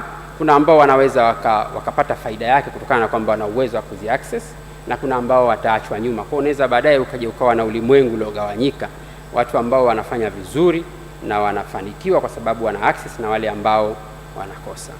Kwa hiyo kwa kumalizia tu kwamba ni lazima tuwe na mifumo ya kuweza kuhakikisha kwamba teknolojia hii inachangia au katika mapinduzi ya 4 ya viwanda, lakini wakati huo huo tunapata zile faida na kuepuka na hasara. Kwa mfano, baadhi ya hizi teknolojia unapohusisha artificial intelligence, ukaweza kumimplant mtu akawa na uwezo wa kuwa more intelligent, kufanya vitu ambavyo binadamu wa kawaida hawezi kufanya. Kuna swali moja la kimsingi la kifilosofi linaibuliwa kwamba itafika wakati tutajiuliza sasa kuna maana gani ya kuwa binadamu, kwa sababu hatakuwa na uwezo wa kuchora mstari kwamba hichi anafanya binadamu, hichi anafanya teknolojia. Kwa kumalizia, niseme asanteni sana kwa kunisikiliza. Nadhani ni wakati wa discussion. Nadhani tumpigie makofi mengine. Sio rahisi kufundisha biology kwa lugha ya Kiswahili, lakini amejitahidi sana. Nadhani tumesikia maneno kuhariri gene, kuhamisha gene.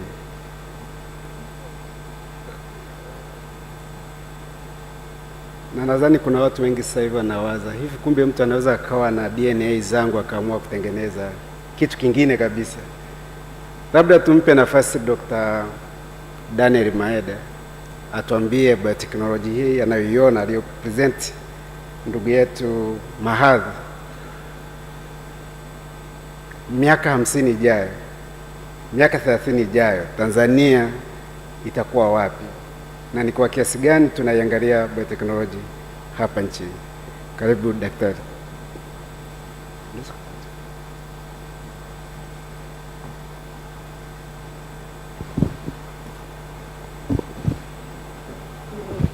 Asante.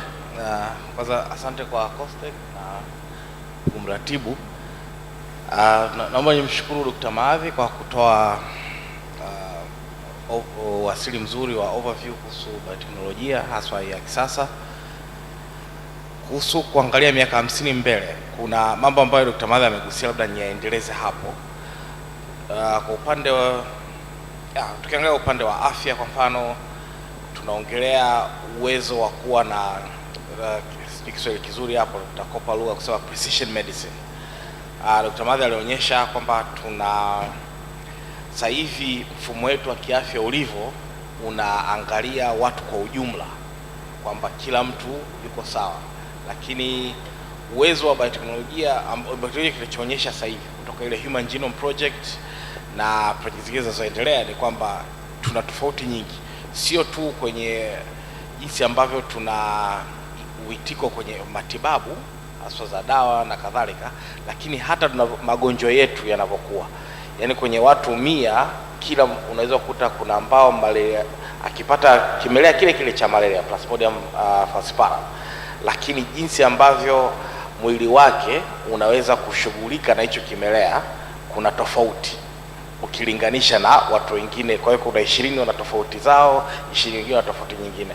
Kuna ambao watapata labda homa kali, kuna ambao watapata kawaida, kuna ambao hata hawatajua kama wamepata kimelea na mpaka kitaondoka. Sasa haya yote yanatuambia tuna tofauti ambazo zina umuhimu kwenye jinsi ambavyo tunaangalia matibabu kwa mfano, na uzuri kwamba hizi teknolojia sasa hivi zinaanza kuonyesha tunaweza tukatumia hizo taarifa za utofauti wetu kuweza kuboresha huduma ya afya ambayo mtu anayopata. Sasa kwa Tanzania miaka 50 ijayo, nachodhani kwamba tutaweza pia kuintegrate this kind of knowledge, kwa sababu kwa sasa hivi bado changamoto iliyopo hizi issues za precision medicine na kadhalika, unakuta kwa sababu ya bei na ya uchache wa wataalamu, unakuta hazijafika kwenye nchi nyingi za dunia. Kwa hiyo ni upande mmoja, lakini pia tuna magonjwa ambayo nadhani kwa mwenzangu ataongelea zaidi, lakini haya magonjwa ya kurithi, magonjwa ya kijenetiki. Mfano kwa Tanzania tunajua sana selimundu au sickle cell. Sasa matibabu yanachoweza teknolojia ya kisasa inachoweza kuonyesha kwamba sasa hivi unaweza ukamtibu kabisa, kwa sababu mpaka sasa hivi matibabu yake yalikuwa ya kupunguza makali ya ugonjwa, ila sasa hivi tunajua kwamba unaweza ukamtibu kabisa, na ukamtibu kwa kufanya uhariri jeni. Yani pale ambapo kulikuwa kuna hitilafu kwenye vinasaba vya huyo mgonjwa wa sickle cell, unachofanya ni kufanya uhariri, kuondoa hicho hitilafu na kuweka kopi iliyoko sawa, alafu huyu mtu anaendelea na maisha kama mtu mwingine wa kawaida. Na sote tunajua kinadharia, lakini kuna majaribu ya kikliniki ambayo yanaendelea Marekani na yameonyesha kabisa watu wametibiwa. Kwa hiyo tofauti sasa ni kwamba gharama ya sasa iliyopo kufanya matibabu hayo ni hela nyingi sana, ila tunachotegemea kwamba hii teknolojia inavyozidi kutanuka, njia za gharama nafuu zitaongezeka, na maana yake kwamba hata nchi kama Tanzania tutaweza kuweka hii kama sehemu. Yani utakuwa mtoto wako akizaliwa na sickle cell, haiwi tena issue ya kufikiria lifelong treatment. Ni kwamba unaenda Muhimbili pale, watafanya hiyo genetic analysis, watakuandalia appointment kwa ajili ya kufanya hiyo gene therapy approach. Sasa hizi ni mifano michache. Kwenye kilimo pia tuna the same issue kwamba kama daktari alivyoongea hapa kwamba kwa sababu ya changamoto sio tu ya ukuaji wa watu, ongezeko la watu, lakini pia watu wanaishi muda mrefu zaidi. Kwa hiyo manake utakuwa una changamoto tu, sio kwamba unahitaji lishe kubwa kwa ajili ya kufeed the young population, lakini pia aina ya lishe ambayo inakuwepo inabidi iwe more nutritious, but also from smaller land size, ambayo daktari amegusia kwa sababu mabadiliko ya tabia nchi na kadhalika. Sasa the way to go ni kuangalia kwamba ile mimea ambayo tunaweza kuotesha kirahisi na kwa wingi na pamoja na changamoto zote za kimazingira, iweze kutoa lishe ambayo inagusa makundi yote ya chakula. Kwa hiyo biofortification ndio itakuwa hapo. Kwa hiyo mfano mzuri, Asia wali develop golden rice kwa ajili ya jamii ambazo zinatumia sana mchele lakini zina matatizo ya vitamin A deficiency. Kwa hiyo wakateza mchele ambao una vitamin A. Kwa hiyo mtu akila tu wali anapata hapo na vitamin A bila kuwa na uhitaji wa kuwa na carrot au nyanya na kadhalika. Sasa na hiyo ni mfano mmoja, lakini kwenye vyakula vingi sana inaweza kufanyika. Kwa Tanzania kwenye mihogo kwa mfano, unaweza ukatengeneza mihogo ambayo imefanywa uhandisi jeni au uhariri jeni ambayo imeongeza pia virutubisho vingine. Hiyo ndo nadhani ndio kwa sisi upande wetu ni kuangalia kwa vyakula ambavyo vinavyotuhusu na changamoto ambazo zinatuhusu na jinsi ya kuviadvance kuweza kutoa hayo manufaa ya bioteknolojia ya kisasa. Na kwenye mpango wetu wa kuwa na Tanzania ya viwanda kwa mfano, sehemu kubwa ya viwanda vya kisasa duniani vinatafuta njia sio tu za kuongeza ufanisi kwenye uzalishaji, lakini pia kufanya huo ufanisi unakuwa sustainable. Yani nadhani kwa session iliyopita iliongelea sana mambo ya mazingira. Sasa kwamba viwanda vyetu pamoja vikiongeza ufanisi, lakini pia vipunguze athari mbaya kwa mazingira. Na njia nzuri, yani naweza kusema njia kipekee ambayo ni nzuri sana, yani the best possible method ya kuwa na sustainable industrialization ni kuintegrate biotech kwenye industrial sector.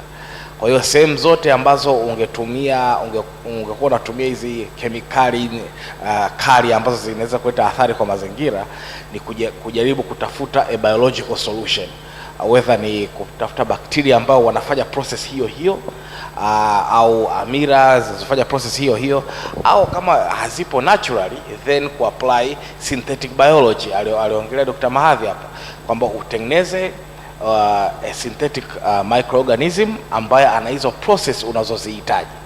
Na hii kwa sasa kwenye nchi zilizoendelea tunaona kwenye viwanda vyao vinavyotengeneza vitu kama vitamin kwa mfano, wote production ya vitamin inatokana na ni microorganisms ambazo zimekuwa genetically modified au metabolically engineered.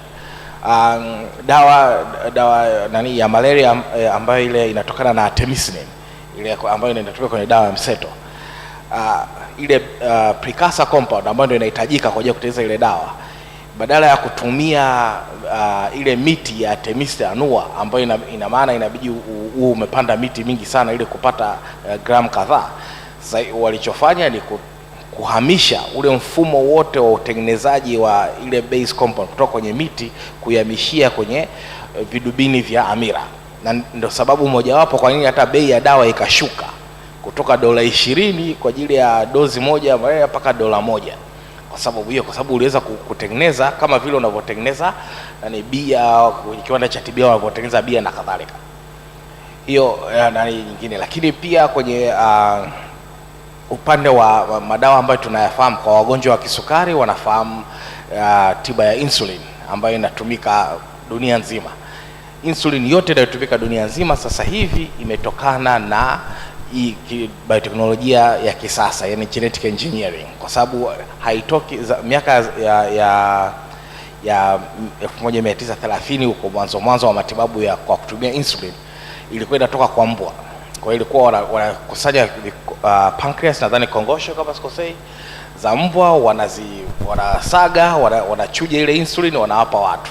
Kwa hiyo unaweza ukaimagine wagonjwa wa kisukari wako wangapi duniani na mbwa wako wangapi duniani. Kwa hiyo obviously isingewezekana as a sustainable home.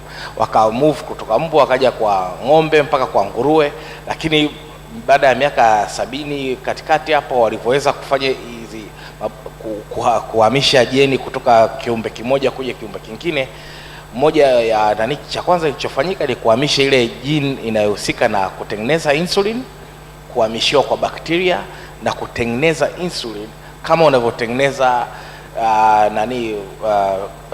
tibia unapoteza bia au konyagi unapoteza alcohol kwa ajili kwenye fermenter kubwa. Na ndio maana sasa hivi insulin inaweza kupatikana dunia nzima na inapatikana kwa bei ambayo hata nchi kama zetu zinaweza kumudu, na pia imeokoa maisha lukuki, kwa sababu tunajua ni watu karibu zaidi ya milioni 500 ambao wanakuwa affected na ugonjwa. Kwa hiyo hii nadhani ni mifano michache ambayo inaweza ikatoa kwa haraka kama kuna maswali zaidi. Nashukuru sana kwa majibu yako, ila umeibiwa swali moja ambalo ndio leta jana taharuki, kuhariri jeni, kumhariri mtu pale. Lakini pia Dr. Mahadhi aliongelea kitu cha kuongeza maisha. Labda nimuulize Dr. Stella kutoka Muhimbili wanachofanya. Najua amepata medali nyingi na awadi nyingi za kimataifa kwenye hili swali. Labda tupe ufafanuzi.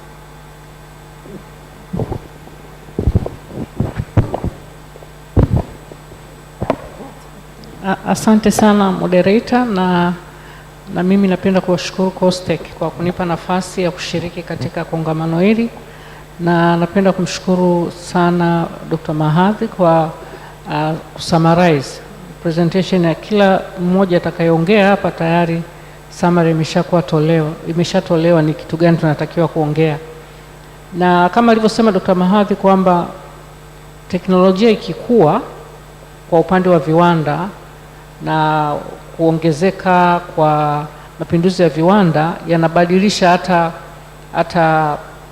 hata sisi zile genetic makeup zetu, na tunakuwa tunaibua magonjwa mapya mengi ambayo hayakuwepo huko zamani, enzi za mawe au enzi tulivyokuwa tunaishi kwenye nature. Kwa hiyo watu wengi wanapata mutations, kama alivyosema kunakuwa na mabadiliko ya vinasaba ambayo sio ya kawaida, na yanapelekea watu kupata magonjwa mapya. Ndio maana watu wanakuwa wanasema kuna magonjwa mapya mengi yanatokea, na mengi yakiwepo ni saratani. Na kuna wakati walikuwa wanatuuliza, mbona zamani kulikuwa hamna saratani nyingi namna hii, lakini siku hizi kuna saratani za kila aina. Na sasa kwa sababu teknolojia inakuja, magonjwa mapya yanaibuka, especially hizi saratani, na sasa lazima tupambane kuhakikisha kwamba tunakuwa na teknolojia za kupambana na magonjwa kama ya namna hiyo. Na kwa sababu magonjwa mengi especially hizo saratani au magonjwa ya kurithi ambayo mara nyingi unakuta yanatokana na mabadiliko ya vinasaba, lazima upambane nayo kwa kwenda na tiba za vinasaba. Kwa hiyo teknolojia inakuja, magonjwa yanakuja na yenyewe yana teknolojia, yamehamia kwenye vinasaba, na sisi lazima tupambane nayo kwa kupitia vinasaba. Kwa hiyo kama alivyosema presenter na mzungumzaji aliyemaliza sasa hivi, kwamba sasa hivi tunaenda kwenye teknolojia ya kutibu kwa kutumia vinasaba. Magonjwa ya kurithi ambayo zamani tulikuwa tunafikiri hayawezi kupona kabisa, magonjwa kama sickle cell, kama hemophilia, magonjwa kama saratani, tulikuwa tunajua ukishapata saratani basi mwisho wako umefika. Lakini sasa hizi tuna aina mbalimbali za teknolojia ambazo zinaweza zikamponya mgonjwa au zikamtibu, zikaondoa zile dalili, na ikiwezekana zikamponya kabisa ule ugonjwa, na ikiwezekana zikazuia huo ugonjwa usiweze kurithiwa kutoka kwa huyo mtu kwenda kwa kizazi chake, ni kwa kutumia teknolojia. Kwa mfano kama magonjwa kama ya saratani, tulikuwa tunajua mtu kipata saratani, ukishaambiwa una saratani, mtu anajua safari ya Ocean Road imefika, nitafika pale, nitapigwa mionzi, nitapewa chemotherapy, najihesabia miezi 3, 4 naondoka. Lakini sasa hivi teknolojia unaweza kujua kwamba aina hii ya saratani, kwa mfano saratani za damu, magonjwa kama chronic myeloid leukemia, unajua kwamba kuna switch ambayo inasababisha hizo chembe nyeupe zizalishwe kwa kasi haraka sana bila kustop na azifi. Kwa hiyo unajua kwa sababu teknolojia pia inaanzia huku kwenye kudiagnose. Kuna teknolojia mpya za kuweza kugundua kwamba huyu mtu ana tatizo kwenye switch inayozalisha hizo chembe nyeupe bila kusimama. Ukishagundua huyu mgonjwa na hiyo switch haijizimi, kuna teknolojia ya kutengeneza dawa kama tyrosine kinase inhibitors, unaenda kuistop hiyo switch, kuzuia hiyo saratani isiendelee kuzalishwa. Kwa hiyo hata kwenye dawa zinazotengenezwa sasa hivi za saratani zinakuwa targeted, tunasema ni targeted therapy. Au tutoi dawa kama zamani kwamba mgonjwa na saratani unampa chemotherapy inaenda kuua kila kitu, kwa sababu chemotherapy na radiotherapy hazichagui kwamba naenda kuua chembe ya saratani tu, inaua chembe zote. Kwa hiyo mgonjwa badala ya kumsaidia akapona, anazidiwa sana, kwa sababu unaua hata zile chembe ambazo hazina shida ya saratani. Lakini with targeted therapy, ile dawa inaenda kutarget pale kwenye tatizo, inaua ile saratani, au ina stop ile switch inayosababisha chembe za saratani zizalishwe, na huyo mgonjwa anaendelea na maisha yake. Lakini pia kuna vitu kama CAR T therapy. Sasa hizi nchi zilizoendelea kama Marekani, badala ya kutumia chemotherapy kama tunavyofanya hapa, mgonjwa anaenda Ocean Road unapewa chemotherapy, unaweza ukafanya inaitwa chimeric antigen receptor T cells. Kwa hiyo mgonjwa wa saratani, kwa mfano hizo saratani za damu, unachukua zile T cells, unazipeleka maabara, wanazifundisha jinsi ya kugundua chembe za saratani ziko wapi. Kwa hiyo wanachukua T cells, wanazienda kuziengineer na kuziboost, kuzipa ability ya kutarget zile cancer cells, alafu wanakurudishia mwilini. Zinaenda mwilini, zinazunguka, zinatafuta chembe za saratani tu na zinaziua basi. Kwa hiyo mtu unakuwa kama unatibu malaria vile. Kwa hiyo teknolojia inaenda kule, tunatakiwa tuende kule kwenye CAR T therapy badala ya chemotherapy, tuende kwenye gene therapy kwa magonjwa kama ya sickle cell hemophilia. Unaenda unatibu kile kinasaba, yani unaondoa ile gene yenye shida, una replace na. Kwa hiyo tunaelekea huko, ni kwamba na kwa sababu hizi tunatumia teknolojia au tunatumia vinasaba vinaweza vikaleta issue kama alivyosema presenter kwamba kuna vitu kama ethical issues. Kwa mfano unapofanya labda tuseme bone marrow au stem cell transplant, unachukua chembe mama za kuzalisha damu kutoka kwa ndugu wanaefanana vinasaba na mgonjwa, unapandikiza kwa mgonjwa na yule mgonjwa anapona. Lakini kabla ya hapo ni kwamba unakuwa umeua vinasaba vyake vyote, ili atakapoanza kuzalisha chembe za damu atazalisha kwa kutumia za ndugu yake ambaye wanafanana vinasaba. Kwa hiyo ni kama vile unamuua yule mtu alafu unamfufua kwa kutumia stem cells za ndugu yake.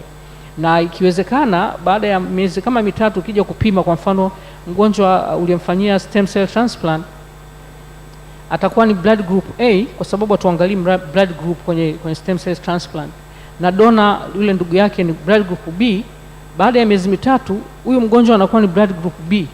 Kwa hiyo kuna kubadilika kwa identity ya huyo mgonjwa, lakini unakuwa umemtibu. Kwa hiyo teknolojia ina vitu vingi ambavyo tunahitaji kuendelea kujifunza, na tunajua kwamba vinawezekana hata kwa Tanzania. Nashukuru sana Dr. Stella. Dr. Brian, Tanzania tuko wapi? Kuna habari njema ya mbili. Asante sana kwa nafasi hii, na naomba jibu langu liwe zaidi kwenye kiafya kwa sababu ndo sekta ambayo ninayofanyia kazi. Ukiangalia sana, ukienda ukichukua takwimu zozote la mwaka 1900 tuseme kamili, ukaangalia life expectancy ya Tanzania na ukaja leo, na ukienda kwenye nchi yoyote, most likely utakuta ile life expectancy imedouble. Wengi watakwambia watu wa zamani walikuwa naishi miaka mingi sana, that is very true, lakini ukiangalia life expectancy unachukua average, ile idadi ya vifo ilivyokuwa inatokea in the first 5 years ilikuwa ina offset hata wale walikuwa wanaishi mpaka miaka 80-90. Na vitu gani vimeweza kufanya hivi? Tulifocus sana kwenye medicine 2.0 katika infectious diseases. Vitu kama antibiotics zilikuja zikasaidia sana katika kutibu, vaccines kama za polio, smallpox na vitu vingine ambazo watoto walikuwa wanapewa in the first 5 years ziliweza kufanya watoto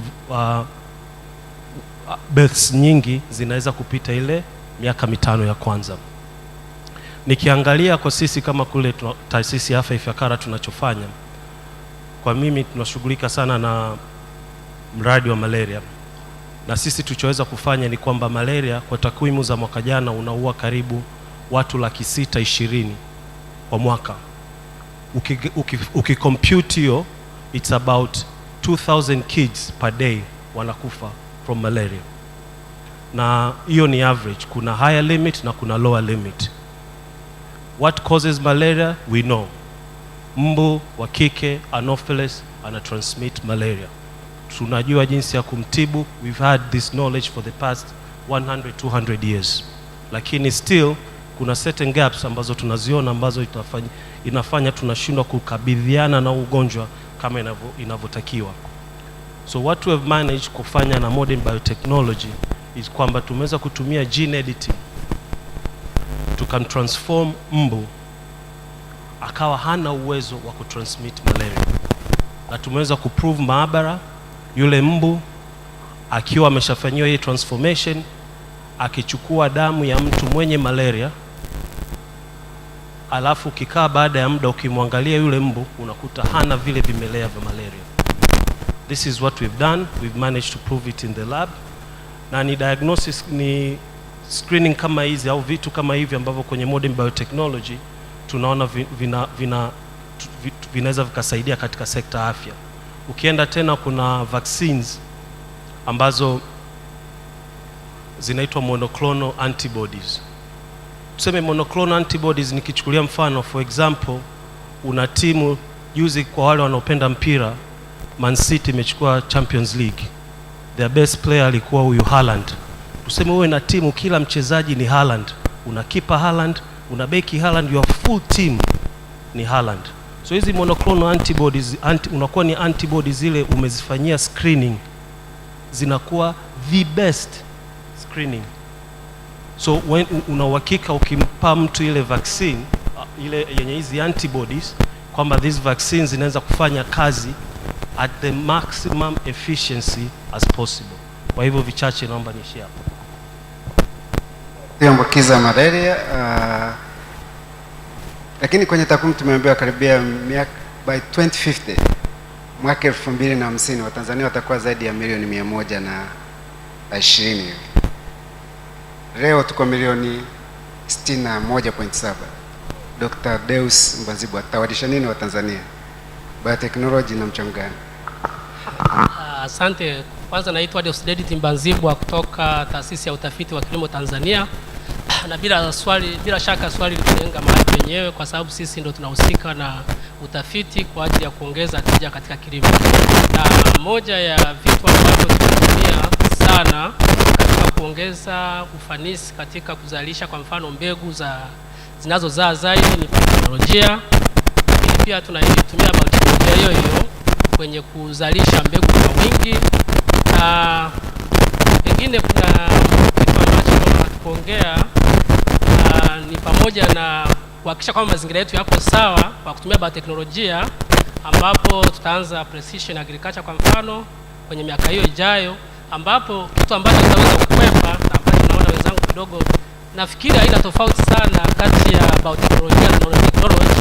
Lazima itabidi tuziunganishe, na nilikuwa na wenzangu hao wanaotoka kwenye mambo ya hospitali, kuna ameongelea antibodies, lakini kuna kingine kinaitwa nanobodies ambazo ni antibodies ziite ndogo zaidi ya zile ambazo zilizopo.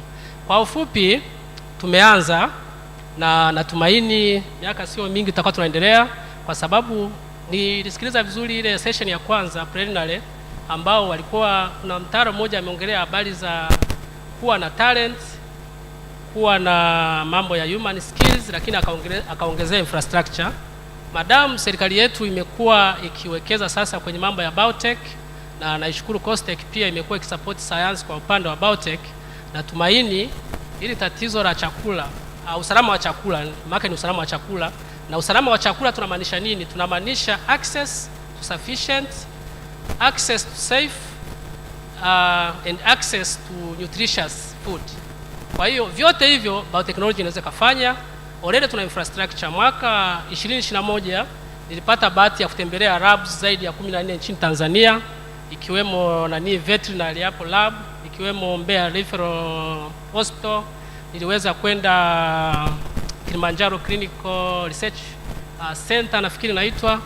Nilienda kwenye private kama vile Maua Mazuri, African Global Science ya Mshobozi ile, na Nelson Mandela UTISM Muhimbili. Kwa upande wa infrastructure tunaenda vizuri, na nafikiri kwa upande wa human resource pia tunaenda vizuri. Kwa hiyo ni matumaini yangu kwamba hatuko sehemu mbaya, tunaenda vizuri, ila tunahitaji kuongeza. Ambacho mimi naona tunalaki ni kwa upande wa basic research. Research nyingi tunazofanya ni applied research, ni fine, lakini hizi zinamaanisha wewe unachukua teknolojia ya wenzako na kuitumia nyumbani kwako. Sasa tukifikia watu 120 milioni 2050, tutakuwa tunahitaji kuwa na teknolojia zetu wenyewe ambazo tunazimudu wenyewe kwenye maabara. Sasa kwa ufupi tu tumeanza kwa mfano kufanya genetic engineering ya cassava kwa Tanzania, kujaribu kuangalia jinsi gani tunaweza kupunguza nguvu za virusi vya miogo, cassava mosaic gemiviruses.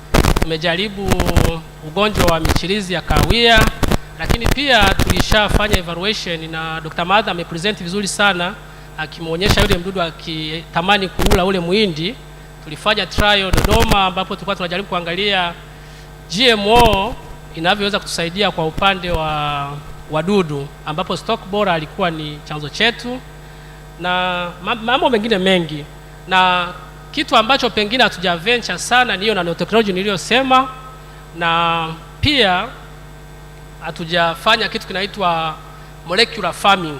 Molecular farming Dr. Maaza ameigusia akituonyesha kwa mfano ule mchele uliobadilishwa na kuwa na vitamin A, lakini tukiweza kwa mfano program mmea wewe unazalisha protein, hata kama ardhi haikui, kwa sababu Malthus theory inatuambia kwamba the population is increasing in a geometric progression while the population is increasing in a geometric progression while food production is increasing in an arithmetic progression, kwa maana kwamba haviendi sawa.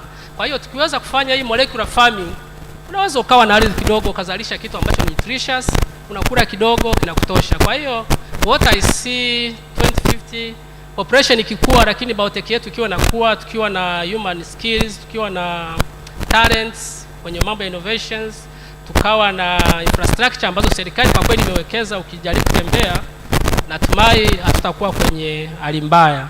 Na kwa mengi ambayo tunafanya, mambo ya marker assisted selection, mambo ya kusequence genomes za wadudu, kuangalia wana tabia gani, na kwa hiyo kuja na mbinu za kuweza kuwadhibiti. Yeah, I see the future is promisingly good. Na nadhani hatuna muda sana, taomba nichukue maswali 5 kutoka kwa washiriki. Kuna moja pale, 2, yako mawe 3, 4, upande huu. Okay, 5.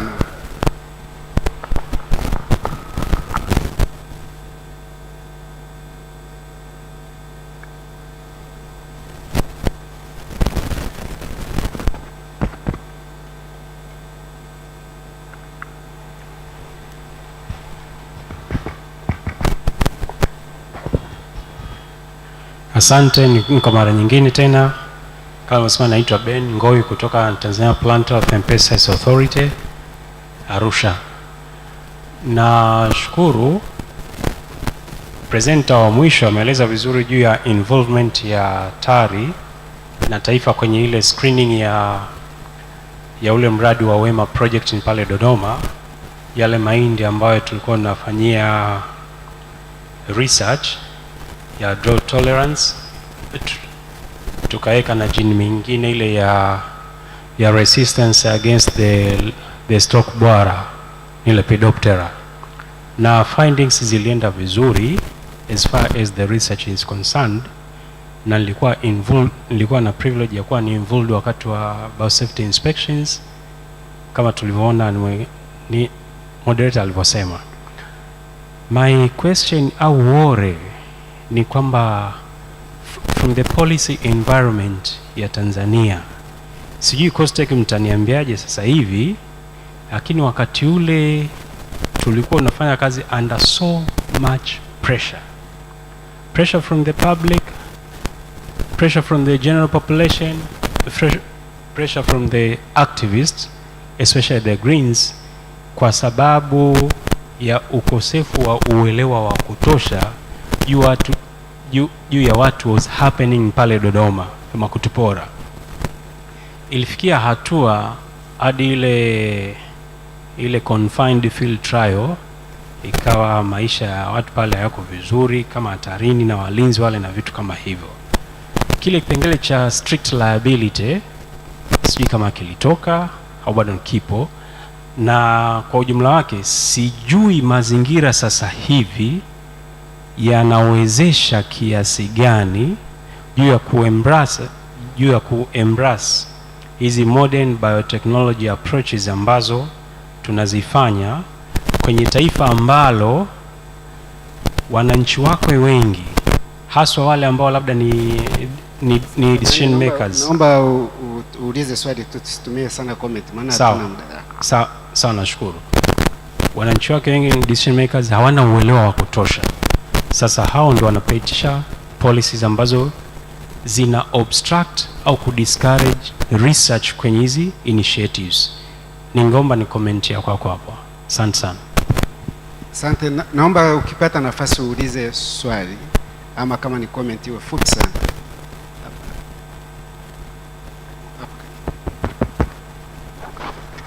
Nashukuru kwa kupata nafasi ya kuuliza swali. Mimi kwa majina naitwa Mr. Emmanuel Nkui, natokea SUA Morogoro. Nawapongeza presenters wote kwa kile ambacho wamekileta mbele yetu, lakini nilitaka kujua tu hasa katika upande wa kilimo. Sasa hivi tunapambana sana na wadudu na magonjwa mengine au visumbufu tu kwa ujumla vya mazao, na ukizingatia population ya Tanzania na dunia kwa ujumla inazidi kuongezeka sana, kwa hiyo mahitaji ya chakula vile vile naye yanaongezeka mno. Lakini sijajua mpaka sasa hivi kuhusu labda sheria au sera zetu za nchi kuhusu haya mambo ya uhandisi geni au genetic engineering, hasa katika upande wa kilimo. Manake miaka ya nyuma kidogo tulikuwa tunasikia kuna trials zilianza kufanyika Makutupora na mtaalamu hatari yupo hapo, lakini baadaye ikaonekana kama si vyema kuendelea na hizo trials, hasa zilizokuwa na involve masuala ya GMOs. Sasa labda kama kuna mabadiliko yoyote yametokea au vipi, tunaweza tukapaswa kujuzwa, maana upepo wa dunia unavyokwenda inawezekana tusiweze kuwa against nao. Nashukuru.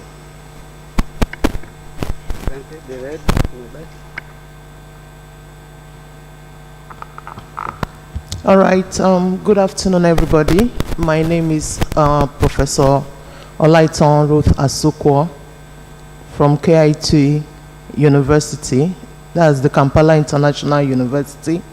I'm a professor of reproductive neuroendocrinology, and my research is in brain toxicants as well as things that affect the human. I embrace biotechnology, especially in the health sector. We have used it over time and we've shown great results. I actually have some reserves. When the presenter was presenting, he gave us a quote that says, "One size fits all." And that quote has actually affected us as Africans, because you will notice that most of the data we use are actually Caucasians. For instance, BMI. The BMI of Caucasians are used for Africans, knowing that Africans have our bone density is larger, we have our muscle mass is more. I have had instances where I go for operations outside Africa, and they don't even know where to classify me because I look like a giant. They use the BMI of Caucasians for me, and it's wrong. So now, my first question is, what steps have we made or taken in Africa to have our data, to have data that are exclusive to Africans? And do we have, or are we thinking of having labs where we can have stem cells, human stem cells cultured, which is going to be very important, especially in the health sector? 3, is it possible for us to have collaborations in Africa?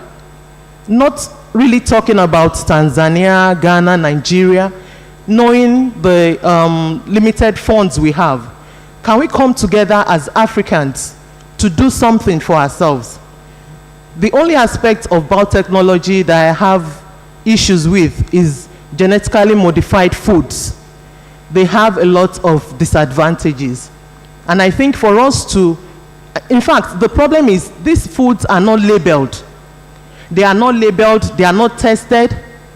In the medical science, for us to do anything, we always have what we call clinical trials. For drugs to be taken out to the populace, these drugs are first tested. People come up, you know, they give their consent depending on the kind of drug it is, and it is used on them. But for GMOs, there is no test. So invariably, humans are guinea pigs. We consume things that we don't know. Okay, and point taken. I need to give the floor to others. Sorry, just one more point.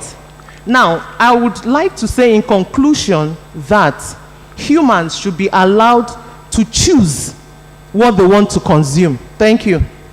Thank you. There was the 3 person I chose here.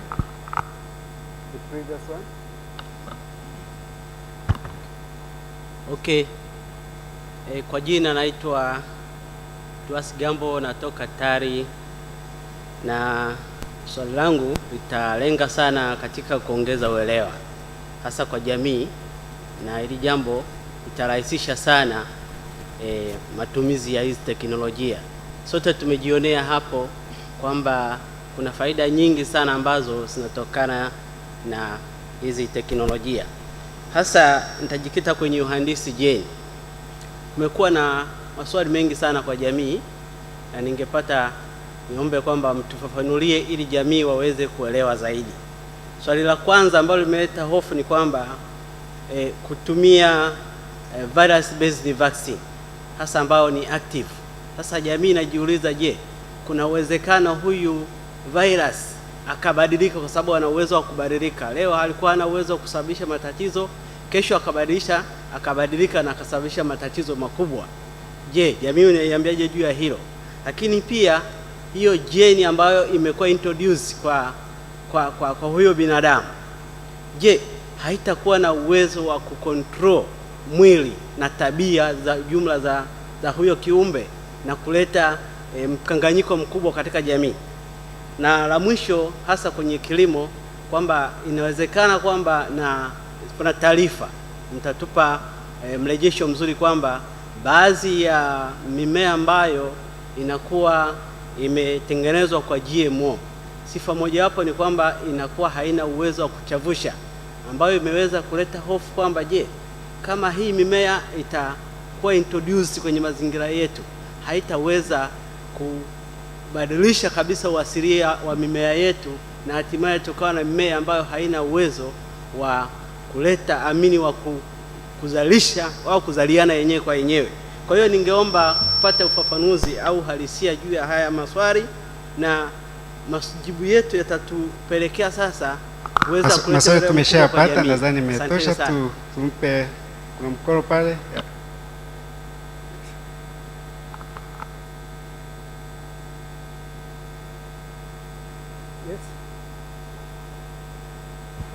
Naitwa Margaret Lawrence. Swali langu ni kwamba tumeona taarifa zikihamishwa kutoka mmea mmoja kwenda mwingine na ukaleta maendeleo makubwa, lakini hapo hapo utakuta mazao ya namna hiyo yanakuwa hayana ladha kama yale ya asili. Swali langu la pili ni kwamba kama tunaweza kuhamisha information hizo kwa mimea na wanyama, je, tunaweza kuhamisha kwa binadamu? Kuna watu ambao hawana uwezo wa kuzaa. Tunaweza sasa kuhamisha taarifa za biolojia kutoka kwa mtu mwingine na kumpelekea mtu mwingine ili naye akawa na uwezo wa kuzaa, na akizaa, je, vinasaba vitakuwa vinawiana? Asante. Asante. Kulikuwa na bwana mmoja pale. Asante. Mimi naitwa Clarence Mgina, natoka Chuo Kikuu cha Dar es Salaam. Nilikuwa na maswali mawili, moja lilikuwa la GMO limekushaulizwa. Swali langu ni kuhusu uhariri wa genes. Kuna habari ambazo zimeshawahi kutokea kwamba kuna wakati kunatokea makosa na pengine yanaleta madhara. Kuna mengine yanayozungumza sasa hivi kwamba hata hawa virusi walioletea corona walitoka kwenye labu fulani huko. Swali langu ni je, tunajihadhari namna gani kukana na makosa hayo, na tutakuwa tayari namna gani kuondokana na hayo matatizo yatakapotokea? Asante. Asante. Nachukua swali la mwisho pale kwa Profesa Mahamba.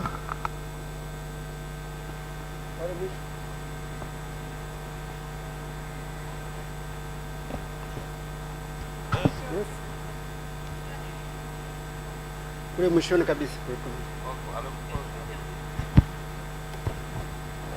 Asante sana. Kwa majina naitwa Yasinta Nzogela, natokea Chuo Kikuu cha Kilimo cha Sokoine. Nilikuwa nataka kutoa swali kwa discussant wote ambao ni wadau wa biotechnology. Kumekuwa na upotoshaji mwingi katika jamii yetu katika masuala haya ya biotechnology, na hasa nikiongelea upande wa mazao ambapo tuna tamani kutoka katika hatua moja kwenda kwenye hatua nyingine kwa kuongeza uzalishaji wenye tija, lakini pia kuwa na mazao ambayo yana virutubishi vya kutosha kwa ajili ya jamii. Na kutokana na upotoshaji huo ambao unaendelea, tunapata changamoto kubwa, na hasa kutofautisha ni nini asili ni nini hybrid na ni nini GMO. Kwa hiyo swali langu lilikuwa ni kwamba tuna mkakati gani kuweza kuhamasisha au kutoa elimu zaidi ili jamii nzima iweze kuelewa haya mambo yanakuaje na manufaa yake ni yapi, na kama kuna madhara ni yapi na yanaweza kuepukwa vipi, na hasa inapokuja swala la kwamba wananchi wamefikia hatua hata hybrid wanaziita GMO. Kwa hiyo tunakuwa katika mkanganyiko mkubwa sana. Je, tuna mkakati gani wa kuweza kuwaelewesha watu na kufanya umma uelewe haya mambo yanafanyikaje? Asante sana. Asante sana. Nadhani maswali yametosha. Ukiondoa swali la sera, nadhani kulikuwa na sera mpya ya mazingira. Watu wa COSTECH, mkurugenzi ametoka, lakini kuna sera mpya ya mazingira ya mwaka 2022 ambayo imetoa mwelekeo mpya wa biotechnology nchini. Swala la strict liability bado hajabadilishwa, lakini tunaamini baada ya kauli ya waziri wa kilimo ambaye ndio walikuwa wameweka zuio la utafiti kusema kwamba SUA, TARI na taasisi ambazo zinataka kufanya utafiti wa GMO zinaweza kuendelea, nadhani kwamba hiyo inafungua mlango kuendelea na utafiti. Kwa hiyo nitaomba discussant kila mmoja achukue dakika moja kujibu swali ambalo ni burning, maana hatuna muda tena. Kama kuna maswali mengine tutaendelea kwenye discussion wakati wa chakula.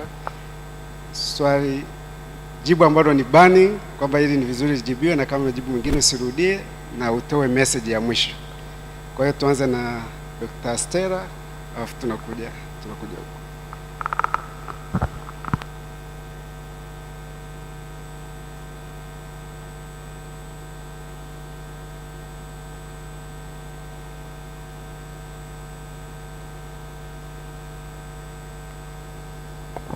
Okay, asante. I just wanted to answer the question about the data. We are trying to have the data of our own, because before that we used to use data from Caucasians, and as we are growing technology and especially in healthcare facilities, we are trying to get the data of our own.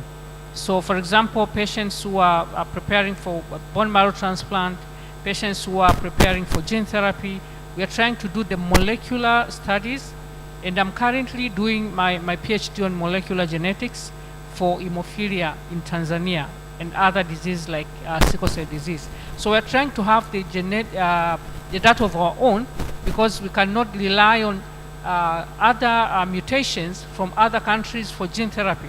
We need to have the sample for East and Central Africa as mutations which are causing the genetic disorder in Tanzania, possibly in East Africa. So we are working on that. Another one is about stem cell bank.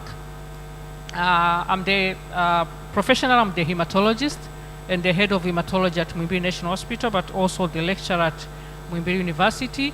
We did the first bone marrow transplant or stem cell transplant in Tanzania, possibly in East and Central Africa in 2021. So we have already done 11 patients, and we are already started collecting data. And we are looking at possibility of having our own stem cell bank and stem cell registry, so that we can have our own stem cell registry for East Africa or possibly Africa, instead of looking for stem cell from abroad when we want to do the bone marrow transplant. And possibly to have our own collaboration between East African countries or East and West African countries or East and South. So we are planning on that, because we didn't have that before 2021.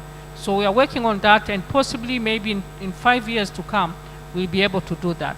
Na take home message yangu ni kwamba hivi vitu tulikuwa tunaviona tunafikiri ni vya wazungu, lakini tunaweza. Tanzania kwa mara ya kwanza tulishaanza kupandikiza uloto, tumeshapandikiza wagonjwa 11 hospitali ya taifa Muhimbili na mmoja hospitali ya Benjamin Mkapa. Kwa hivyo vitu vinawezekanika. Kwa hiyo mimi naisi mashirika kama COSTECH kuwekeza kwa wazawa, kwa watu wetu. Vijana wapo wenye passion, wanahitaji kuwa supported kufanya kazi zaidi kwenye research, kwa sababu tunatumia research, tunatumia data za wenzetu wa Ulaya ambapo ni tofauti kabisa na sisi genetic makeup ya kwetu. Kwa hiyo tunahitaji kufanya research za kwetu, kujua sisi tunapoenda kwenye gene therapy au stem cell transplant, ya kwetu ni sawasawa na Ulaya. Kwa hiyo hivi vitu vinawezekanika, tuwekeze kwa wanasayansi wetu, kwa train, kwa support, wafanye research, na hivi vitu vimeshaanza na tunaweza tukafanya hata vizuri kuliko wenzetu ambao wameshaanza kufanya hizo technology huku Ulaya. Asante sana daktari. Dr. Mbanzibwe. Asante, ila na maswali mengi kidogo kuliko wengine. Unaweza kusummarize dakika? Nitajitahidi kusummarize. Kuna swali la kwanza lilikuwa natoka kwa Beni ambalo umelijibu kiasi, ila nimkumbushe Daktari Beni kwamba ile strict liability ambayo ilikuwa kwenye regulations, kanuni za 2009 ilikuwa amended 2015, na kwa hiyo strict liability iliondolewa kwa upande wa research, lakini imebaki kwa mambo mengine yote. Kama unataka kuwa informed, amendment ya 2015 ilibadilisha hicho kitu. Ana ulikuwa unasema sera inasemaje? Kiuhakika ukisoma sera za nchi yetu, biotechnology framework, ukasoma regulations, ukasoma kila kitu, utaona kwamba zina support research, actually even placement into the market wana support, isipokuwa lazima ufuate taratibu za nchi ambazo zinafungwa na hicho kitu ambacho ni strict liability zaidi, lakini otherwise vitu vingine vyote vinaruhusu GMO research na marketing. Alafu ulikuwa there was this question from a colleague from Uganda. She is not happy with the use of GMO food, but she supports use of drugs produced using recombinant DNA recombinant technology. That for me is a little surprising because these drugs are normally administered directly into the blood compared to food which you have to eat. It has to be digested first, then it goes to your blood system. But with drugs, they go directly into, but that's your perception, and we are always concerned about it, and that's why in East Africa and elsewhere, the regulations take what they call precautionary principle, because we test and make sure that whatever we give to the community is safe. And actually, the definition for food security includes preference by the farmers. So if you prefer this indigenous kind of food, there are those who prefer GMO, genetically modified food. But we work on every aspect of safety before the GMO products are released into the environment. Tulikuwa na swali, hii ni swala la uelewa na naweza kaliunganisha na la Daktari Nzogera. Kama Nzogera nafikiri nimeona sura. Kwa hiyo kuna vyakula kutokuwa na ladha. Tanzania saizi hamna GMO ambayo iko kwenye market. Kwa hiyo kama unakula chakula ambacho hakina ladha, haina uhusiano wote na kuwa GMO. Ni swala la katika kuzalisha mbegu, tunasema uwezo ukapata vyote viwili. Uwezo ukaongeza mavuno, wakati huo ukaongeza ladha ya chakula. Aidha uongeze ladha, upoteze mavuno, au uongeze mavuno, upoteze ladha. It's very rare kuvipata vyote viwili. Kwa hiyo nafikiri kinachokuathiri zaidi ni majaribio ya watafiti kuzalisha mbegu zinazozaa zaidi, na kwa hiyo kuaffect ile ladha ya chakula. Unaikosa supa unayoitaka. Alafu kulikuwepo hili dipi? Okay, hybrid. Sasa hii ilikuwa ni mkakati, ni swali gumu kwangu. Lakini ukisoma about technology na ni framework na mengine, mle walikuwa wameweka ni jinsi gani, yani creating awareness about GMOs ilikuwa ni moja ya vipengele kwenye sheria zetu na kwenye framework tulizonazo. Sasa hili ni swala ambalo linaweza kutekelezwa na taasisi. Ukiwa SUA hapo, unaweza ukatusaidia pia kupeleka uelewa walioko Muhimbili, walioko Tari na kila mahali, na kubaliana na wewe, pengine tunahitaji mkakati ambapo wanaohusika zaidi wanaweza kutuongoza katika hii. Nafikiri ni ofisi ya makamu wa rais mazingira, wakiweza kutekeleza kazi yao sawa sawa. Wamekuwa wakifanya hivyo kwa kamati za bunge zinazohusiana na mambo ya kilimo, maji na umwagiliaji. Daktari, tuma ujumbe, maswali mengine watakusaidia huko. Okay, nafikiri ni maswali yako. Asante. Mimi nitagusia mawili kidogo. Najua Dr. Maeda na Dr. Madhi watagusia kiundani zaidi. Kuna swali lilitoka kuhusu kwamba kirusi ukiwekewa kama vaccine anaweza akawa harmful, akawa active. Na kuna mmoja alizungumzia hiyo gene inaweza ikaingia kwenye cell. Kidogo sauti kidogo. kama hiyo jini inaweza ikaingia kwenye seli ikaleta mabadiliko kidogo. Unajua kwenye hii sayansi ya biotechnology kuna kitu kinaitwa central dogma. Dogma ni kitu ambacho akibadiliki, yani kipo hivyo. Kwenye dini wa Kristo wanaamini Yesu Kristo, yani huwezi ukabadilisha leo ukasema hapana, kuna kitu kingine, ni dogma. So kwenye molecular biology, kwenye biotechnology kuna dogma inasema DNA, ile information iliyokuwa kwenye DNA itapelekwa kuwa RNA, alafu ile RNA itakuwa protein. Hiyo haiwezi kubadilika, ilikuwa enzi hizo na itaendelea kuwa hivyo hivyo mpaka milele na milele. Sasa leo ukiweka transgene, kwa sababu umeweka yule kijumbe atakachofanya hata hawezi ile protein anayozalisha ikarudi kawa RNA, ikarudi kuwa DNA, afu ikaingia kwenye seli yako. Yani hiyo information hairudi hivi. Hakuna hicho kitu kabisa. Na ni hivyo hivyo kujibu kwenye hili swali la virus akiwa active. Chanjo zote unazopewa nyingi, ukiangalia smallpox, wengi tumechomwa smallpox hapa, tumechomwa polio, tumechomwa vitu vingine vingi. Ulikuwa unawekewa live organism, lakini tatizo alikuwa hawezi kujizalisha. So ukisema ile active ni kwamba mwili wako unagundua kuna mwizi hapa, anaanza kushtuka, anaanza kutengeneza nani. Ndio maana ya kusema active. Amaanishi active kwamba ataanza kukuletea ugonjwa. Vaccine zote, na wengi hapa na hakika tumechomwa vaccine maishani mwetu, tulikuwa tunapewa live organism, ingawa tu amepunguzwa nguvu, ametolewa nguvu za kureproduce, therefore hawezi kuleta ugonjwa, lakini anaushtua mwili kwamba kuna kitu kigeni hapa, nianze kupigana. Nitamalizia, kuna dada wa SUA aliyosema na daktari hapa amesema, kweli kuna upotoshaji mkubwa mwingi. Kitu kimoja labda sisi wanasayansi tunachoshindwa ni kwamba tunaongea wenyewe kwa wenyewe sana, na kwa sababu vitu hivi wazungu wanasema kuvifanya palatable, kuvilainisha vimezeke ni ngumu. Dr. Mahadhi amefanya a very fantastic job kuelezea hii presentation yake in Kiswahili, ambacho kitu wengi tusingeweza. So tunabidi kuweza kufanya stakeholder engagement, kulainisha message tunazotoa, kuongea nje ya grupu zetu za science, na pia mwisho research and development. Tunatoka kwenye applied kwenye research and development inahitaji funding. Memona mwalimu wangu hapa Profesa Mtui amezungumzia ile 0.5% kuwa realized to 1%, na Dr. Nungu akazungumzia kuhusu maybe private sector involvement. Hivyo ni muhimu sana, la sivyo tutaendelea kufanya applied research. Mtu anasema bana, kuna uzao, mnaweza mkanifanyia research kiasi hicho hapo, chukueni. Asante. Asante sana Dr. Med. Asante. Nashukuru, labda pia kuendeleza hapo kwenye upande wa funding. Kuna swali tuliulizwa na professor kutoka KIT regarding stem cell registry and stem cell bank. Nadhani Dr. Sila amegusia. All these things need a lot of funding. So general, as I said, the stem cell trial that worked on sickle cell in the US, kwa ile ambao wameweza kutibu, wakifanya computation ya gharama inagusa karibu $400,000 kutibu mgonjwa mmoja wa stem cell. Na kwa sababu ya kumaintain hizo gene banks na registry na all the clinical issues ambazo zinahusika hapo. Kwa hiyo hivi vitu havikwepeki. Yani kama tunataka tuwe tunaongoza mustakabali wetu kwenye upande wa bioteknolojia, ni lazima tuwekeze.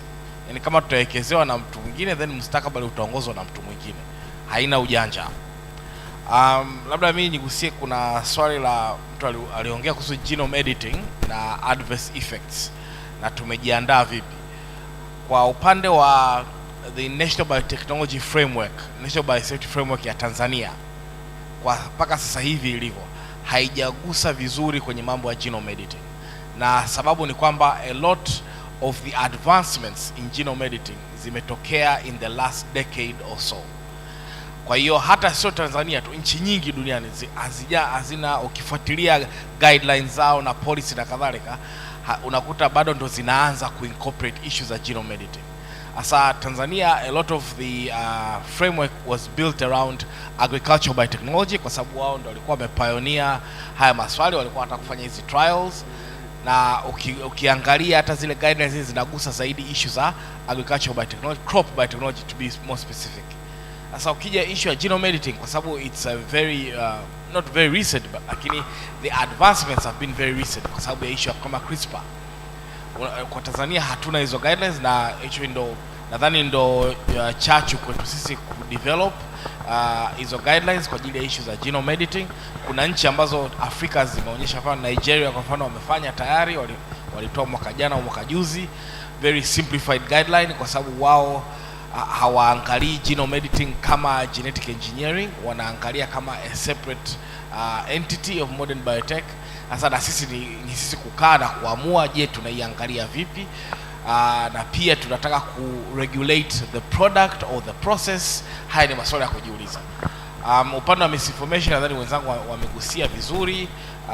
Kuna huyu swali la vaccine, ndugu yangu labda kuongezea tu alipogusa Dr. Tarimo, ni kwamba miaka ya nyuma chanjo ya polio uliokuwa unapewa ilikuwa ni live virus, na kuna watu kweli walikuwa wanapata some adverse effects kwa sababu ile unakuta ile attenuation haijawa effective.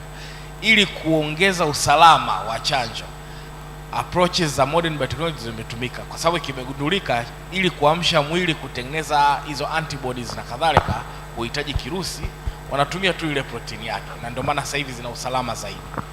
Nadhani kwangu mimi ujumbe nishautoa, we need more funding and proper regulations. Asante. Asante sana. Dr. Maazi Raza, alafu ufunge. Okay, asante sana. Mimi nijibu moja alafu nitoe message. Na ningependa kujibu lile la kwamba hizi mbegu ukipanda mara moja haioti tena. Labda muuliza swali na wengine kwa faida yenu tu, mngeweza kwenda kupitia kesi maarufu ya kule Canada kati ya kampuni ya Monsanto na bwana Schmeiser. Bwana Schmeiser yeye alikataa kununua mbegu za Monsanto, lakini majirani zake wakawa wanalima rapeseed seed plant.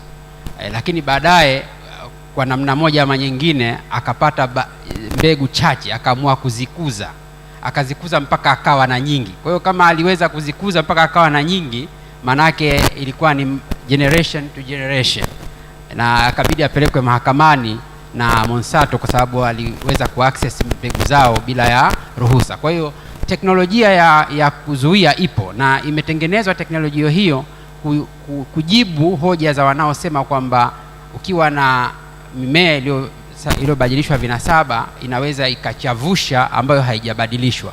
Sasa wakasema kama hiyo itakuwa ni tatizo, teknolojia tunayo, terminator gene, lakini mpaka sasa hakuna mbegu yoyote inayotengenezwa na makampuni hayo makubwa ambayo wameiweka hiyo teknolojia. Imebakia kwa kwenye shelf maabara. Sasa take home message yangu au ushauri wangu, naomba tutofautishe kati ya product za makampuni ya bioteknolojia na teknolojia yenyewe ya bioteknolojia. Ni kama ambavyo kampuni ya gari fulani itatengeneza gari ikawa na matatizo, labda ikawa inakula mafuta, hauwezi ukailaumu teknolojia yote ya utengenezaji wa magari kwa kulebo gari ya kampuni fulani. Kwa hiyo tusihusishe teknolojia ambayo ni huria. Nchi yoyote inaweza ikaitumia, ikawekeza, ikazalisha mazao wanayoyataka wao wenyewe kwa faida yao wenyewe, yakiwa yanajibu changamoto zao wenyewe. Kwa hiyo hutohitaji kampuni ya nje. Ekeza, tumia teknolojia ambayo ni huria, angalia changamoto zako, tengeneza zao lako. Hakuna regulate mwenyewe, gawa kwa wakulima mwenyewe. Sasa utamlaumu wa nje tena? Kwa hiyo mimi nasisitiza tuiangalie teknolojia na faida yake, na kama kuna changamoto kama ambavyo teknolojia nyingine moto tunapikia unaweza kutuunguza, tuweke mifumo ya kuhakikisha tunapata zile faida na tunaepuka na hasara. Asante sana daktari. Nadhani hata tukipewa siku nzima hatuwezi kumaliza.